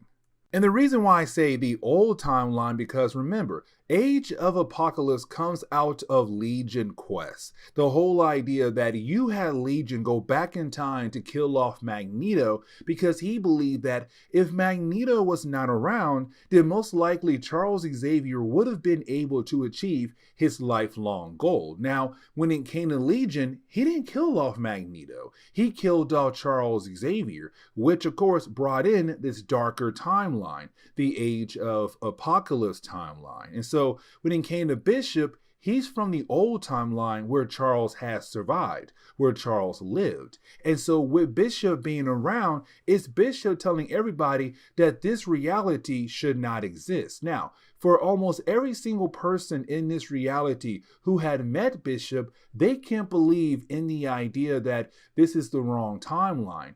But it's Bishop saying, no, it is wrong. Now, Magneto was able to look into his mind. And when he did, he realized that Bishop was telling the truth. And so for Magneto, he had all of these different plans going on as a way to hopefully bring in a better world, a world better than this one. And one of those plans was Gambit. See, Gambit and his team, the Externals, they had to travel across the universe to find the M'Kraan crystal. Now, the M'Kraan crystal is kind of like the nexus point to all different realities across Marvel's multiverse. And really, this crystal is very important when it comes to Magneto's plan. But you did have Magneto as Gambit to steal a shard of the crystal. The problem is that the M'Kraan crystal is currently being held by a character known as Deakin. Now, Deakin is the leader of the Shi'ar Empire, and right now he's trying to control the powers of the M'Kraan crystal. But with them trying to do that, you have these energy surges coming out of the crystal affecting the universe around it, where you have different sectors of the universe being blinked out of existence. And so it's up for our heroes to hopefully stop Deakin from being able to basically destroy the entire universe. Now, at the end of our last video, they were confronted by the Imperial Guards, but at the very last second, our heroes were saved by the Star Jammers. And the thing is, in this reality, the Star Jammers are being led by Deathbird, the sister to Deakin. And her main goal is to get revenge against her brother, but to stop her brother before he has the ability to destroying the entire universe. And so as we get into the opening pages of this book, we're really picking out with our heroes arriving at the world where Deakin is at, the leader of the Shi'ar Empire, the man who's right now holding on to the M'Kraan crystal. Now, you have most of the Star Jammers stay in space to battle against the resistance of the Shi'ar Empire, while you do have our heroes and Deathbird get teleported down onto the home world. Now, when they do, they are then confronted by more soldiers who work for, Deakin in the Shi'ar Empire. Now, here's the thing, because they're also nearby the M'Kraan crystal, and it's huge. And so for Gambit, he's very confused on how in the world is he going to be able to steal the M'Kraan crystal. But for Deathbird, their main goal right now is to only get a shard of the crystal, because one shard of the crystal is still holding the same amount of energy as the entire crystal does. That's how powerful this item truly is. But while you have our heroes fighting against, the army of soldiers, you didn't have Lila Cheney get grabbed into the crystal. Now, in this reality, Lila is the girlfriend in Gambit, and so to see her get pulled into the M'Kraan crystal, he begins to freak out. And I mean, he has the right to freak out. His girlfriend just got taken inside this powerful crystal, and he has no idea what's happening inside. And so you have Deathbird and also Gambit go inside the crystal as well. The problem is that as soon as they get inside, they are confronted by the guardian of the crystal, and that would be Jaff. And I really hope I pronounced that name correctly. Now, outside the crystal, the battle continues on. It's our heroes trying their best to hold off the soldiers to allow Gambit to accomplish the mission. But here comes the problem though. See, for Strong Guy, he absorbs kinetic energy. And so while he's fighting against these guys, yes, he is absorbing that energy and releasing that energy, but he is absorbing more than he is releasing. And sooner or later, that kinetic energy is going to do damage to his body, or most likely his heart. Now, with that being said, for Sunspot, he realized they had just experienced another blink in this reality. The crystal had released another huge amount of energy where things around the crystal for a brief moment blinked out of existence, but then came right back into reality. But Sunspot, he had absorbed some of that energy. And that right there is going to be a problem. But you also have Gladiator appear. When he appears, he brought Richter with him as well, because remember, Gladiator does work for the Imperial Guards, and their main goal is to protect their master, their leader, and that would be Deakin. And when it comes to Richter, he works for Apocalypse, and his main goal is to capture Gambit and also the Externals as a way to move up the chain when it comes to Apocalypse Empire. But now we have to jump back inside the crystal. Now, when we do, it's Gambit, Deathbird, and also Jaff. Now, for Deathbird and Gambit, they realize that Deakin, the emperor of the Shi'ar Empire, and also Lila, they're in some kind of stasis form, thanks to the M'Kraan crystal hitting them with some kind of energy. Now, with all that being said, for Deathbird, she feels like this is a perfect time to try to get revenge against her brother. That was a mistake because the crystal said no and hits her as well with a beam of light, keeping her in some kind of stasis form as well. Now for Gambit, he's not being hit by any kind of energy. And the reason why? Because the crystal has chose him to save all realities across Marvel's multiverse. And let me explain. So the M'Kraan crystal is kind of like the nexus point for all the different realities across Marvel multiverse. And the thing is, inside the crystal, you have all these different doors that lead into different realities, but all those doors are closed. But also the M'Kraan crystal is kind of like the nexus point for all the different matter and antimatter that comes from all the different realities. But all those different types of matter and antimatters, they stay in those reality doorways. They stay behind those doors. But if one door opens up and releases all its antimatter and its matter, those things can flow into other realities as well and begin the whole process of destroying all realities across Marvel's multiverse. And the reason why it's happening right now is all because of the death of Charles Xavier. With the death of Charles Xavier, it affected one reality that's now affecting all realities across Marvel's multiverse. And so it's Jaff saying, Gambit, what you have to do is steal a shard of the M'Kraan crystal, go back to Earth, send Bishop back in time to make sure that Charles Xavier lives, because if you don't change the past into what it was supposed to be, then most likely this reality is going to die, but also all realities across the multiverse is going to die as well. Now, for Gambit to be able to get a shard of the crystal, he has to sacrifice something. Now, for me personally, it kind of sees here that it's Gambit sacrificing his love for Rogue, or the possibility of Gambit knowing that in this reality, he'll never be with Rogue, because this reality should not be around. It should not be existing at all. And so it's him kind of showing the M'Kraan crystal that he is down with the idea of sacrificing everything he wants to have in this reality, which is Rogue, the love for Rogue, the idea of being with Rogue. Now, once he's able to get a shard of the crystal, it's now time for Lila to go ahead and open up a portal to allow our heroes to go back to Earth, because Lila is a very powerful teleporter. She can teleport across the entire universe. But the problem is, Sunspot got to stay behind. And the reason why, because each time the crystal was releasing energy, those small blinks across the entire universe, he was absorbing that energy. But the problem is, he can no longer contain it. It's him saying like, hey, I am going to die, but go ahead and leave without me. Finish the mission, finish the job, and bring in a better reality. The death of Sunspot is here.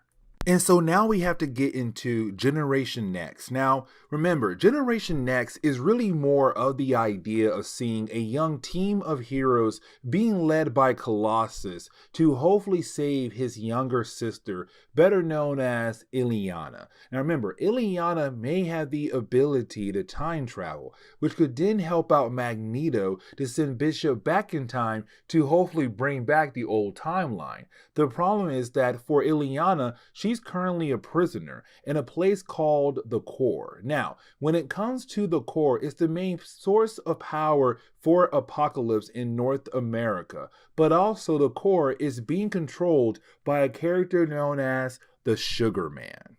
And we'll talk more about the Sugar Man later on, but by this point in the coverage of this series, you have all the young heroes of Generation Next being able to get inside the Core and pretend to be different people who work or possibly in charge of the Core as a way to hopefully find Illyana, get her out of there, but to also possibly bring this place down because you have this innocent humans being slaves right now inside the Core. Because remember, in the world of Age of Apocalypse, Apocalypse is the ruler of North America. But the thing is, he believed that mutants should be in charge of the world, or really his empire. And humans are second class now. And so you have humans right now just being slaves inside the Core. So for members like Chamber and Skin, they're having a hard time watching just innocent humans be mistreated because they're just trying to have some food to survive, or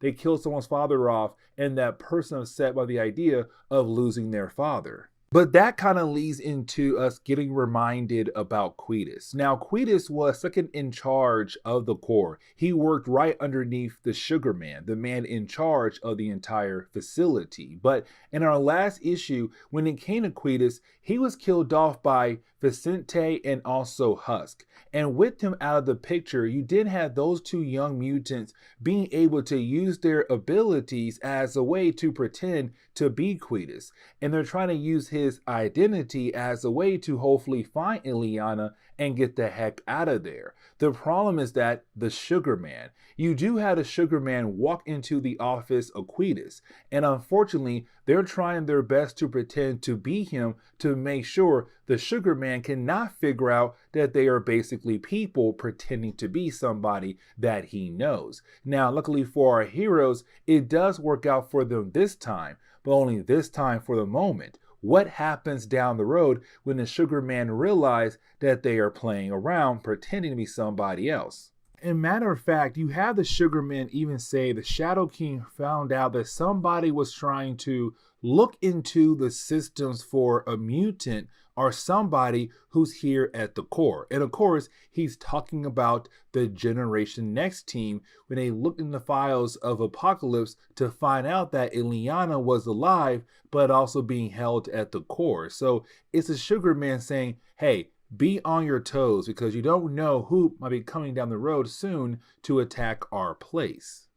Now, you do have Colossus and Shadowcat arrive. In this reality, they are kind of like a power couple in this reality. But for Shadowcat, she knows that this mission is only about really saving Illyana. Because for Colossus, that is his younger sister. He has to save her life. But she's kind of wondering what's going to happen on this mission when things get a little bit too hairy, things get a tad bit too rough. Will Colossus go out of his way to put the rest of the team in harm's way to just save his sister's life?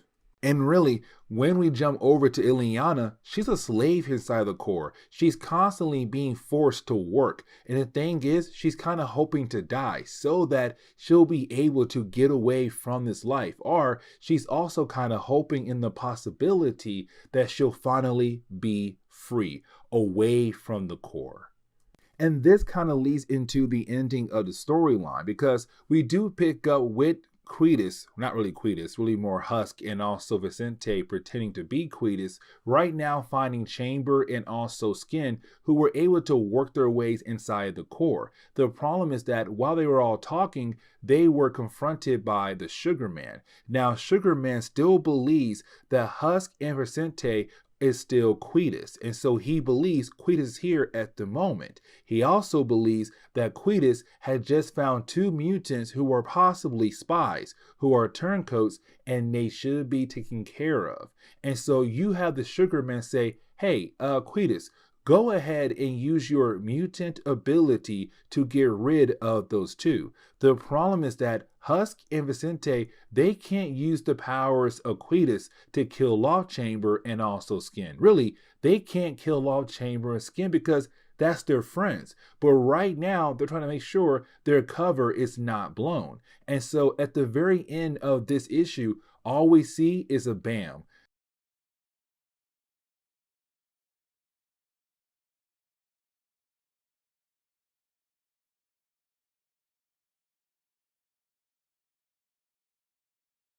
Okay, so it's time for us to go ahead and get back into our coverage over Age of Apocalypse, where we're now going to pick up with X-Men issue number 3. Now remember, X-Men is really more about Nate Gray, and just in case we do have anybody who's just joining our coverage over this event, let me briefly explain the whole idea of Nate Gray, because he's a very important character in both the Age of Apocalypse timeline but also the main Marvel Universe timeline as well.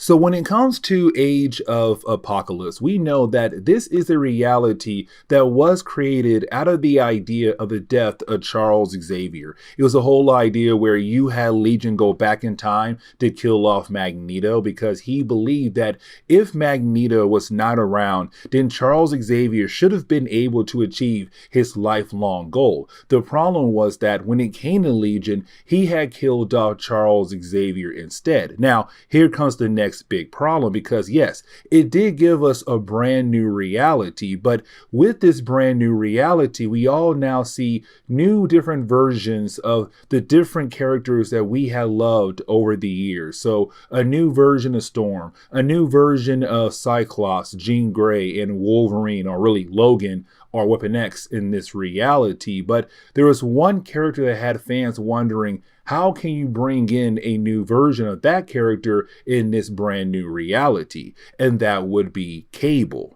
You see, in the old timeline, Cable was the child of Cyclops and Madeline Pryor. Now, Madeline Pryor was the clone of Jean Grey, because to Mr. Sinister, it was the whole idea of wondering, how powerful the child would be when it came from Jean Grey and Cyclops. The problem was that Jean Grey was not around. And so for Sinister, he had to make a clone of her, which he did, which was Madeline Pryor. But in this reality, there is no Madeline Pryor. But on top of that, for Cyclops and Jean Grey, they were never in love. For Jean Grey, she had fallen in love with Logan. So the question was, how can you bring a new version of Cable in this reality? And so when it came to Mr. Sinister, what he did was, he basically created Nate Gray in a lab by using the DNA samples of Cyclops and Jean Grey. Now, for Nate Gray, he was able to break out of there thanks to Cyclops, but then after being able to get away, he found Forge.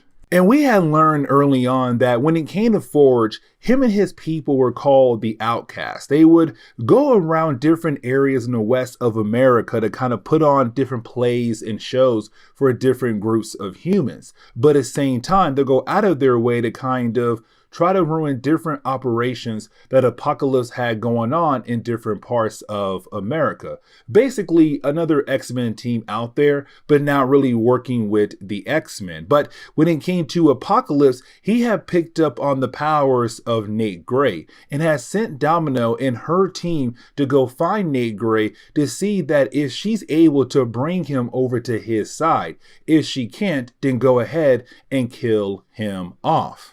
And so as we get into the opening pages for X-Men issue number 3, we're really picking up with the idea of Forge and also Essex being confronted by Domino and her team. Now, I want to focus on Domino's team first. And here's the reason why. Because for Domino, on her team, you have Domino, Grizzly, and you also have Caliban as well, who were all sent here to find Nate Gray. But let's go ahead and shift our focus on to Essex. You see, back in 1995, you had the book wanting you to pretend that you had no idea who Essex was, just some mysterious character who had a huge amount of interest in the Nate Gray, but for unknown reasons. Now, we already know why, because Essex is actually Mr. Sinister in disguise, but for the sake of the story, it's kind of like, ooh, who is Essex? But for Forge and Essex, they have to work together to fight against Domino and her team. Now, Forge does run away to find the rest of the outcasts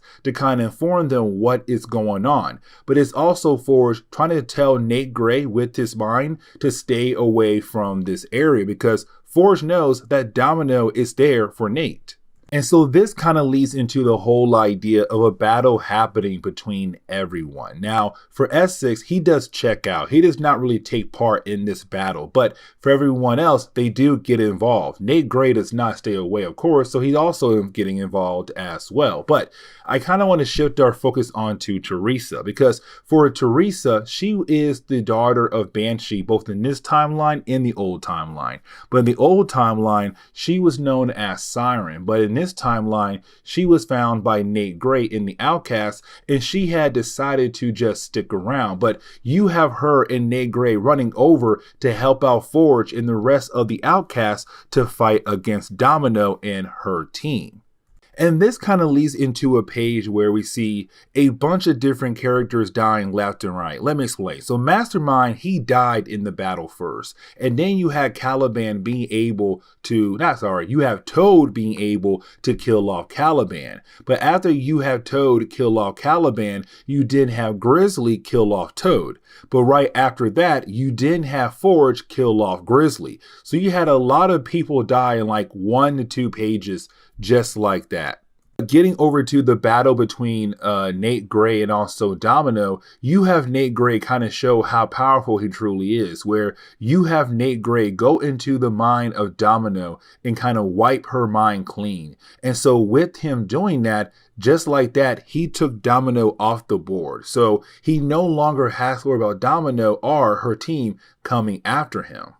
But this kind of leads into a very sad moment for Nate Gray. And let me explain. So for Nate Gray, in the first 2 issues, you had Forge try to tell Nate to not use his powers. But for Nate, he wanted to know more about his abilities. And the problem was, every single time he tried to use his abilities, you had the Shadow King, who was working for Apocalypse, being able to pick up on the powers of Nate Gray, how powerful he truly was. So technically, Nate Gray was kind of like a beacon for the Shadow King to find and also follow. And so it's Nate Gray's fault that all of this had happened. And so it's Nate saying, hey, Forge, you know what? I kind of realized that you were right, that maybe, just maybe, it's not the right time to try to use my abilities. After that conversation, you then have Forge go into the barn and he finds the dead body of Brute. Now, at the end of our last video, you have Brute realize who S6 was. He realized that S6 was Mr. Sinister. And so you have Sinister kill off Brute to kind of keep his cover from being blown. Now, for Forge, he finds the dead body of Brute and you have S6 confront Forge, and you have Essex tell Forge that it was Domino, but Forge realized, nah, it's no way, it was you. And so for Essex, he realized he now has to kill off Forge to make sure that his cover is not blown. But after you have Essex kill off Forge, well, you didn't have Nate Gray feel the pain in the death of Forge. And so you have Nate Gray run over, and when he does, he finds the dead body of Forge. Now, before you have Forge die, he does tell Nate, you need to find Magneto. Magneto will know what to do. And then Forge dies in the arm of Nate Gray. And this is such a sad moment. But with the death of Forge, it allowed Nate Gray to go into the mind of Forge to kind of see his entire past leading up to the exact moment that he was killed off, to show him who had killed off Forge. And of course, it was Essex. And so this kind of leads into the final part of this storyline where you do have Nate Gray just use his powers on Essex's body to hopefully kill him off. But unfortunately for Nate Gray, he's not really able to kill off Essex. But you didn't have Essex show his true form.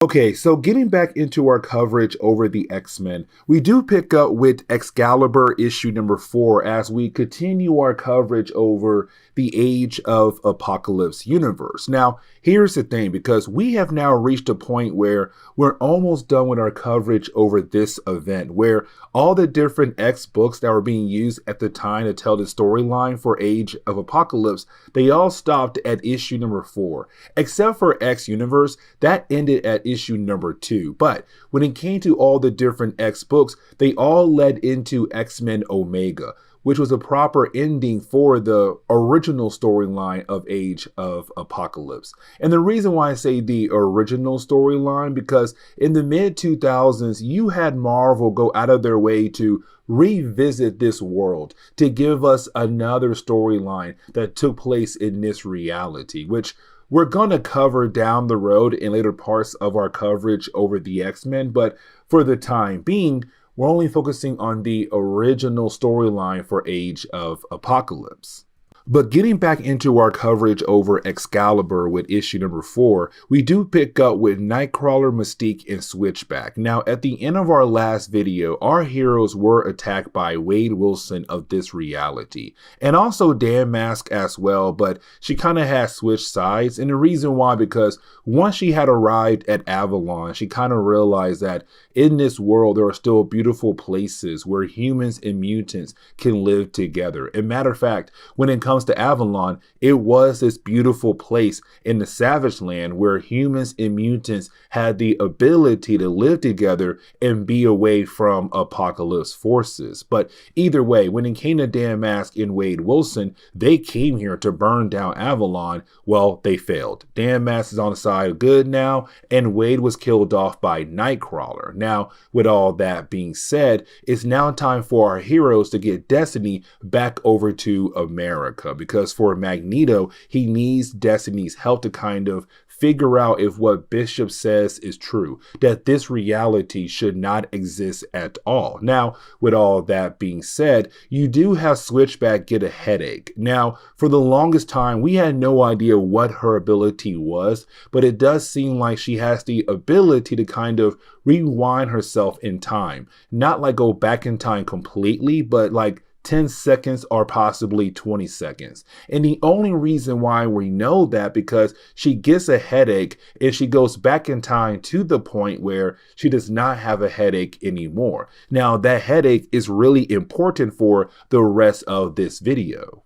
But while you have our heroes trying to find Destiny in Avalon, they're kind of seeing the damage that Wade Wilson had done in a very short period of time. Now, they do run into Cypher. And remember that in this timeline, for Cypher, he is the adoptive son to Destiny. Now, for Mystique, she had no idea that Destiny had a son in the first place. But it's also Mystique kind of assuming that Cypher must be some kind of human, because he didn't use his mutant ability to fight against Wade Wilson nor Dan Mask. But it's also Cypher saying, you are completely wrong. Like, hey, I am a mutant. I have the ability to understand any language across the universe. Now, with all that being said, is also Cypher saying like, do you really think my mother is going to leave with you guys because of the possibility of this reality being an alternate timeline that should not exist at all? That sounds completely wild and crazy. But you didn't have, I want to say Switchback, sorry. You have Switchback tell Cypher, is it really that crazy as it sounds? Like, you have Apocalypse, this powerful mutant with all these different abilities being able to take over North America. You have other mutants out there that have wild different types of abilities as well. But that's not weird to you. But the idea of the possibility that this could be an alternate timeline, that's what's weird to you. Like, no, that's not weird at all.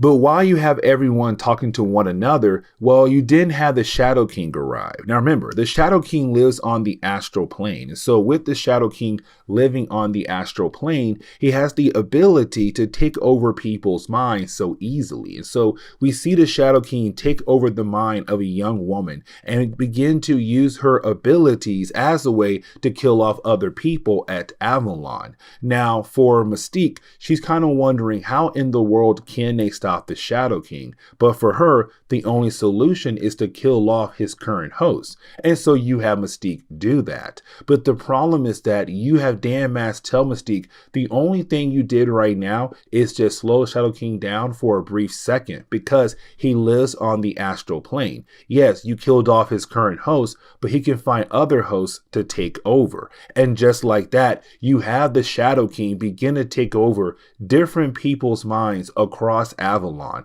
to begin the process of using them as a way to hopefully kill off Avalon, but to kill off our heroes as well.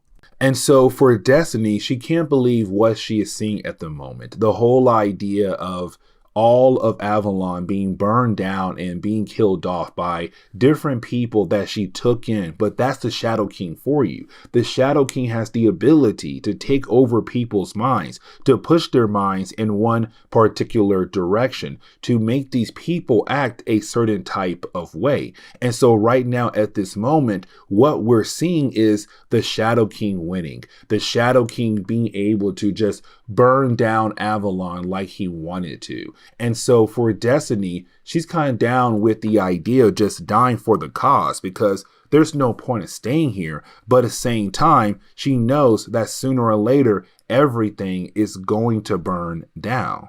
But now we kind of get into the idea of the powers of Dan Mask. Now for Dan Mask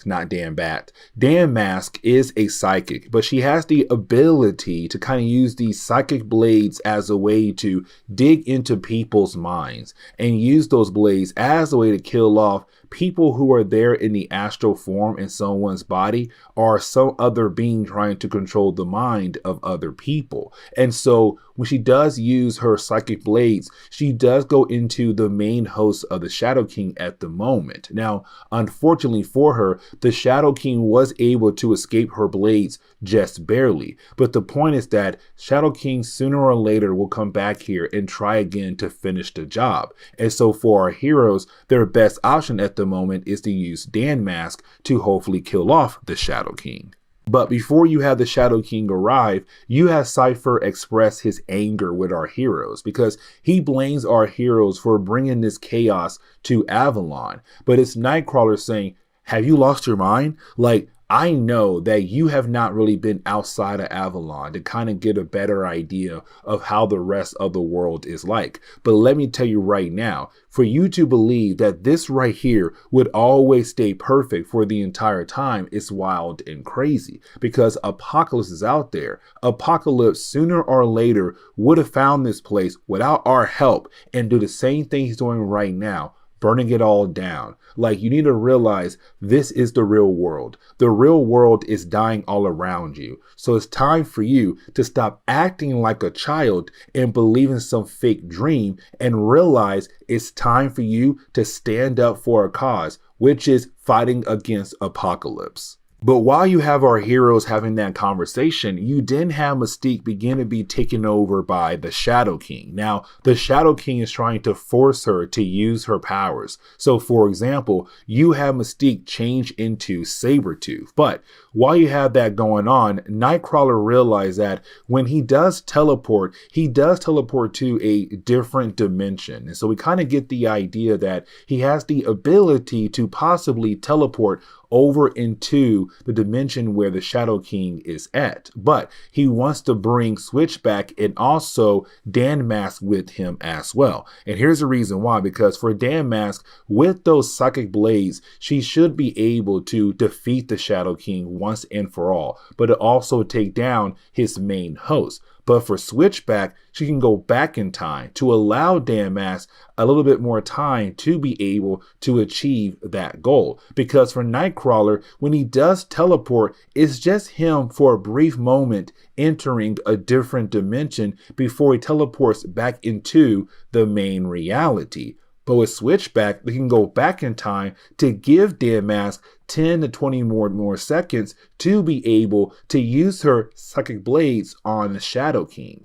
And so you do have our heroes go through that plan. And when they do, just like that, there goes the Shadow King. She was able to use her blades to take him down, to take down his main host, to save everyone back on Avalon, or well, we thought.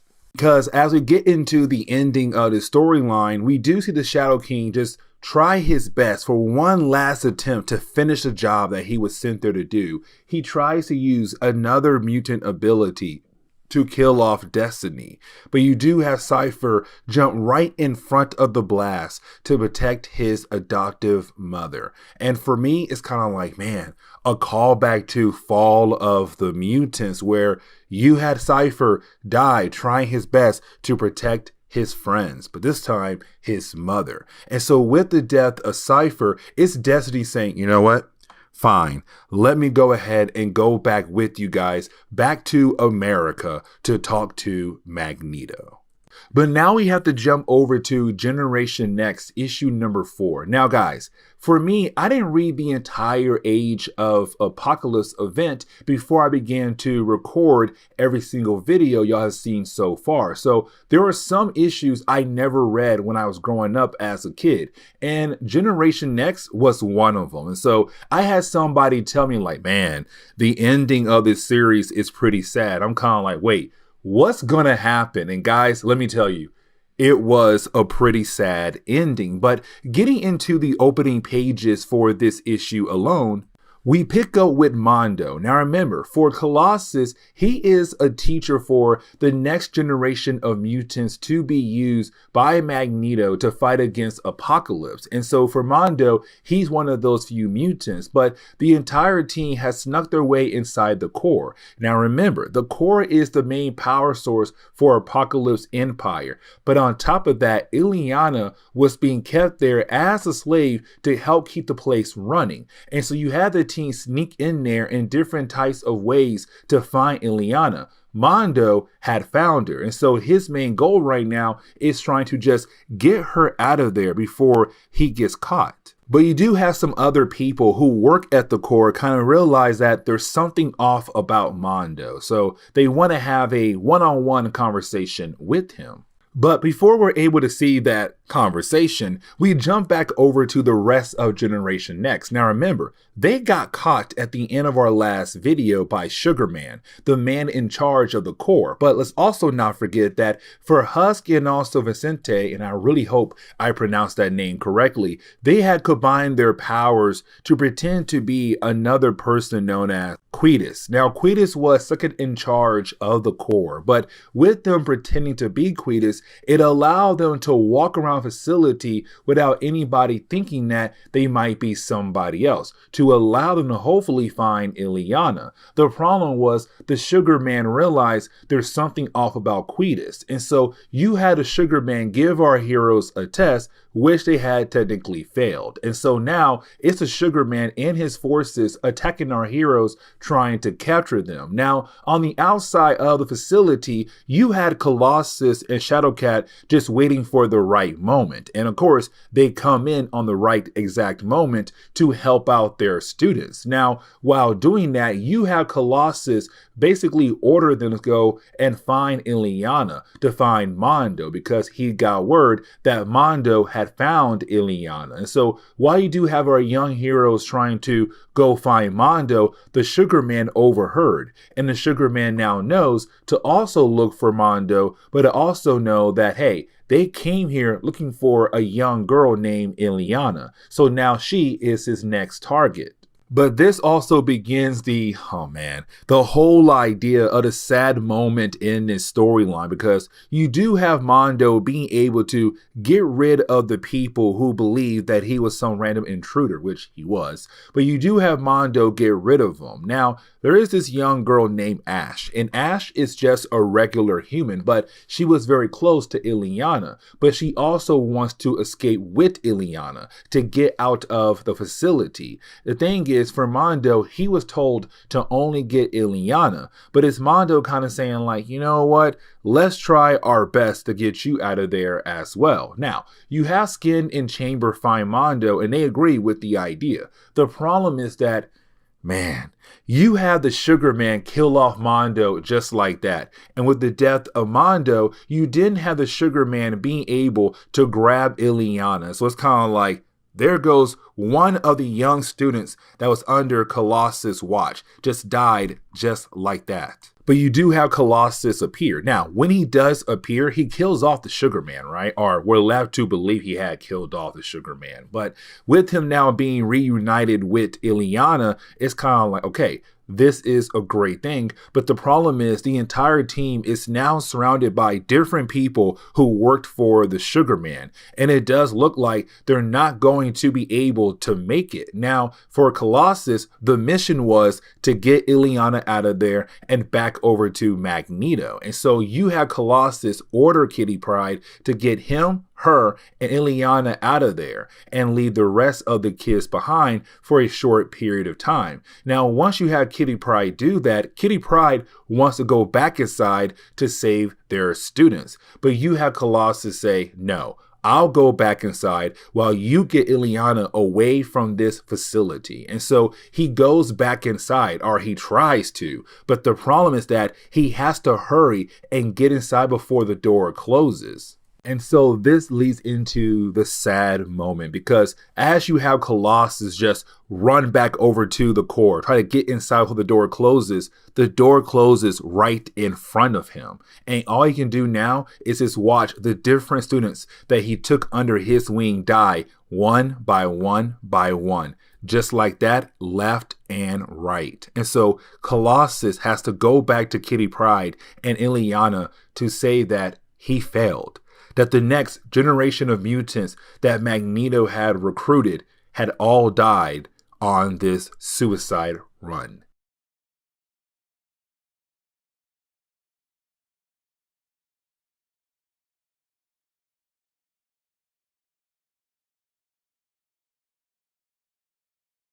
Okay, so getting back into our coverage over the X-Men, we do pick up with the Astonishing X-Men issue number 4. Now, in our last video, I had discussed the whole idea that we're getting to the point where we're going to wrap up our coverage over this event. And so all the different X books that came out for this event are beginning to get wrapped up because they only had 4 issues except for X Universe. So again, we're getting to the very end for the whole Age of Apocalypse storyline in the 1990s. Now, with that being said, picking up with the Astonishing X-Men issue number 4, we're picking up with Blink just going on a rampage, fighting against Holocaust. Now remember, Holocaust is the son of Apocalypse, but the reason why you have Blink just going on a rampage because of the supposed death of Sabretooth. Because at the end of our last video, we had saw that Sabretooth appeared to be killed off by Holocaust because you had Sabretooth try his best to allow the X-Men more time to evacuate Chicago while he stays behind to fight against a Holocaust. Now Sabretooth lost that battle, he was captured, but now it seemed like he is officially dead. And so for Blink, she's very upset about the idea of that because she looked at Sabretooth as a father figure. And for me, it's kind of cool to see how Marvel did that to Sabretooth because in the old timeline, you had Wolverine be that person, that father figure character for a lot of different female characters like Kitty Pryde, I even say Rogue, and also Jubilee. But in this reality, it was Sabretooth playing that father figure role for Blink. But either way, it's just Blink trying her best to get rid of Holocaust. And by the end of their battle, it does seem like she was able to achieve that goal. Now, let's not forget that when it came to Age of Apocalypse, you had two different X-Men teams. You had the Astonishing X-Men, you had the Amazing X-Men. The Astonishing X-Men really did focus more on Rogue as she tries her best to stop Holocaust from killing off all the people in Chicago. And so while you have Blink fighting against Holocaust, the rest of Rogue's team is fighting against the different forces of Holocaust. Now, I want to shift our focus over to Morph because in our last video, you had Sunfire ask Morph like, hey, why can you ever be serious? And for Morph, he loves the idea of just want to make sure that when he dies, he can die with a smile. And so it's more saying like, I do what I do as a way to make things easy for me to process, but I don't want to die angry. I don't want to die mad at the world. I want to die with a smile on my face. That is why I never take anything serious at all. But right now, it's Morph kind of showing the opposite of that. Like he has some concerns on the possibility that him and the rest of the X-Men might not make it out. But now we have to jump over to Magneto. Now for Magneto, we have to remember that he has been captured by Apocalypse back in Amazing X-Men issue number 3. But here's the problem, because Magneto was not the only one to be captured by Apocalypse. You also had Bishop get captured by Apocalypse as well. And so for Magneto's plan, it could potentially fall apart with Bishop now being captured, because Bishop was supposed to go back in time to make sure that this reality never comes into existence. But the problem is right now is that Bishop is being held as a prisoner by Apocalypse, but at a different location away from Magneto. And so it does seem like Apocalypse might be able to win, but also you had Apocalypse do other things in other books to kind of make sure that he does not lose his empire. So this man truly believes that he's at the verge of finally winning this war that has been going on against him for the last few years. But I want to jump over to Sunfire because you have Sunfire being able to finally get his dues. And what I mean by that is, for Sunfire, we had learned that he had to watch Japan get completely wrecked by the forces of Apocalypse. And so with that happening, for Sunfire, he had been waiting for the right time to just let loose and do some serious damage to the forces of Apocalypse. And so the Infinites, who were working with Holocaust at this facility, are about to kill off a few humans who were going to be used at this facility for different types of experiments. But you do have Sunfire go out of his way to kill off those Infinites to allow those humans to once again be free. Now, the rest of issue number 4 for the Astonishing X-Men is really more of us just seeing Rogue and the rest of her X-Men team fighting against Holocaust. Now, for Holocaust, with him being one of the horsemen of Apocalypse, he's technically able to hold his own for a good while against Rogue's team. But like I said, just for a good while, because it does get to that point where you do have Holocaust begin to lose against Rogue's team. He's unable to continue on. Now, you do have Holocaust inform Rogue about the idea that her husband Magneto has been captured, but also Bishop as well. Now, here's the problem though, because we have no idea what happened to her son, Charles. All we know is that the nanny tried its best to protect the child from the forces of Apocalypse. But either way, you do have Holocaust try to teleport Rogue and him over to the main base of Apocalypse. But at the very last second, you have Iceman appear. Because Iceman was sent there by Quicksilver to find Rogue and her team and bring her team back over to where his team is at so they can work together to hopefully save Magneto, but it also save Bishop. And so you have Iceman being able to grab Rogue before she does get teleported with Holocaust over to the main base of Apocalypse. But after doing that, we also learn that for Sabretooth, he is technically alive. And so this is a great moment for Blink. But the problem is right now, Magneto has been captured. Bishop has been captured. And so for Rogue, it's now time to go ahead and end the Age of Apocalypse, which also leads into X-Men Omega. But we're still not done covering the last few books that lead into X-Men Omega. But now we have to jump over to Factor X. Now, Factor X is really more about the idea of Cyclops trying to break away from the side of Apocalypse. And technically, in issue number 3, we had saw Cyclops fully leave the side of Apocalypse, but unfortunately for Cyclops, he was captured by his brother Havoc, because in this reality, Havoc truly does hate his brother a lot. And the reason why, because when it came to Mr. Sinister in this reality, he did adopt both boys, but he did show more love, more favoritism over to Scott rather than to Alex. And so for Alex, he kind of felt like over the years that he had the right to be somewhere higher up than his own brother. But unfortunately, he was unable to reach those levels until now, because with him being able to catch Cyclops, you had Apocalypse say, okay, you know what? Havoc is now in charge of the pins, but also I want Havoc as a new commander to go out of his way to shut down the pins. And the reason why, because the pins were originally created by Mr. Sinister, where he had captured both mutants and humans for different types of experiments he had going on as a way to advance the mutant race. But with Mr. Sinister also leaving the side of Apocalypse, you had Apocalypse say, shut down every single project that had belonged to Sinister. And so for Havoc, he loves the idea of just going ahead and shut down the entire pins, but also killing off the humans and mutants who are being kept there inside of the cells inside the pins. Now, you also have Havoc get word that Cyclops and Jean Grey had just taken out another group of soldiers that were technically working for Havoc. And so it does make him very upset with the idea that his brother is still out there causing problems for him. But now we have to jump over to Cyclops and Jean Grey. Now, for those two characters, there's something else I should possibly mention, that when it comes to Cyclops and Jean Grey, this issue right here does take place after X-Men issue number 4. In X-Men issue number 4, you had Cyclops and Jean Grey have a run-in with Nate Gray. Now, I told you guys in one of my earlier videos that I kind of want to keep Nate Gray and his X-Men books away from the other X books that were used for this event. And the reason why, because for Nate Gray, he does get teleported into the main Marvel universe once the entire event is wrapped up.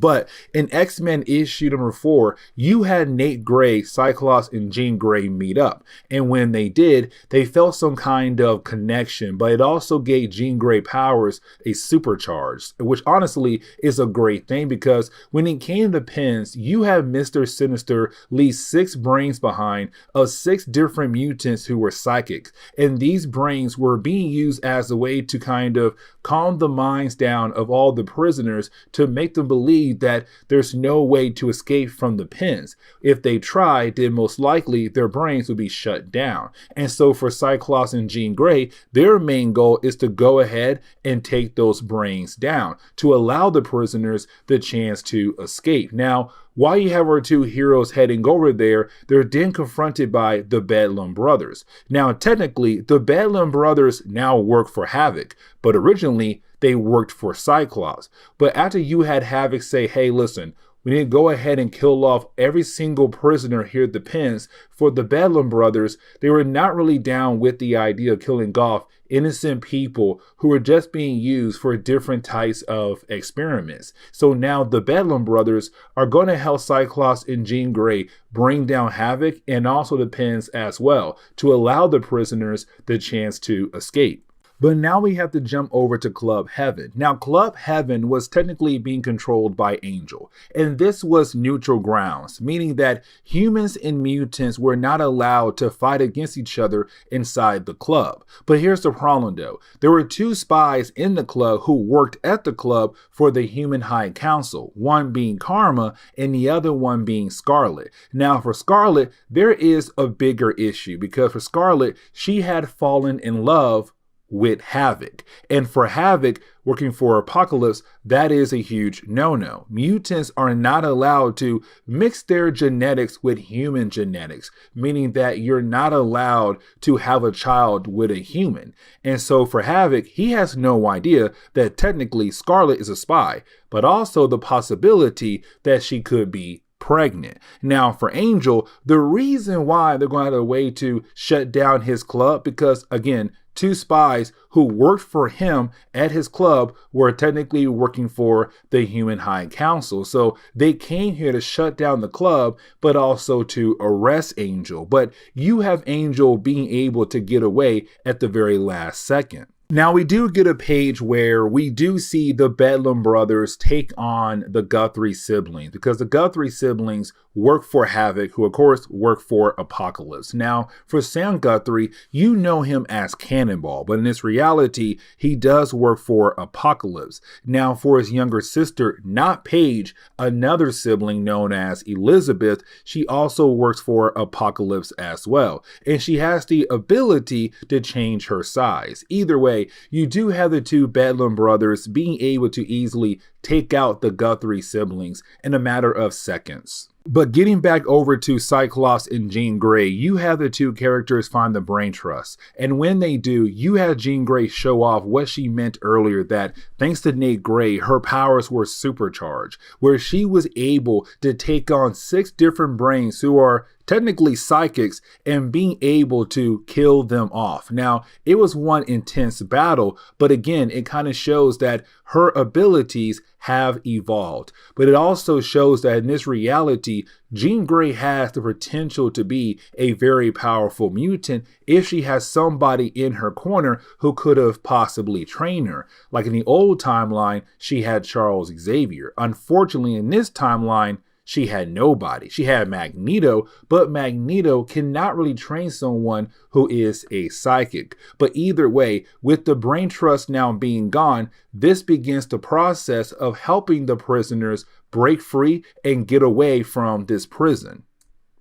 But now we have to jump over to, well, Havoc. And for Havoc, it's him finding out that Scarlet was a spy for the Human High Council. So he can't believe the whole idea that the possibility of him being played by a spy. Like, was she ever truly in love with him? Now, she does try to explain she was, but at the same time, she was a spy. But it's also her telling Havoc that she is pregnant. But then the lights go out. And the reason why, because, well, we already know. Because you have Cyclops, Jean Grey, and the Bedlam brothers trying to help the prisoners escape from the pen. But the problem is that you still have some people who work for Havoc and also Apocalypse there as well, trying to stop them. Now, for Dark Beast, he kind of realized it's time to go, because once you have Mr. Sinister leave, Dark Beast kind of took over as the person ran all the different experiments. But now now with the prisoners running free, he now knows that sooner or later those prisoners might come after him and possibly kill him. So Dark Beast is gone just like that. And so this kind of leads into the ending of this issue, where it's really more of Havoc going up against Cyclops. Now, the battle is very short-lived. And the reason why, because, well, for Havoc and Cyclops, their powers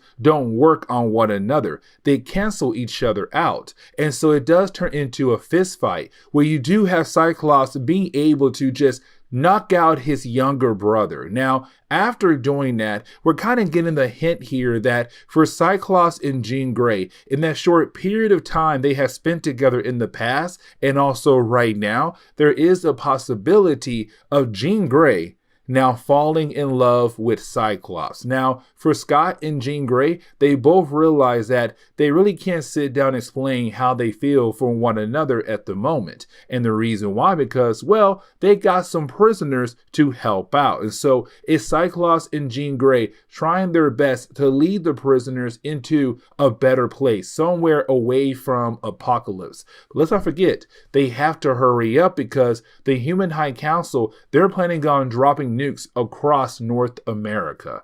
But with that being said, you also have Havoc get very upset with the idea that his older brother got away and once again showed him up. And so for Havoc, he still wants revenge against his brother. But this is where we're going to end today's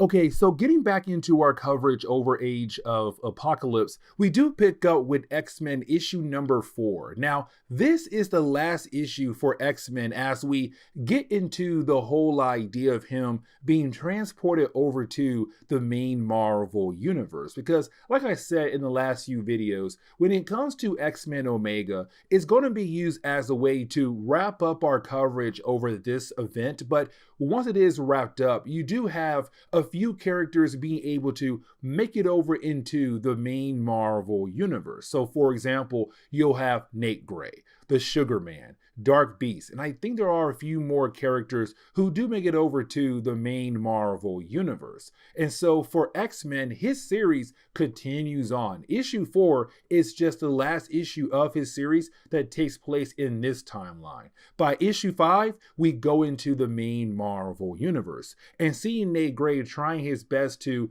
get used to the idea of being in a brand new reality. But as we get into the opening pages of this storyline, we really pick up with Apocalypse right now talking to the Shadow King. Because for Apocalypse, he was able to detect a very powerful mutant. Really, it was the Shadow King who was able to detect a very powerful mutant, and that would be Nate Gray. And so for Apocalypse, he's kind of like, hey, you know what? I want that mutant on my side. And so in the last 2 issues of this series, you had Domino, who had worked for Apocalypse as one of his best assassins, try to go after Nate Gray as a way to bring him over to Apocalypse's side. The problem was that Nate Gray had technically shut down the brain of Domino in this reality, and so she failed. And so it's the Shadow King saying like, hey man, listen, so I just got word that Domino and her team had just failed. Her mind is completely shut off, and her team was killed off by the rest of Nate Gray's team. And so for Apocalypse, he kind of realized that how powerful Nate Gray truly is and how dangerous Nate Gray could be for him in the far future. And so for Apocalypse, he wants to get rid of Nate Gray, but for right now, he has to focus on Magneto, who's currently his prisoner. But now we're going to jump back over to Nate Gray. And when we do, it's really more of Nate Gray just going at it on Mr. Sinister of this reality. Because remember, when it came to Nate Gray, it was Marvel kind of answering the question of, hey, we have all these different versions of different characters from our old timeline, but what about Cable in this reality? And the problem was, you had to do things differently because Madeline Pryor was not in this reality, and Jean Grey and Scott Summers were not together. Jean Grey was with Logan, better known as Weapon X. And so you had Sinister being able to take the DNA samples of Scott Summers and also Jean Grey to, make a child out of their samples, which of course gave us Nate Grey. And so Nate Grey is beginning to find out that Mr. Sinister had created him in a lab. But right now, it's Nate Grey wanting to kill Lost Sinister because Sinister had killed off Forge, and Forge was like a father to Nate Grey. Forge was in Nate Grey's corner. And so this is Sinister realizing how powerful Nate Grey is. And Nate Grey could possibly kill off Mr. Sinister.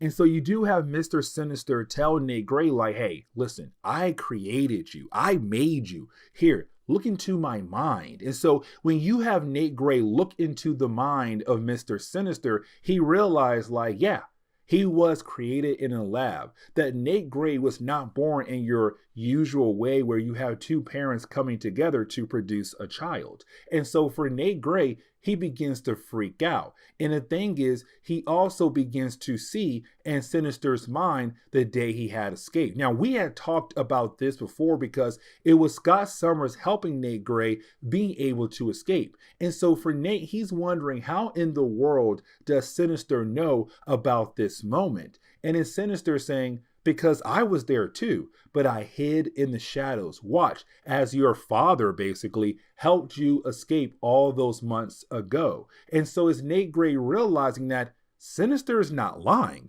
that he was created in a lab. But it's also Mr. Sinister saying, like, hey, listen, I created you as a way to possibly be used to kill Apocalypse if it ever comes a day where he needs to be taken down. And unfortunately for you, Nate, that day has now arrived. Apocalypse must be stopped before he caused death across the entire world. Now, as soon as you have Sinister say that to Nate Grey, you have Sauron and also Siren appear. Now, as we all know, these two people were part of Forge Crew. And Forge Crew, they were better known as the Outcasts, a group of characters who were traveling out in the west part of North America and putting on shows for different groups of humans. But at the same time, they were also taking down different facilities that belong to Apocalypse. Now, for Nate Grey, he tells them to leave. He said, hey, listen, I want to handle this man on my own. And the reason why, because for Nate Grey, he kind of realized that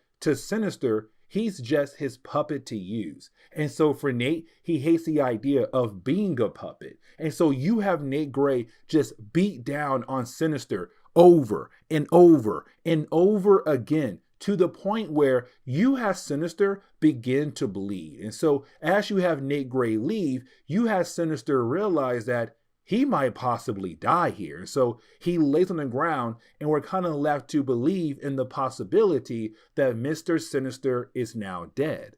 But right after you have Nate Grey defeat Mr. Sinister, he goes over to Siren to say goodbye to her because he remembers what Forge told him in our last video. You have to find Magneto. You need to find Magneto now. And so for Nate Grey, that is his current mission, to find Magneto. And so you have Nate Grey leave. Now, his mind is connected to Magneto. And so with their minds being connected, he's seeing Apocalypse right now just wiping the floor with Magneto. And that tells Nate Grey he needs to hurry, but at the same time, where to go. And so you have Nate Grey leave to go find Magneto, but to hopefully stop Apocalypse as well.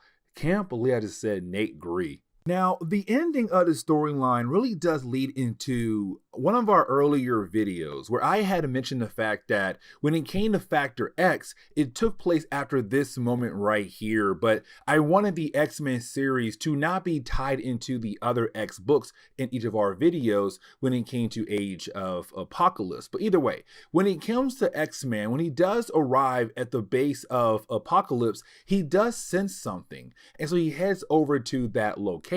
Now, at first, he believes the possibility it could be Magneto or Apocalypse, but it's not. it's actually Cyclops and Jean Grey of this reality, technically his parents. And so once he does confront Jean Grey, his mind and her mind, they instantly connect with one another. Now, if you saw my Factor X video, we learned that after this moment right here, Jean Grey gets supercharged because, well, Nate Grey had really showed her full potential of her abilities. But with all that being said, you have Jean Grey and Scott realize that there's some kind of connection between them. But unfortunately, Nate Grey does not tell them. And you have Nate Grey leave. And the reason why, because he has to handle Apocalypse.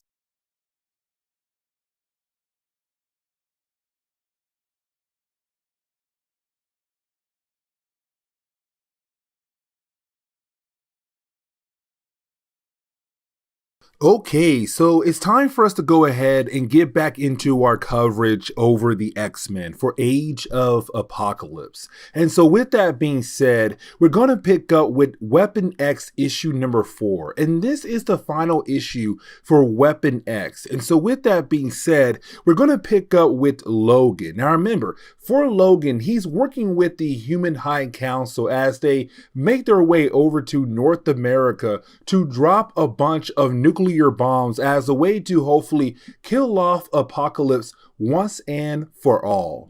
And so as we get into the opening pages of this storyline, we're really picking up with Gateway telling the Human High Council no, that he will not be used as a way to navigate the entire fleet of aircrafts that the Human High Council have at the moment. They're planning to use as a way to drop nukes across North America to hopefully kill off Apocalypse. And the reason why he won't do it, because to him, the human race is always gonna be in the same spot over and over again. Meaning that what we're seeing right now by Apocalypse, the mutants, and the human race is going to happen again down the road, but in a different type of way. Because we as humans are always causing pain onto one another. And so for Gateway, he's saying, why should I go out of my way to help us out with this, where sooner or later we are going to be in the same spot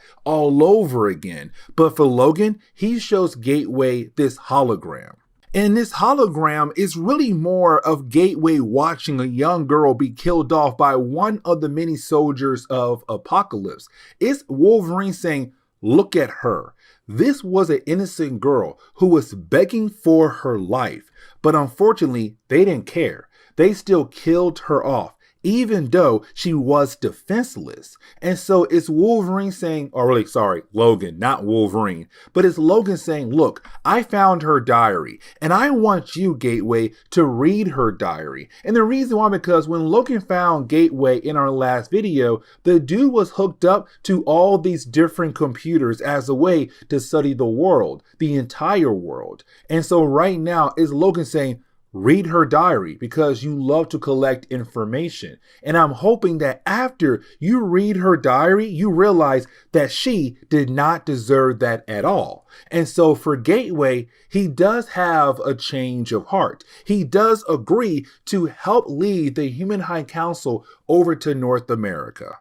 But for a brief moment, we have to jump over to Apocalypse. Now, when we do, it's really more of Apocalypse getting word from Rex that the Human High Council is on their way to bomb North America. And so for Apocalypse, he's really not worried because even though right now it seems like everything is going into its end game for this reality, for Apocalypse, he believes that he has the right pieces set at the right places to help him win the war. And so for the Human High Council, he already knows there is a major storm heading that way. And that storm might cause them a problem when it comes to arriving over to North America to drop their nukes. But also it's Apocalypse saying, hey Rex, listen, I got plans on plans up my sleeves. So sooner or later, the Human High Council is going to lose. And so when we jump back over to Gateway and Logan, we're seeing Gateway going out of his way to lead the fleet of aircrafts across the ocean over to North America. But while you have Gateway doing that, I kind of want to transition over to Logan, who goes over to see two other characters. And that would be Brian Braddock and also Emma Frost. Now, in the earlier issues for the Weapon X series, you had different people kind of mention the fact that they don't trust Brian Braddock at all. And the thing is, with Brian Braddock being here, it's very strange because this is a major attack. But this man was in charge of creating the Sentinels in this reality, or really helping out with their creation. And so for Emma Frost and other people, why would you have somebody who's very important when it comes to the Human High Council on this suicide run? And so while you have Brian walk away, you have Emma Frost express that she's kind of worried about Braddock and the possibility that he could be working for Apocalypse. Now, you also have Emma bring up Jean Grey.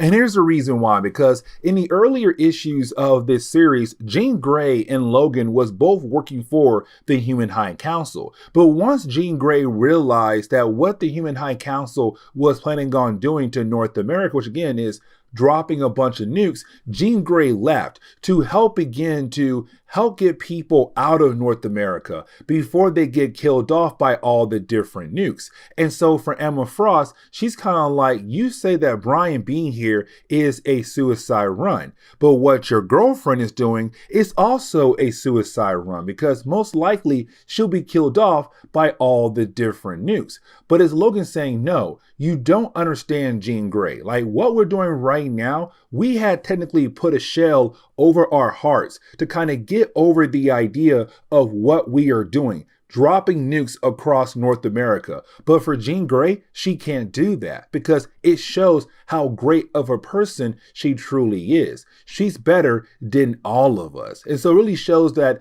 for Logan, this man really does miss Jean Grey because she brought out the better side of him. But unfortunately, she's now in North America with Scott Summers trying to help him get people out of Manhattan at least. But while you have our heroes heading over to North America, they get attacked by two Reavers. Now, we had talked about the Reavers in this reality, really in the old reality as well, because Reavers are just group of humans who have been given cybernetic body parts. And so for Donald Pierce and a few other people, they were turned into Reavers. Now, for Donald Pierce, literally since issue number 2, the man has been left to believe to be killed off. But once again, he arrives from the dead to cause more problems for Logan. And so his main goal is to make sure that the aircrafts do not make it over to North America. But you also have Donald Pierce being able to warn the security team at all these different towers and walls that Apocalypse had placed in the ocean heading over to North America. To tell them like, hey guys, listen, the Human High Council is trying to fly over you guys, sneak by you guys by using the storm around them to hopefully get over to North America. Now, we also learn here that yes, Brian Braddock was working for Apocalypse, that he was being controlled. But luckily for Brian, he was able to fight that control to at least do some damage to Donald Pierce. The problem is that Donald Pierce is still a Reaver. And so you have Donald being able to kill off Brian just like that. And the rest of the book does wrap up very quickly here, thanks to Larry Hama. But what actually happened is that you have one of the Reavers being Carol Danvers. Now, in our last video for Weapon X, we saw Carol Danvers try her best to kill off Donald Pierce by sacrificing her life. But unfortunately, she had failed. But for Donald Pierce, he was able to turn her into, well, a Reaver. Now, she was able to fight his control, but the problem is that you didn't have Donald Pierce kill off Carol Danvers. And so for Logan, he realized that Donald Pierce is now going after Gateway. Really, he has grabbed Gateway. Now for Logan, in this reality, he had lost a hand thanks to Scott Summers. And so we're kind of left to believe the claws had also disappeared alongside with his hand. No, when it came to his claws, they had retracted into his arm. And so you have Logan being able to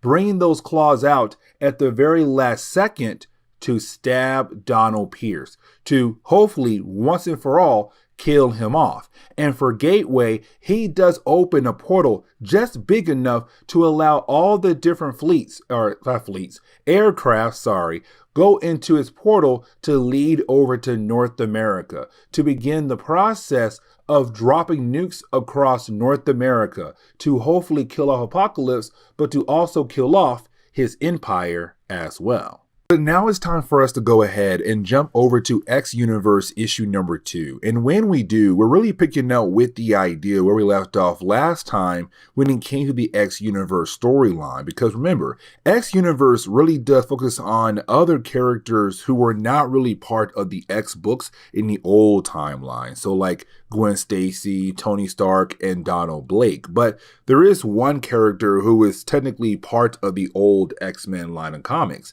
and that would be Michael, the older brother to Colossus. And right now, what he's trying to do is give humans salvation. Now, his whole idea of salvation is to give humans cybernetic body parts, kind of like Reavers, but to kind of give them the chance to survive in this brand new world that Apocalypse is building. But at the same time, for Michael, he also has other plans for these humans who are going through this process. And so you have thousands and thousands of humans wanting their turn in this whole idea of his salvation. And so we're seeing more and more humans get on transport aircrafts that lead over to Michael's main aircraft.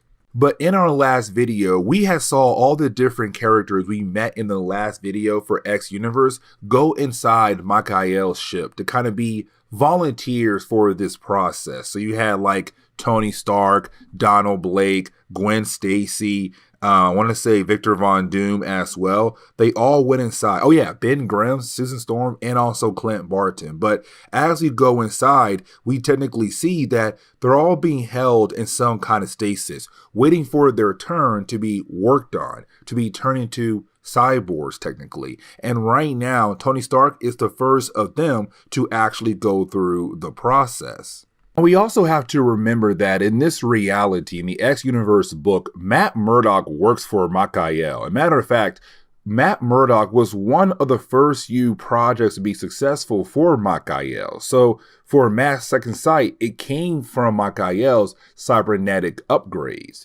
Well, also we see him being a watcher or a keeper for a character known as Empath. Now, when it comes to Empath, he has the ability to control other people's emotions. And so for Empath, it does seem like he's controlling all the different people around the different aircrafts that Michael is currently floating over. So you have all these different humans just expressing rage left and right. The problem is that for Empath, he's feeling every single thing that other people are feeling. So when someone dies, he feels that. When someone gets injured, he feels that. But for Matt Murdock, he continues to push Empath on for a bigger plan that Michael is currently doing.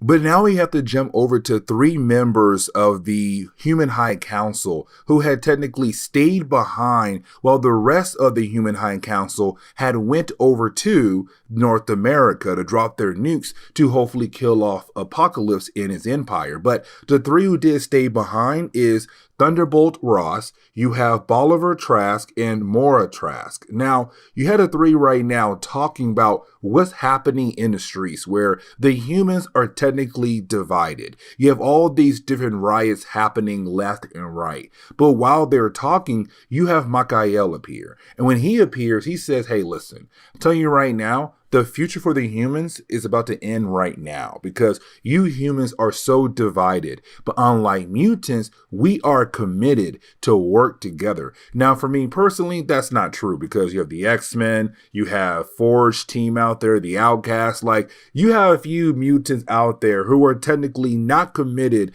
to work for Apocalypse.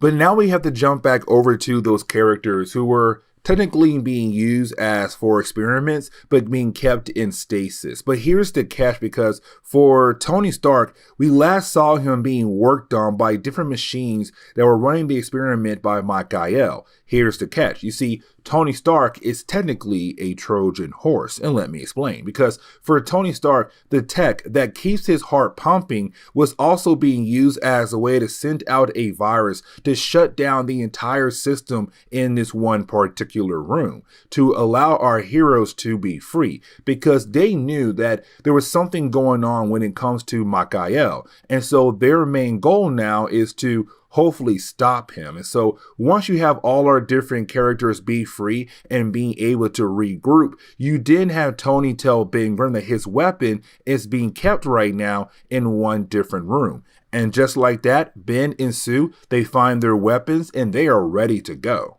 But now I want to jump over to Bullseye. Now, it's only for a brief moment, but you have Bullseye leading a group of humans who are now fighting against the humans who are technically on the side of Michael. And so these other humans who are now on the side of Michael are now being looked at as turncoats, traitors. And so you have Bullseye leading an army of humans who want to help take over Michael's ship, but to also get rid of the turncoats. Unfortunately, at first, the turncoats have the higher ground, being able to take out Bullseye's crew. But luckily for Bullseye, Ben Grimm and Susan, they have the even higher ground to allow Bullseye forces to advance as they take out the turncoats who are fighting against Bullseye's army. Now, for a brief moment, we have to jump over to Tony Stark and also Gwen Stacy as they're breaking into one of the different areas of Michael's ship to fight against more members of the, turncoats, the humans who have betrayed the other humans. Except you have Tony Stark realize there's something wrong with Gwen Stacy. And so when he turns around, he sees the Thing. Now remember, the Thing in this reality is just the Hulk. It's Bruce Banner, but they call him the Thing. But for the Thing, his main goal is to make sure that he will survive, meaning that he knows that humans may not survive alongside with with mutants. So why not go ahead and turn myself into a creature that might allow me to live alongside with the mutants, the Hulk or the Thing. Now, for Donald Blake, he does go confront Michael, but here's the thing, because Donald Blake is not Thor in this reality. It seems like he never reached that point where he was able to return into his god state. But for Donald Blake, he does confront Michael. And the thing is, for Michael, he already had different humans that he had been working on. And so you didn't have Michael calling in the Strike Force. And the Strike Force was, the latest humans to be given different parts, different cybernetic parts to allow them to be quote unquote better. Now, at the very last second, you have Victor Von Doom being able to help protect Donald Blake by shooting off a few members of the Strike Force. Now, let's go ahead and switch over to Matt Murdock, because for Matt Murdock, he discovers that he actually has power. You see, for Matt Murdock, he believed at first that his second sight, his second vision came from Michael. But in reality, no. It came from his incident he had early in his life, where he went out of his way to save an older man, but unfortunately, he was hit with a huge amount of chemicals. And so as we go over to Matt Murdock, remember, he's watching over Empath. And while doing that, you have Empath finally show Matt Murdock what it's like to be connected to all these different people that Empath is currently controlling. And so for a brief moment, Matt Murdock realized that Empath is feeling all the anger and pain and loss and death that other people are feeling. And so you have Matt realize that Empath is going through a lot.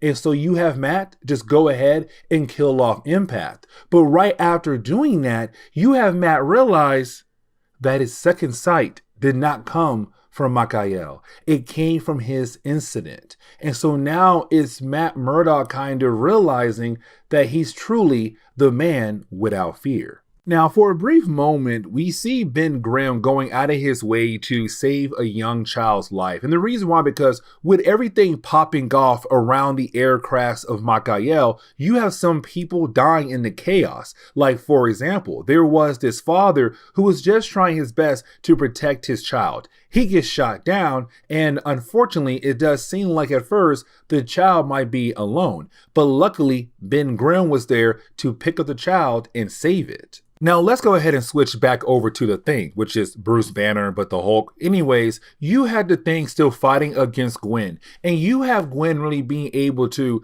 not hold her own, but keep the Thing busy long enough to allow Tony Stark to hack into the system of Michael. Now, for the Thing, again, for him, his main goal is make sure that he can survive alongside with the mutant race, but it's also him saying like, hey, I'm kind of on the side of Michael. Now, for Tony Stark, once he's able to hack into the system, he realized that Apocalypse had brought up the sea walls. And the sea walls are basically defenses around North America that allow Apocalypse to attack against other countries across the world. Like, for example, right now, Eurasia. And so you have Apocalypse getting ready to send a bunch of missiles right back at Eurasia. And that right there will kill our heroes, but all the humans in that area as well. Now, as we jump back over to Donald Blake, who's fighting against, Michael, you have Donald Blake being able to hold his own here. Now, for Donald Blake, his main goal is to allow Victor Von Doom to save other people of the council while he takes on Michael on his own. And here's the thing, because for Donald Blake, it does seem like in this reality,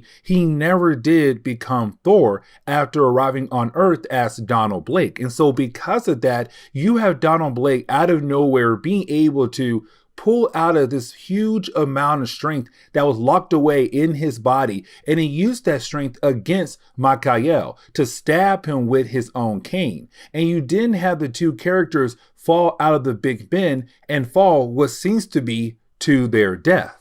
And the book kind of ends on the note where you do have our heroes trying to regroup. And they're also kind of wondering what is their next move. Like, should they escape? Should they stay behind to help out all the humans who are still in Eurasia as all the different missiles that Apocalypse had just sent over the ocean over to Eurasia to wipe out Eurasia? Like, what could be their next move? And so for our heroes, as they're wondering that, we also learn that Ben Grimm died.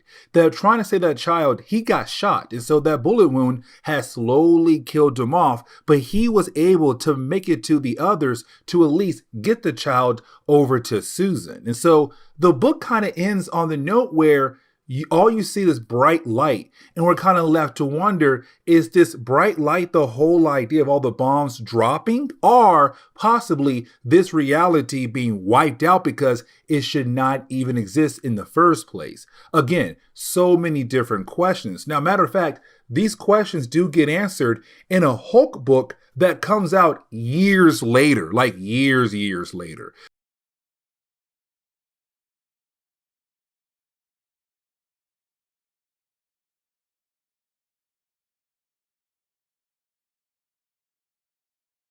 Okay, so we're going to go ahead and dive back into our coverage over Age of Apocalypse. And really, we're almost at the very end of our coverage. We only have like 2 more videos left. And once we're done with those 2 videos, we're done with the whole entire event for the time being, and I'll explain why in our next video. But when it comes to today's video, we're going to start off with Gambit in the Externals, and this is the last issue for this series. Now, technically, this issue is picking up where the last one left off at, but it's also picking up where Amazing X-Men had also left off at as well. And let me explain. Because back in Amazing X-Men, we had learned that for the X-Men, Magneto had to fight against Apocalypse, and he lost that battle. And so it led to him and Bishop becoming prisoners of Apocalypse. But before you had Apocalypse being able to take down Magneto and also take down Bishop,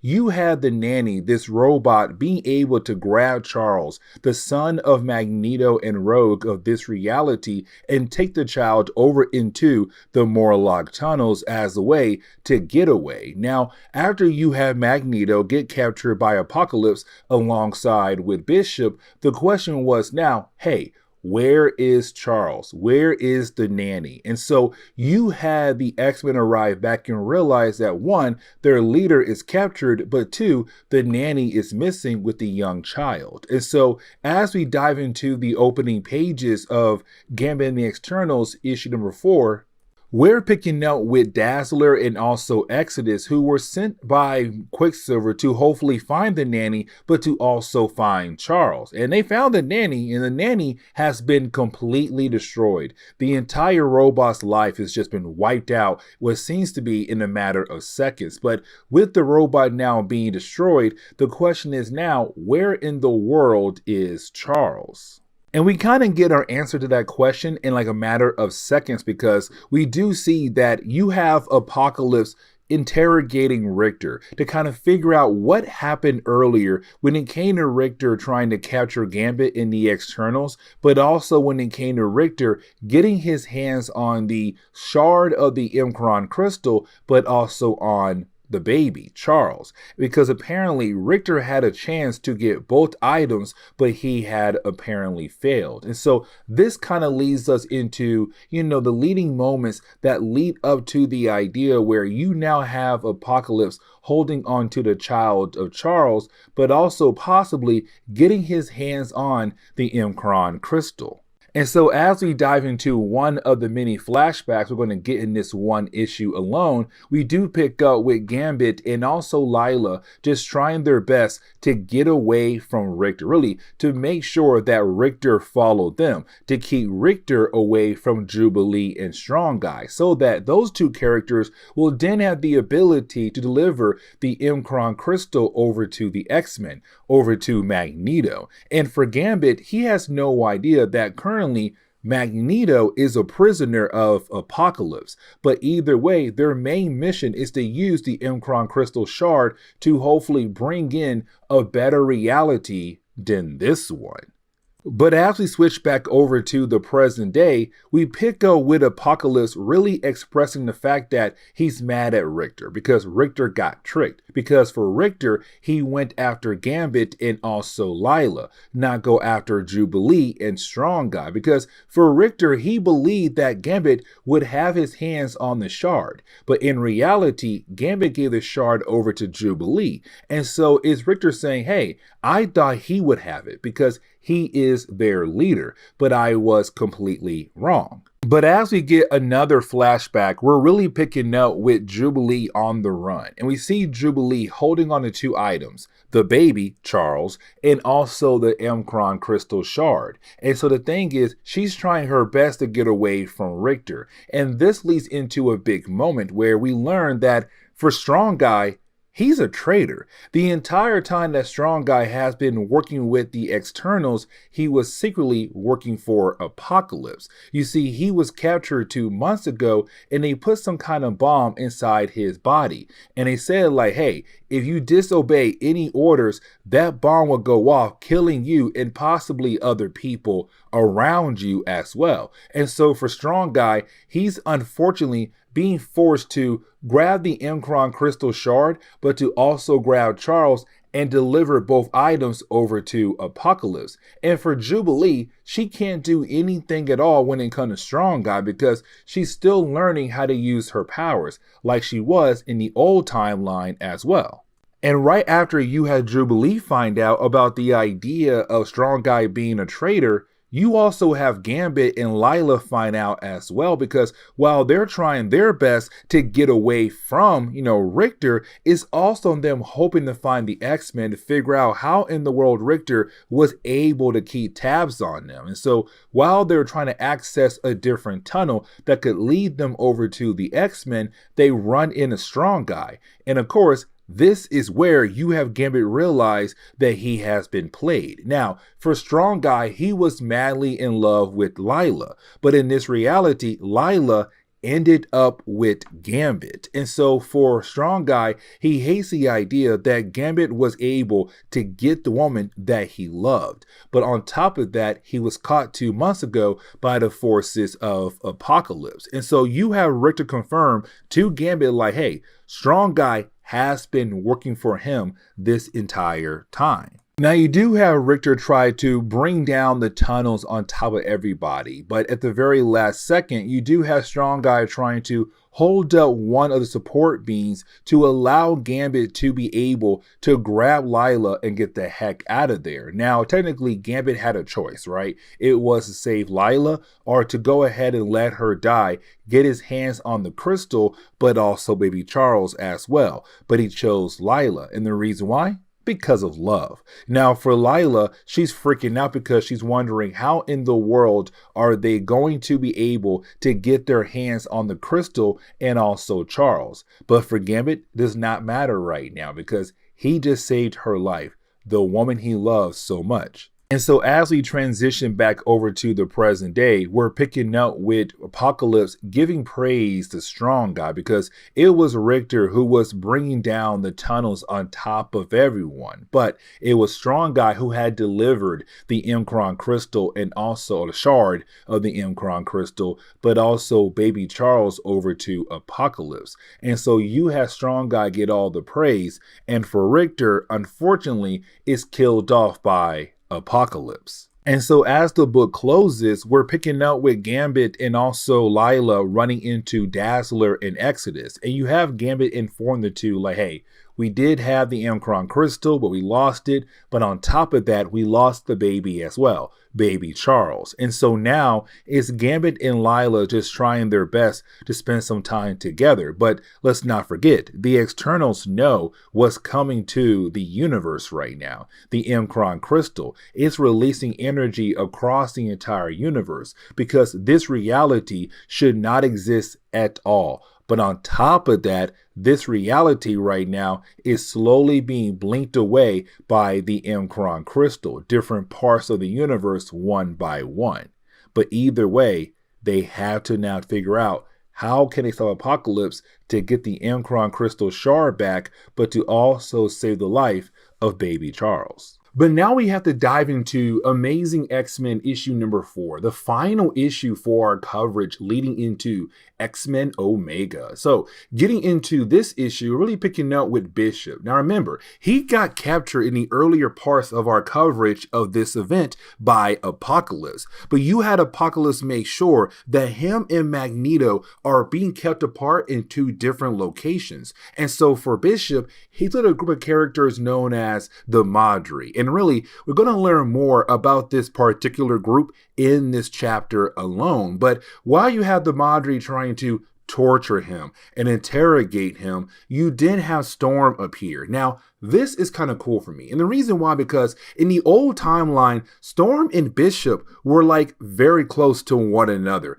There was one point in time where I kind of believed in the possibility that Storm and Bishop could become a couple. Now, of course, it did not happen, but it did seem like that leading into this event. And so once you have Storm save Bishop, it's Bishop kind of like, man, I'm saved by Storm. And once again, I am reminded of the same Storm I had in my old timeline as well. But while you have Storm going out of her way to save Bishop, you didn't have 2 other members of the X-Men go out of their way to save or really begin the process of helping Bishop get out of this area. And the thing is, we begin to learn about the Madri. You see, the Madri is a group of people who are kind of like a religious group who look at Apocalypse as their god. They praise him like their god. We kind of find out that every single member of the Madri, they come from one particular person,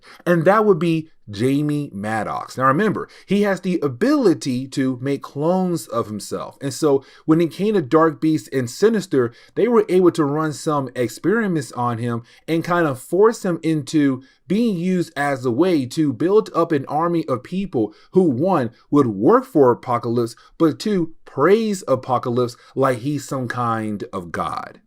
But we did switch over to the rest of the X-Men, really the X-Men, the Externals, really anybody who had worked for Magneto throughout this entire event, because it's now all of them coming together after going on different missions that Magneto had assigned for them to do as a way to hopefully get rid of this timeline, but to bring in the original timeline. And so as you have everybody coming together, they're kind of like, hey, look, here comes Colossus and Kitty Pryde. And look, Colossus was able to save his younger sister. Isn't that great? No, because his entire team was killed off. Now, once you have Gambit and also Lila up here, they had to inform Rogue and the rest of the X-Men like, hey, listen, we did get our hands on the M'Kraan crystal, or shard of the crystal. But the problem was that Apocalypse, really not Apocalypse, but one of their own was working for Apocalypse, and that would be Strong Guy. And so because of Strong Guy,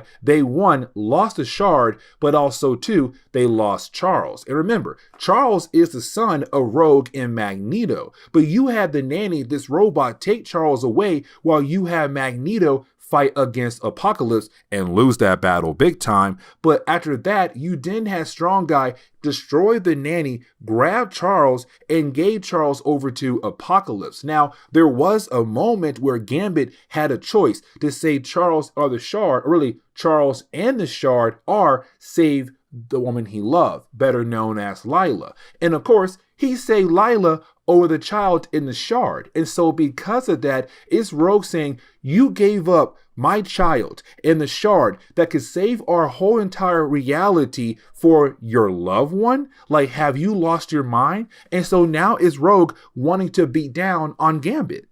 But we do get a page where we're technically seeing for a brief moment just Storm and also Bishop just trying their best to fight against an army of different members of the Madri. And they're kind of wondering like, hey, where in the world is our backup? Where is Quicksilver and also Banshee? Well, those two characters are about to meet someone else.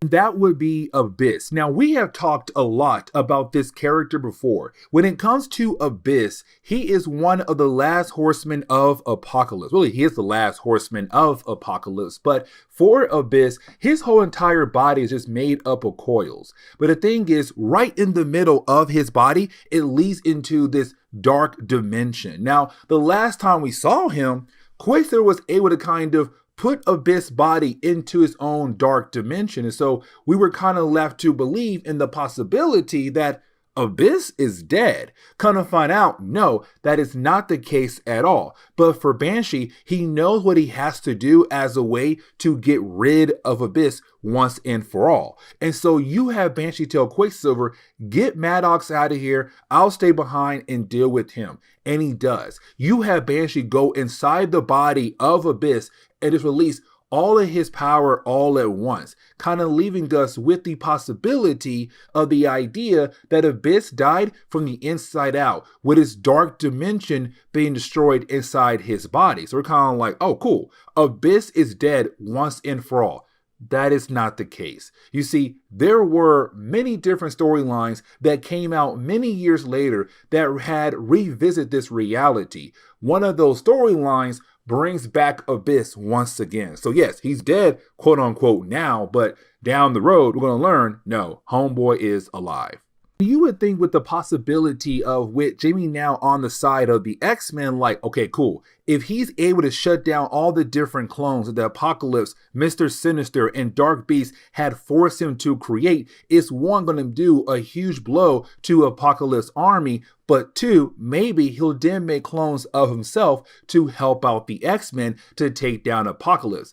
One of those things is true. The other one does not happen. And the reason why, because for Jamie, he has been locked away for many years. And you had Mr. Sinister, Dark Beast, Apocalypse force this man for many years to create multiple clones of himself over and over and over again to make an army. This man is so weak and drained that he's telling Quicksilver like, hey, listen, I know you love Storm. I can tell that Bishop is also important as well.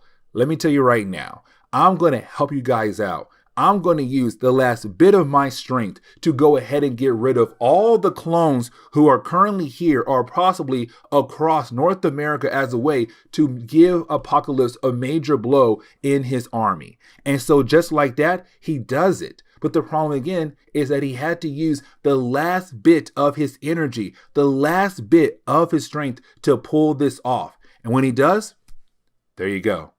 He's dead. But so is the Madre as well. Quicksilver is heartbroken. Storm and Bishop also heartbroken as well. Ending of the book perfectly leads us into X-Men Omega, the last and final video of this event, where you do have everyone come back together, and you do have Rogue kind of stop beating down on Gambit, but you have Quicksilver, Storm, and Bishop arrive, and they're kind of like, hey, listen, we're now at the end game. We have most of the pieces that we technically need at the moment to hopefully defeat Apocalypse, only missing one piece, and that's a shard of the M'Kraan crystal. Now, technically, they also got to save Charles as well, but again, Charles is not really part of their plan when it comes to using Bishop as a way to bring back the old timeline that's better than this timeline. And so with all that being said,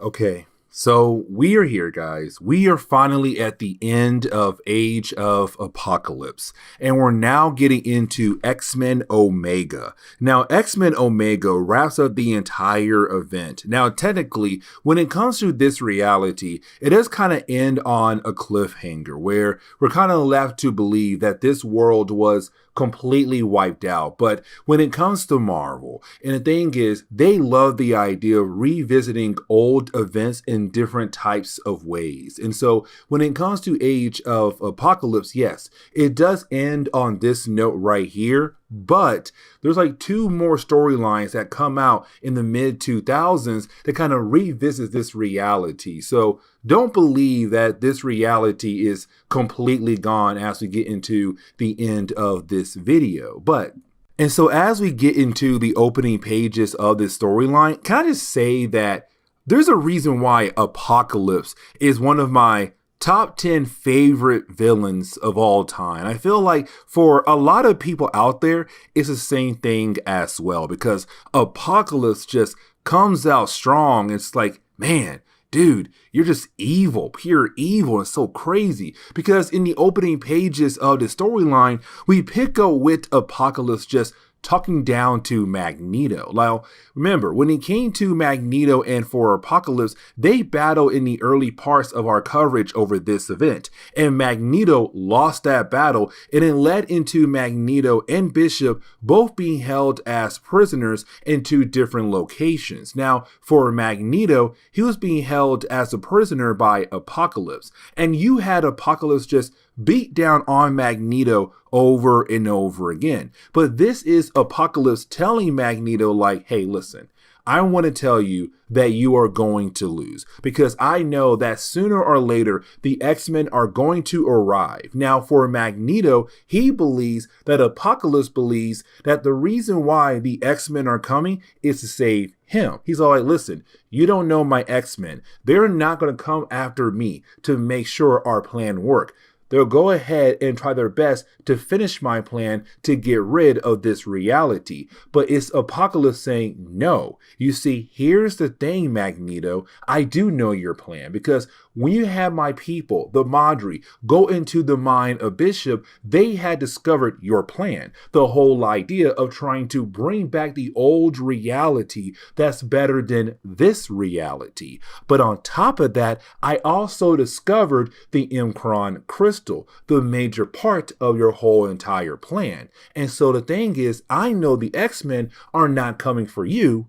They're coming for the M'Kraan crystal.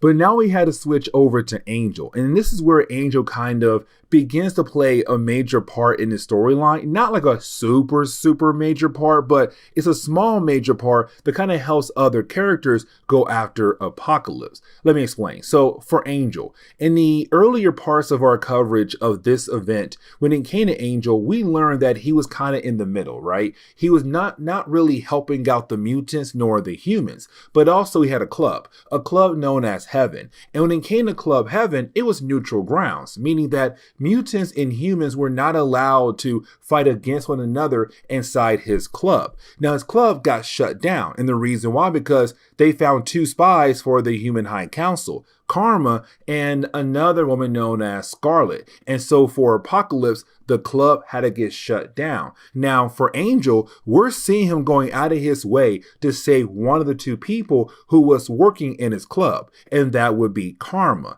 And the thing was, Karma was being tortured for a good while in this event, where they were able to discover that Scarlet, the other spy, was working for the Human High Council. But for Angel, he likes Karma a lot. She was his partner. And so as he goes over to her to save her, he's too late. She'd been tortured so much that she dies in his arms. Now, for Angel, he was at the pens, but he was not the only ones there. You also had the X-Men. Now, the pens were like the prison that Mr. Sinister and Dark Beast had built, where they had collected mutants and humans and used them for different types of experiments. And so when it came to Mr. Sinister, he dipped out and it put Dark Beast in charge alongside with Havoc and also Cyclops. Now, as we all know, for Cyclops, he has switched sides. He kind of realized that working for Apocalypse is the wrong thing to do. And so him and Jean Grey were able to kind of help out with a prison break. And so when the X-Men arrived, at first, they believed that they were going to run into an army of different soldiers, but they don't, because thanks to Cyclops and Jean Grey and the army of prisoners, most of those soldiers were already taken out. And you have Dark Beast tell the X-Men like, yeah, this was done by Cyclops and Jean Grey. But getting into the reason why I said, hey, Angel is very important, because, well, with Angel going out of his way to sacrifice his life to take down the force field that was protecting the inner area of the base of Apocalypse, it now allows Nate Gray to go after Apocalypse. And remember, Nate Gray was told by 2 people to do 2 different things. You had Forge tell Nate, you need to find Magneto. You have Mr. Sinister tell Nate, like, you need to kill off Apocalypse. And so technically right now, it's him killing 2 birds with 1 stone. And so he's able to go inside the base. But before we see Nate fight against Apocalypse, you have Apocalypse get word about what just happened in the western part of North America. Because now you have the Human High Council beginning their attack. Their attack is the idea of dropping nukes across North America to hopefully kill off Apocalypse, but to also kill off his entire empire as well. And so right now, he just got word that the Human High Council had just bombed the entire west part of North America. And so it's him saying, we need to retaliate. We need to fight back. But for Magneto, he just realized millions of lives were just lost thanks to that one single attack. And it's all because of Apocalypse. But then at the very last second, when it comes to Apocalypse wanting to kill off Magneto, you have Nate Gray arrive. When he arrives, he's kind of like, hey, listen,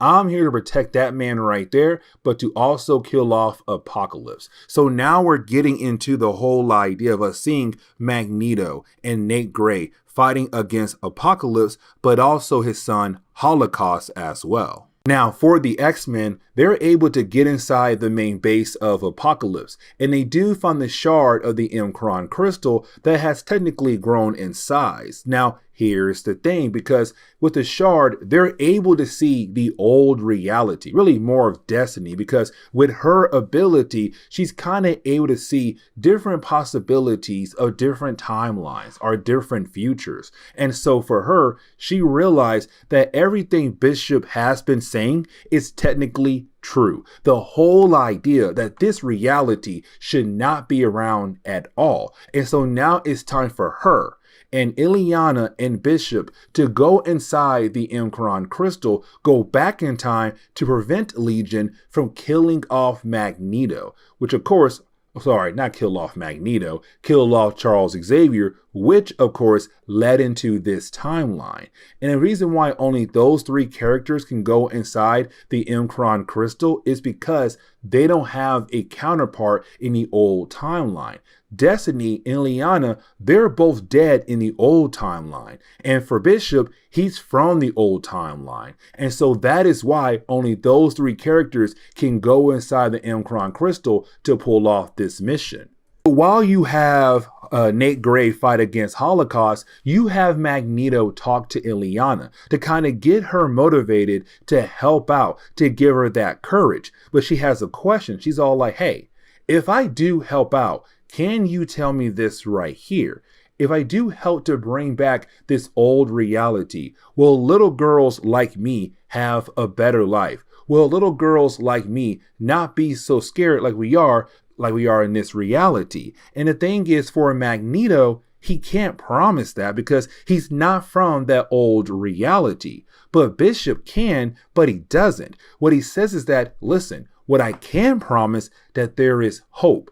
The idea of hope being around is a great thing, that the world could one day be a better place. Kind of hinting at the idea that there's no hope in this reality because things gotten so bad. But with Bishop saying that, for Illyana, she's down with the idea of helping out. And so you then have the three characters, Destiny, Bishop, Illyana, they go inside the M'Kraan crystal while you have the rest of the X-Men try their best to hold off the forces of Apocalypse. Now, for Jean Grey, it's her just finding out what exactly happened out in the West. The whole idea that the Human High Council just dropped nukes, and now they're going to drop nukes out in the East, where everyone is currently at. And so you have Jean Grey just trying her best to protect this area because her mission, or her goal really, was to get people out of North America before the bombs drop. And the problem is, she's too late. Now, while she's trying to hold off the bombs, you didn't have Logan appear. And remember, in this reality, these two characters, they were a couple, but she left his side when she realized what they were doing. Helping out the Human High Council was technically wrong. And so now it's the first time in a good while you're going to have these two characters meet each other.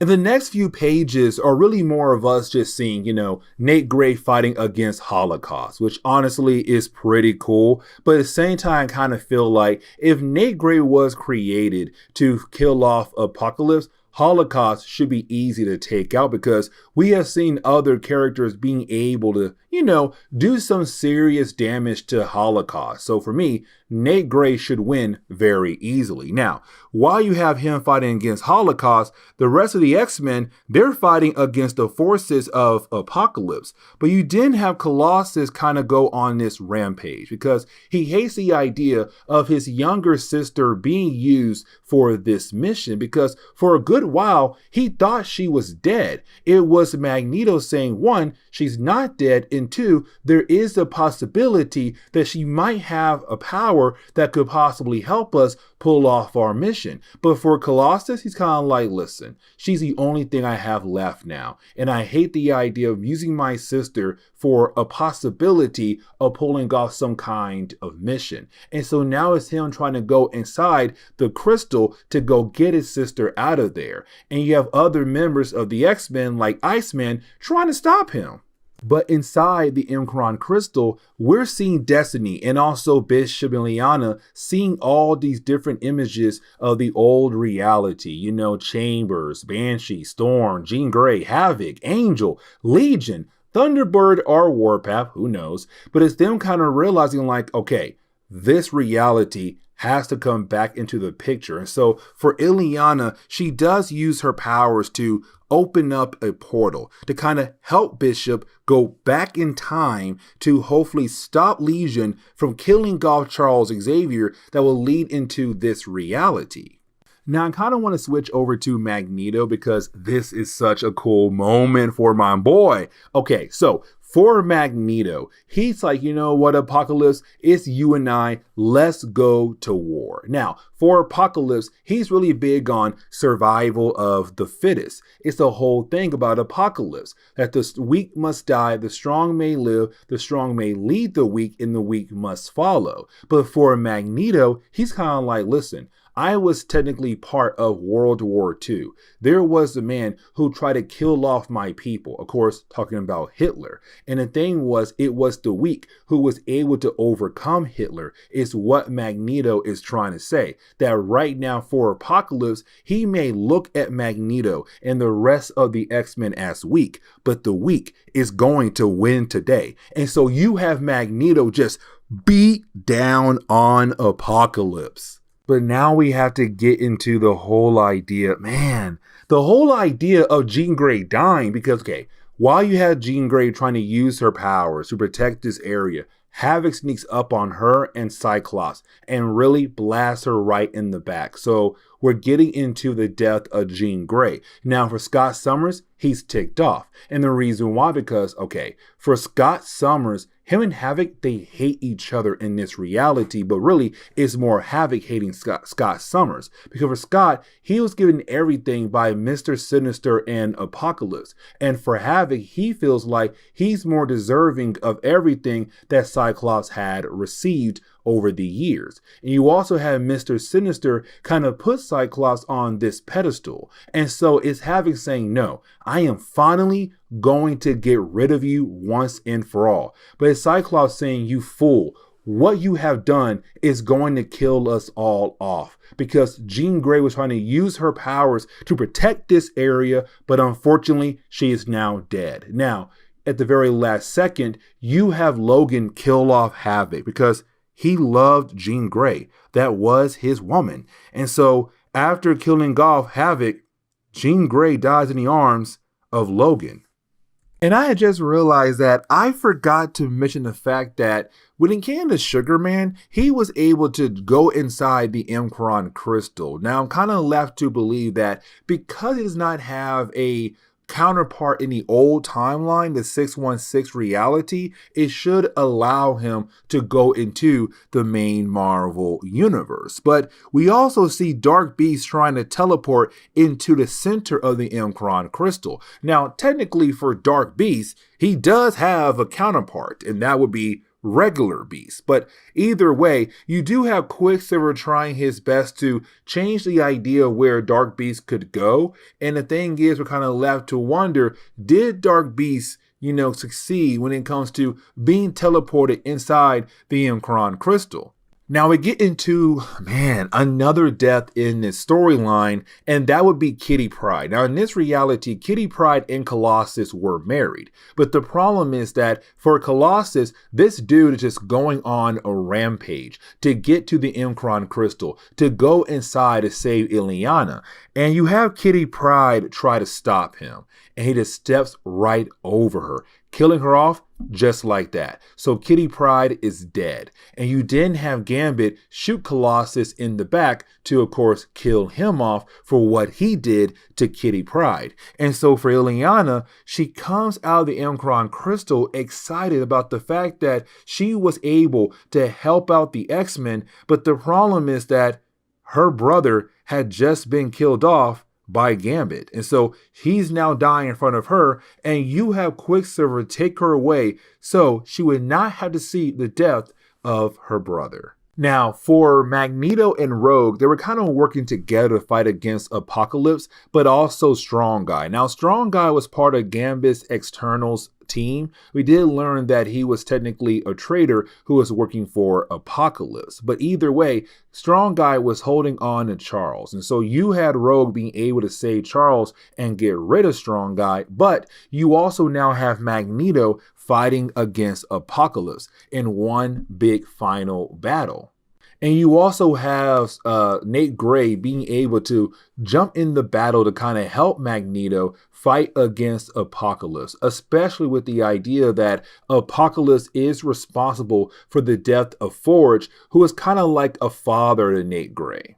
Now, for Bishop, he does arrive in the old timeline. And with him being able to arrive in the old timeline, he sees Legion about to kill off Magneto, which of course kills off Charles Xavier on accident, where of course it leads into this alternate timeline. And so you have Bishop saying, David, stop. Like, Legion, stop. Read my mind. Let me show you what's going to happen if you try to continue on with this mission. And so you have Bishop just show Legion the whole Age of Apocalypse timeline. And so he begins to realize that what he was trying to do is wrong. Like, yes, it's cool that you were trying to help out your father to reach his goal where mutants and humans can live together in harmony. But the problem is that you're going to kill off your father on accident and bring in a horrible timeline.